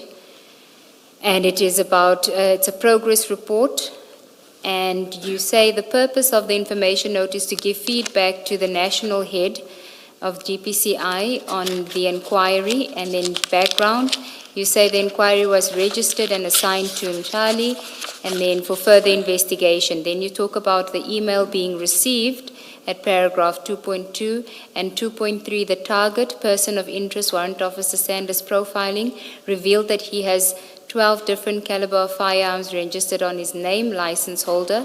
Then it says he serves in a position of director, at least one entity, and a request for information on his entity was forwarded to Financial Intelligence Center. 2.5, a meeting was held with Advocate Harrison from Director of Public Prosecution in Durban on the 13th of February 2024. The matter was discussed in length, and Advocate Harrison indicated that she would discuss the matter further with her superiors. On the 20th of February 2024, a telephonic conversation was conducted with Advocate Vani Govender, Head of Organized Crime at Durban DPP office, and she suggested that the matter should be referred to Peter Marisburg DPP's office because Durban office has other matters involving the target. So the target being Warrant Officer Sander. And that other matter would be the one that you had referred to, which was the DPCI judge complaint from 2023, where he's not mentioned. Yes. That's correct. So it's that one that's been referred to. Yes, Commissioners. Okay. Then if we can go to 2.8. On the 21st of February 2024, Advocate Harrison contacted the investigating officer telephonically and informed him that the matter has been registered at her office. Then we get to evidence obtained.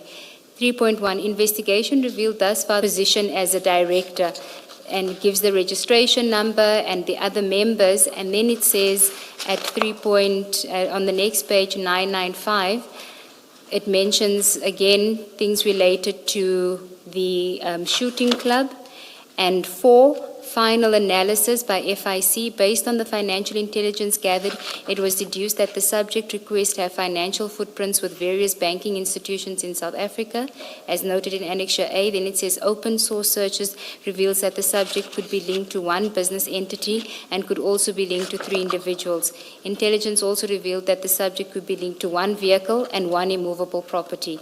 5, recommendation by FIC. In line with the findings and analysis of the FIC report, following recommendations are to be considered. That this request be scrutinized for further investigation on possible criminal and/or illegal activities perpetrated by the subjects based on the information outlined in this report, and to identify additional suspects that may be involved in such activity. The results in respect of the confirmation of a business relationship obtained in terms of Section 27 of FIC was incorporated into the report. The subjects have been flagged on FIC database in order to advise the police immediately should they receive any other relevant reports in the future. Then the findings by the FIC. The FIC received no suspicious and unusual transaction or activity reports with reference to Section 29 of the FIC Act related to the subject Carl Sander. FIC received no cash threshold reports with reference to Section 28 of the FIC Act. 6.3 CTRs refer to reports on transaction, i.e. cash received or paid by the institution in excess of the threshold amount of 49,999. Where there are transaction exceeding the threshold amount, the institution must file a CTR with the FIC. No unusual or suspicious transactions found on the suspect's bank account records obtained through Section 205. Outcome of the investigation. The information received from DPCI Risk and Integrity Management at the head office as per request through a subpoena in terms of Section 205 of the Criminal Procedure Act revealed that Warrant Officer Carl Sander did not apply for remunerative work. Investigation revealed that Warrant Officer Sander holds a portion of directorship at the shooting club and was incorporated on the 16th of April 2019. Current status, 8.1, disciplinary case, DPCI KZN DR 04-2024 was registered and investigated. The employee was found guilty of not disclosing that he was a director of a shooting club. Sanction was verbal warning dated 10 March 2025. And it's signed by the Crime Investigation, LS Sonona. Now, Okay. in all of that, May I clarify this? Yes, please do. I signed this letter on behalf of General Snow. Yes, okay. Now, in all of that, where is the outcome of the investigation emanating from the 5 February 2024 email by a whistleblower to General Labia?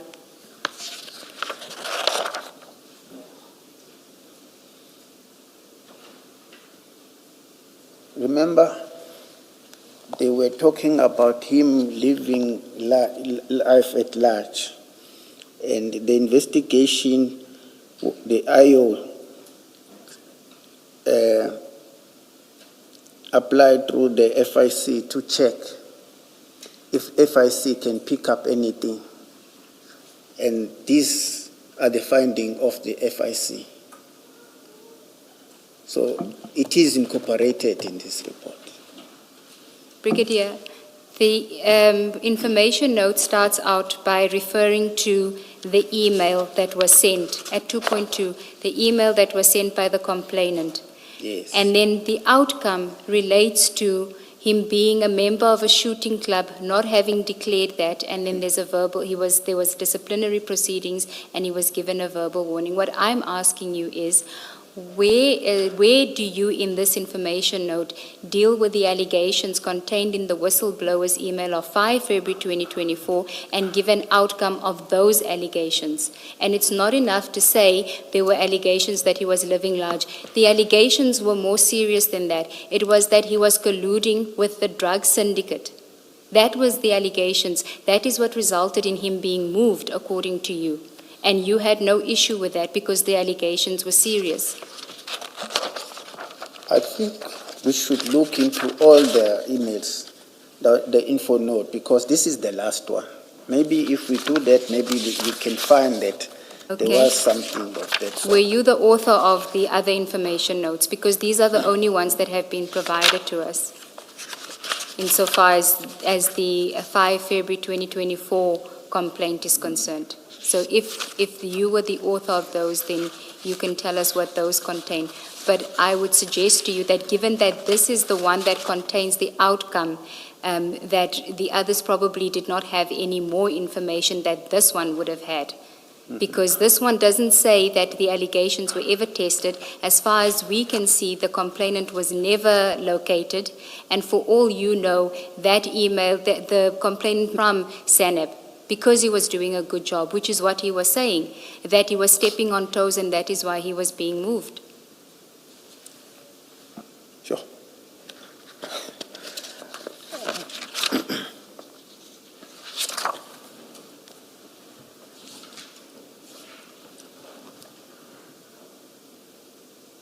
I can't answer. Well, you must answer it because you're the author of this document. This document comes a year after he's been moved from SANEP. So for a year, you don't have one of your most effective investigators on drug busts. And you are okay with that, and you prepare a note, which ultimately the outcome is that a disciplinary hearing has already been had. He's been found guilty of not disclosing that he's a member of a shooting club and that he gets a verbal warning. I just want to check if there were other things that were not given to the commission. Okay. Whilst you're doing that, can I ask you, were you ever able to verify the allegations contained in the 5 February 2024 email by the whistleblower to General Labia? You ever able to verify those allegations that Warrant Officer Sander was colluding with a drug syndicate? According to my information, we could not. Why did you not put that in the report, in the information note?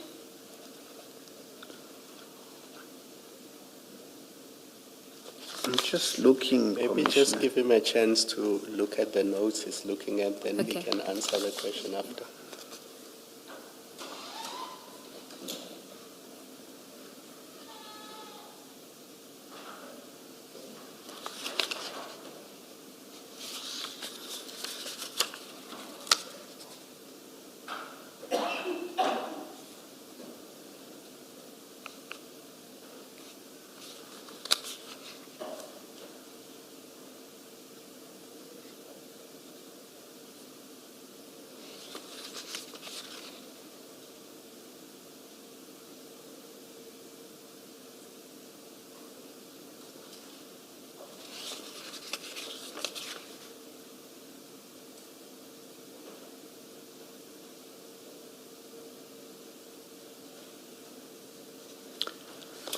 Because I see another info note here dated 2024-07-15, which was signed by my provincial head.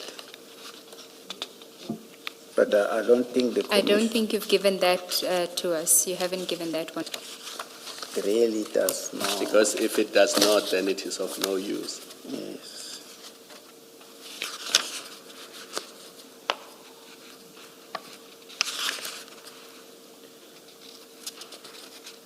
This would have helped me if I had the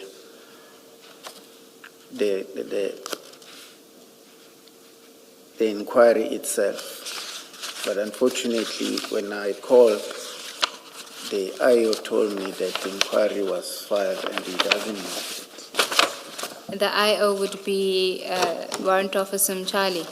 Kennedy Mchali. He's a colonel.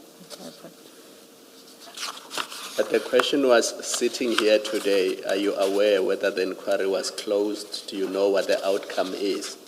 Because the complaint from the complainant was specific, and the document on 993, other than what is stated in 2.2, does not say what became of that complaint.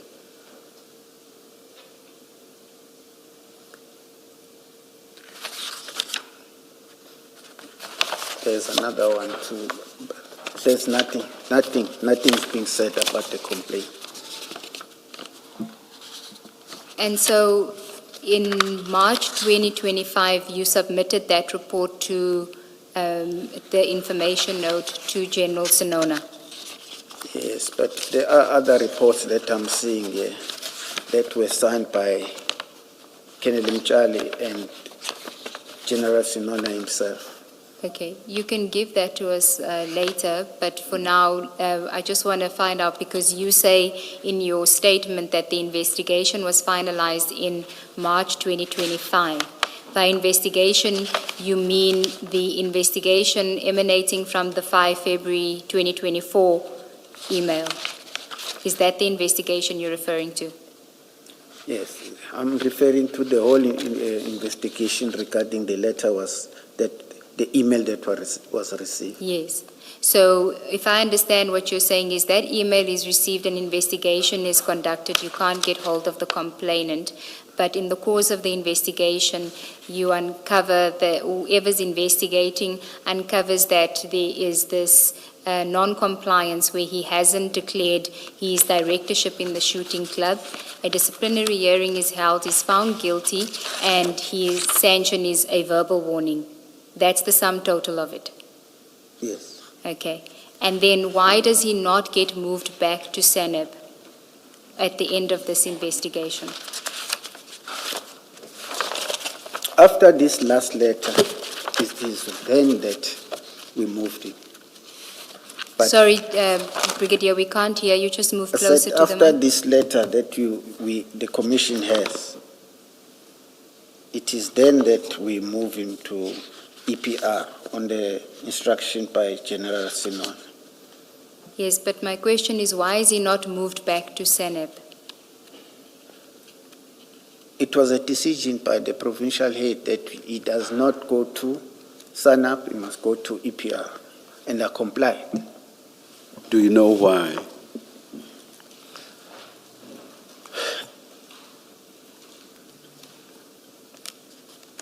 I think his reasoning were based on this, but on this email, plus the other one that came on the 2022, that's all I can think of. Because I went to him and I said, let's take this member back. And he said to me, it's fine, but he must go to SANAP. Excuse me. To Economic, EPR. EPR, projected resources. Did you ask him for Warrant Officer Sander to go back to Seneb? Did you ask General Sonona for Warrant Officer Sander to go back to Seneb? It's very specific. No, I said, when I say the member must go back, because he was from SANAP, so I meant that he must go back to SANAP.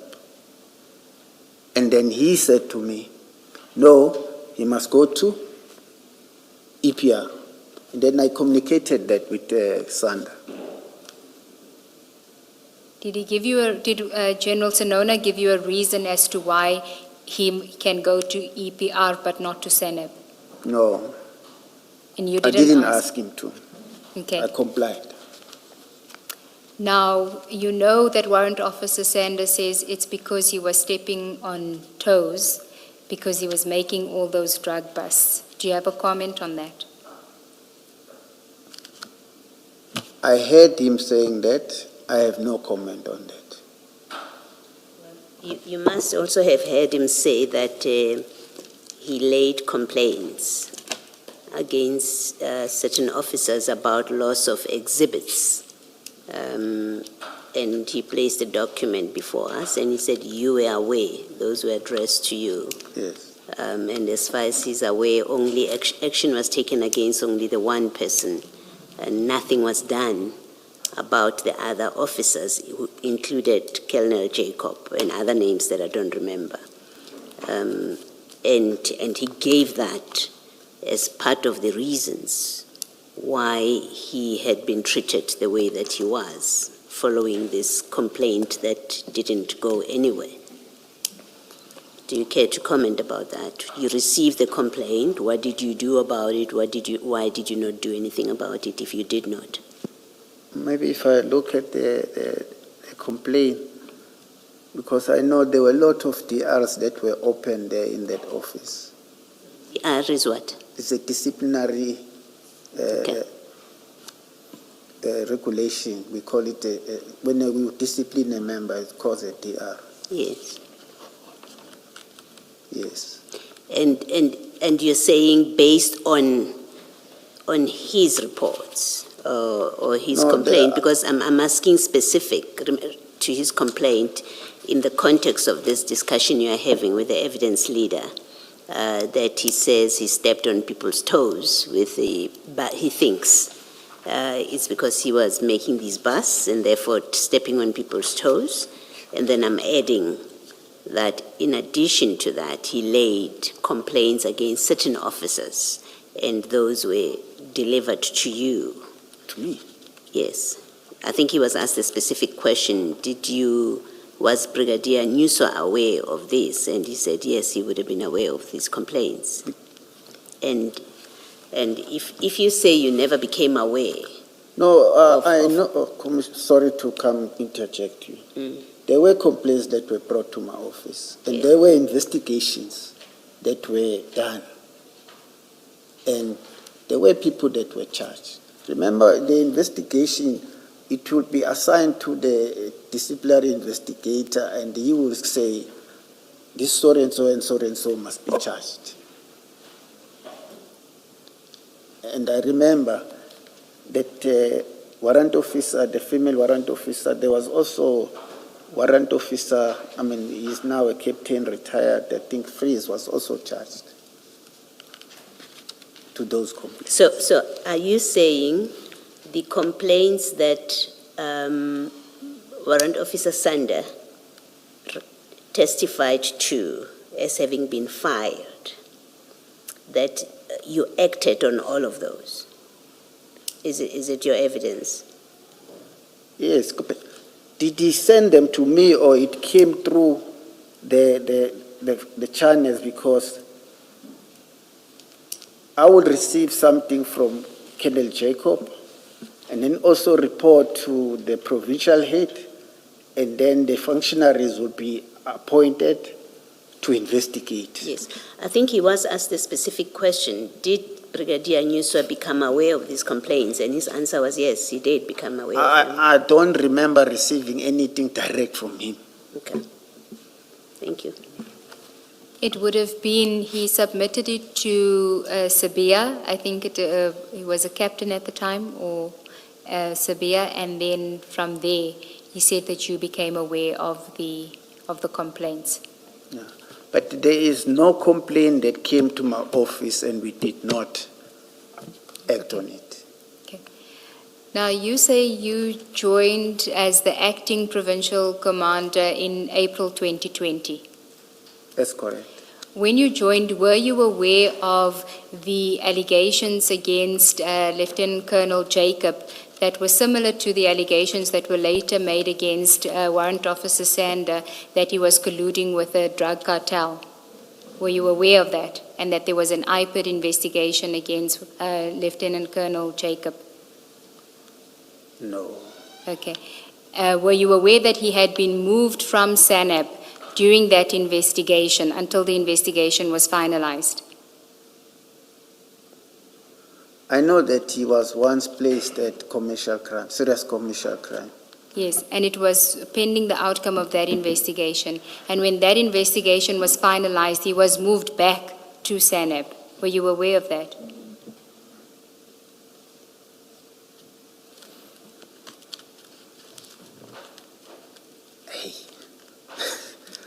It's fine if you weren't aware of it. You just came into the position in April Okay. 2020. No. This would have occurred in 2019. But Okay. Yes. All right, no. I do. That's why I said when you joined there, were you aware of these allegations? No, Okay. no. So was there any reason why Warrant Officer Sander should not have gone back to SANAB at the conclusion of the investigation? I would suggest even earlier than March 2025, most probably in July of 2024, based on that information note that you have there that we haven't seen, but that he should have gone back to SANAB at the conclusion of the investigation. It was a decision of my superior.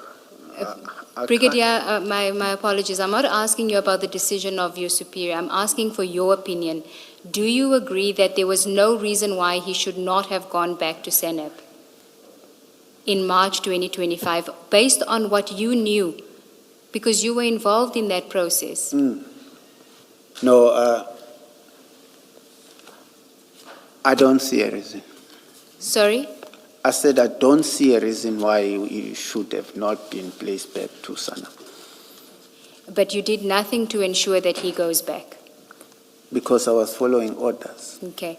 And this was somebody, whilst he was in your team, he was a good investigator. He was one of the best investigators you had at the time, correct, insofar as drug busts are concerned? Yes. Okay.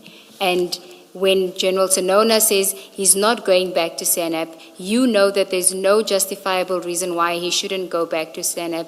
You just agree with the decision to send him to EPR. I sent him to EPR, but again, equally so, I asked him to do a very sensitive investigation for me there, because other investigators were not taking it anywhere, and he's still doing it. And he has progressed a lot on that investigation. Can I just say, Brigadier, that you are the head, Yes. and Sanders falls under you. A complaint or an allegation was made against him. It went nowhere. You are confident enough to recommend that he should be reinstated to SANAP. I struggle with your presenting the position as if you don't have the ability to advocate for your members. You know your members, the members in your team. You know their strengths. Yes. You know where you are short of resources. And this idea that you are presenting, that you have absolutely no say. General Sinona runs the show however he wishes, to a point where he can move people around without you having a word at all, even making a suggestion or advocating. It's difficult considering the seniority of your position. I mean, he's the overall head, General Sinona, there's no question about that, but he has different, I think you've said commanders, commanders? Provincial commanders. Yes, who report to him. So he's not the be-all and end-all of everything. He relies on you. You are presenting, and consistently, about this operation. First the operation in Port Shepstone, but now in this conversation, you are presenting the impression that you have absolutely no say. It's one thing to say, I did motivate, and I did have the discussion that I think he should return. to SANEP for reason A, B, C, D. And General Sinona, well, he makes the final decision and is finally accountable, overruled my recommendation. That's a different scenario than having someone of your seniority who says, well, I was following instructions. I said the man should be retained, and I don't know for what reason General Sinona decided he must go to EPR, but hey, it was an instruction, and there was nothing more I could say. Never mind do, I'm not even saying do, I'm saying say about it. Then it raises questions about the effectiveness of these positions of leadership. If after all, someone in General Sinona's position, and that not just him, I'm not being personal to him, but if someone who holds that position after all makes all the decisions and doesn't get any input and assistance from his middle management or executive management, because that's what you are, then it raises questions about the effectiveness of that structure. If not the structure, then of the people that get appointed to those positions. Do you want to comment about it? Is this something that we should be worried about, or we just don't understand how things work in the SAPs, or how they are designed to work, in fact? I think in my first statement that I read this morning, paragraph 13, the commissioners will find the answer there. Where you say General Sinona just Page 4. does as he wishes. You say paragraph? 13.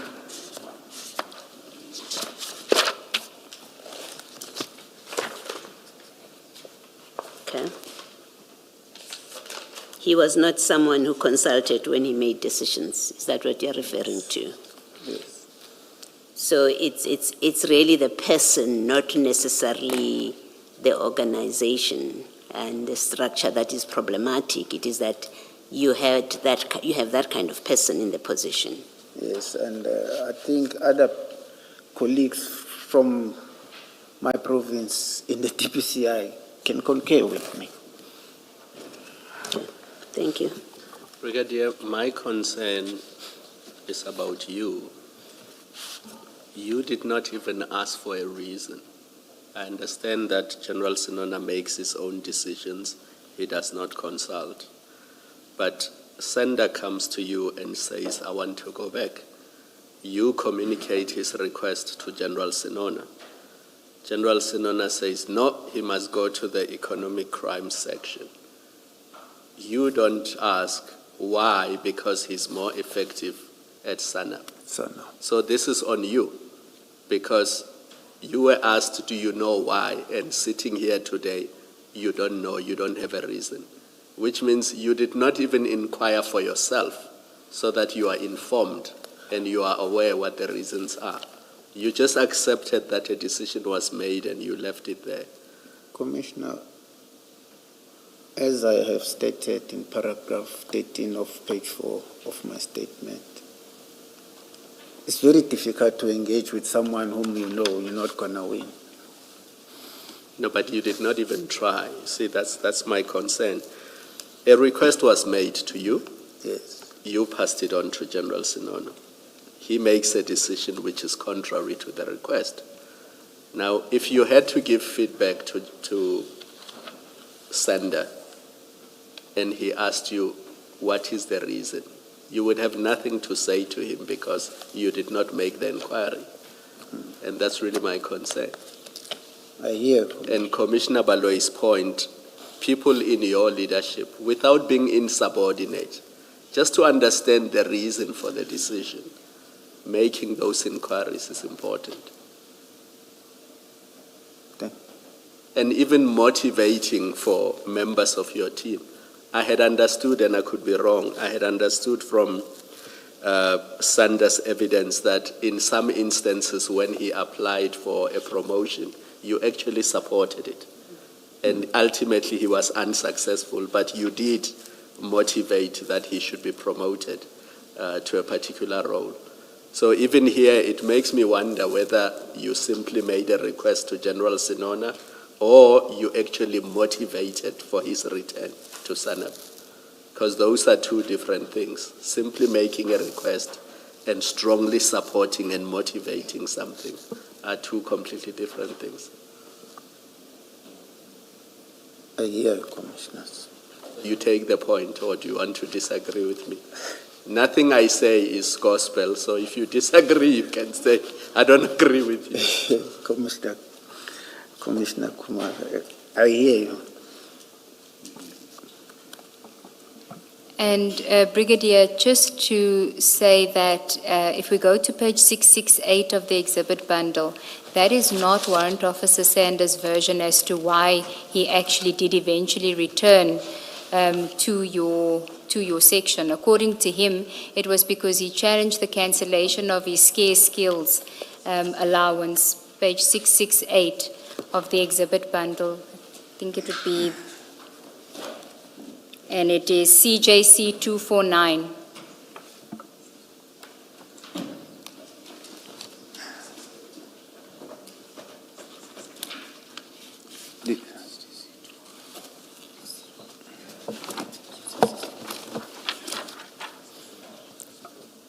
Do you have CJC 249? It is a letter on a SAB's letterhead to the Acting Provincial Commander, Corporate Support Services. Yes. It's CJC 249. It's page 667. 649. CJC 249, and the page number is 667. Okay. Yeah. Do you see the letter? I see this letter. Yes, it's to the Acting Provincial Commander, Corporate Support Services. Do you see it? Yes. If you go to the last page of that letter,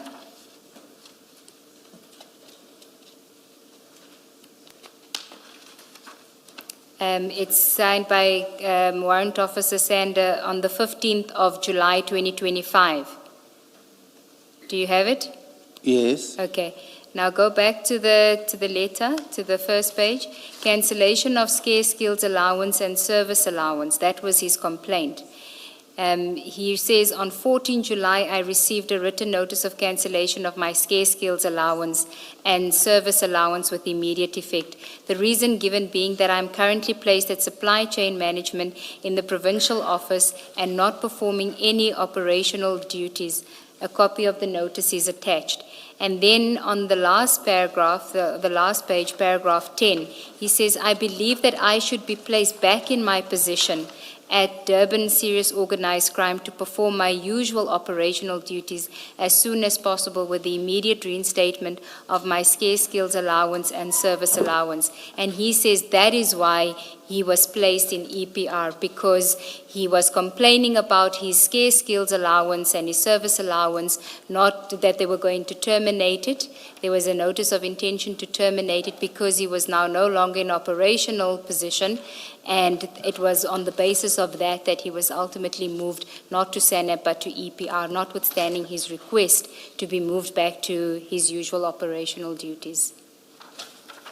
And that was in July of 2025. So I don't know when you had the discussion with General Sonona after the conclusion of the investigation in March 2025, but by July 2025, Warrant Officer Sander is still in support services and fighting to go back because there's an imminent cancellation of his scarce skills allowance. My discussion with General Sonona was not in March.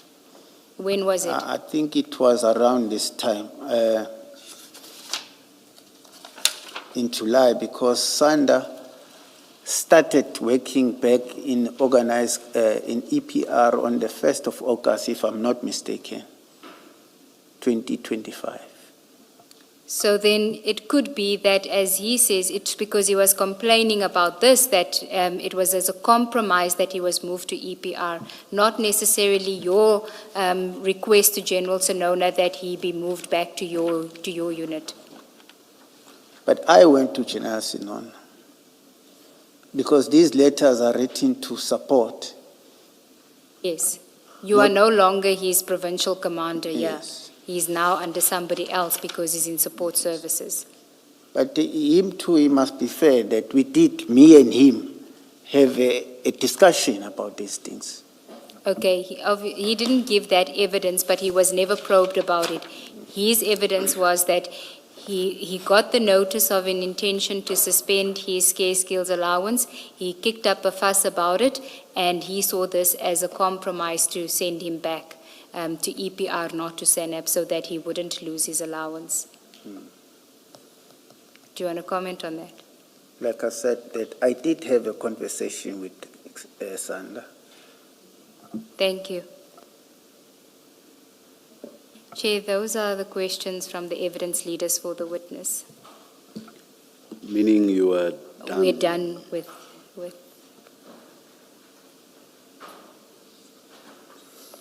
Brigadier, can we just clarify two things? You may already have given evidence on this, and maybe I did not hear you properly. Let's start with Colonel Jacob, when you are told that he wants to be part of the operation, or CI member has requested that he becomes part of this operation. Did it not concern you that he was on leave, and why did you not say, seeing that he's on leave, why can't you get somebody else? Commissioners, I won't lie. He is an experienced drug investigator. I was happy with him because he was going with warrant officers. But does that mean there were no experienced drug investigators who were on duty on the day? There should have been, but I wasn't informed. Because as it turns out, he was not very experienced, because he said this was the first time he had been to this depot and he had performed this type of operation at that depot. I think I did explain earlier on that when he came over from DSO, he was working at the drug section. And he was working with a very experienced colonel, who's late now, Colonel Hussein. Okay. And then, sorry, you're not finished? Please continue. Yeah. And I would have not known that this was his first. Should I have known, I would have probed to say, but why? Where's Carl? Where's Colonel Cooper? I'm saying he was a captain then. Where's Captain Cooper Sami? Because you seem to have readily accepted that because this CI member wants him, it doesn't matter that he's on leave, he can go and be part of this operation. You seem to have easily accepted that, and you did not even question the motives of those who wanted him specifically. Yes, Commissioners, as I said, because you find that members are comfortable to work with certain people. I even made an example that Carl will work with Colonel Bucas. And him being asked by this member, which I do not know, I did not see anything wrong. Can we go to the October incident? After Colonel Prinsloo told you specifically that he was concerned about the safety of the exhibits. Yes. So you were not just reporting to General Senona that there has been a break-in. Colonel Prinsloo was specific when he spoke to you. He said he's concerned about the exhibits being there. Did you communicate the second part of that message to General Senona? Yes. Did you tell him that Prinsloo says he's concerned about the exhibits and where they are? Yes. And then I went further to say I've informed Jacob. Yes. And then the two of you and General Senona, all you do is to say to Jacob, expedite the investigation. You take no steps to improve the security, even after Prinsloo has said to you, I'm concerned that these things are no longer safe where they are. So it's a specific concern about the safety of the exhibits. And you don't address the issue of the safety of the exhibits. Instead, you say to Jacob, expedite the investigation, which means you don't address the issue of the safety of the exhibits at all. I think in my evidence earlier on, I did explain that I was also hands full of the civil unrest matters. And when I've reported to General Snona and Colonel Jacob, I thought they would come to my rescue because they knew what I was busy with. Because other people were continuing with their normal duties, and me, I was busy with this. And it worries me that you didn't write any letters either to National Office or to FSL. You seem to have only made phone calls and you were content with that. I concede, Commissioner. Yeah. And this may be your last chance, at least with this commission, to deal with this. Looking back now, do you think there's anything you could have done better? Of course, yes. And what is that? To be very cautious and take a precautionary step. Firstly, I shouldn't have recommended drugs to go to Potchefstroom. Secondly, when I was informed of the attempted, I should have at least left the civil unrest matters and focused to say that these drugs must be moved. But from your earlier answers, it sounds like you couldn't even do that because you keep saying the boss is the one that made the you only recommended, and General Sinona is the one that gave the instruction, creating, and I think I tried to sound this out with you, that you have created the impression that General Sinona, this became General Sinona's matter, basically. He's the one that was giving instructions, he held the key, and effectively liaising with Mbangase, and so you gave that impression. And from that impression, what comes across is you had no further say in the conduct of this investigation and dealing with these exhibits. Commissioner, I will agree with you because of the other part of the investigation that I was busy with, knowing that General Snona has the key and the investigators are there, and they were not even assisting in what I was doing. They were just continuing with their normal duties. And then lastly, Brigadier, at the end of this process, we must make findings and recommendations. And I raised two issues with you earlier, and you conceded that there was an oversight on your part. The first one was your failure to inquire with the other police stations, especially in Durban, whether they had storage capacity on the 22nd of June. And then the more serious one, which is you and General Sinona arrive at Port Shepstone, and you can clearly see that the prescripts are being violated, the way the exhibits are being handled, the way they are being stored, and your failure to take action against members who reported to you on the day. So you allow this culture where people don't comply with the prescripts, and for 5 years you do nothing about it, and people continue doing the same thing over and over again. And it creates this culture where prescripts are just there on paper, nobody complies with them, and people do as they please. And seniors at your level don't do anything about it. They don't take action against those officers. I consider those two to be quite serious, and I want to hear from you in conclusion what your position is on what I've just said, because at the end of the day, we must make recommendations, and we need to deal with these issues in the recommendations. So very briefly, is there anything you want to say on the two issues I've raised with you where you considered that there was oversight on your part? Commissioners, I can't change what has happened. Only thing I can say, I'm sorry to you and the nation. Not to me, to the nation. To the nation. Because these drugs end up in our communities, unfortunately. Yes. Thank you, Chair. Just one last thing is the photographs and the video that we had indicated. We have received communication from the DPCI that the door is being used at a different location. It has been repaired. They've sent us a video as well as pictures, clearer pictures of photographs that were taken of the damage and the cutout, if we could just display it. Are you going to be raising anything with the brigadier about that?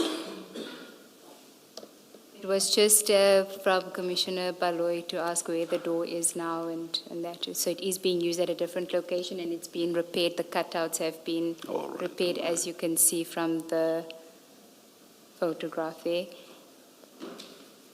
And then you can show the cutout. Thank you. Do they say whether it's being used where they're storing drugs again? No, they say that the lock doesn't work now, so it's not locked. It's used in a situation where it doesn't The require. repair work doesn't look all that impressive. It does not.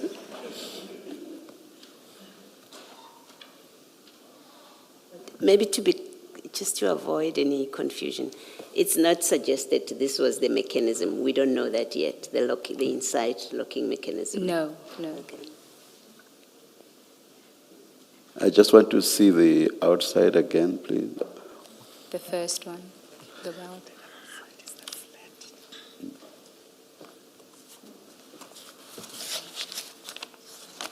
All right, thank you very much. And then the pictures of the cutouts. And then we'll just show the photographs, Chair, of the cutouts and the scaling that was done with reference to a pencil and a cell phone, I think it was. To show the thickness of what was cut. I You think can see the General big- Sinona even mentioned the actual Measurement. thickness, yeah. I said what? Was it what? The next one. Thank you. Thank you very much. Thank you, Chair. Ms. Eagles. Brigadier, thank you very much. You are excused. Thank you, Commissioners. And now, Tomorrow, I think it's Ayrton, Chair, the Ayrton Street.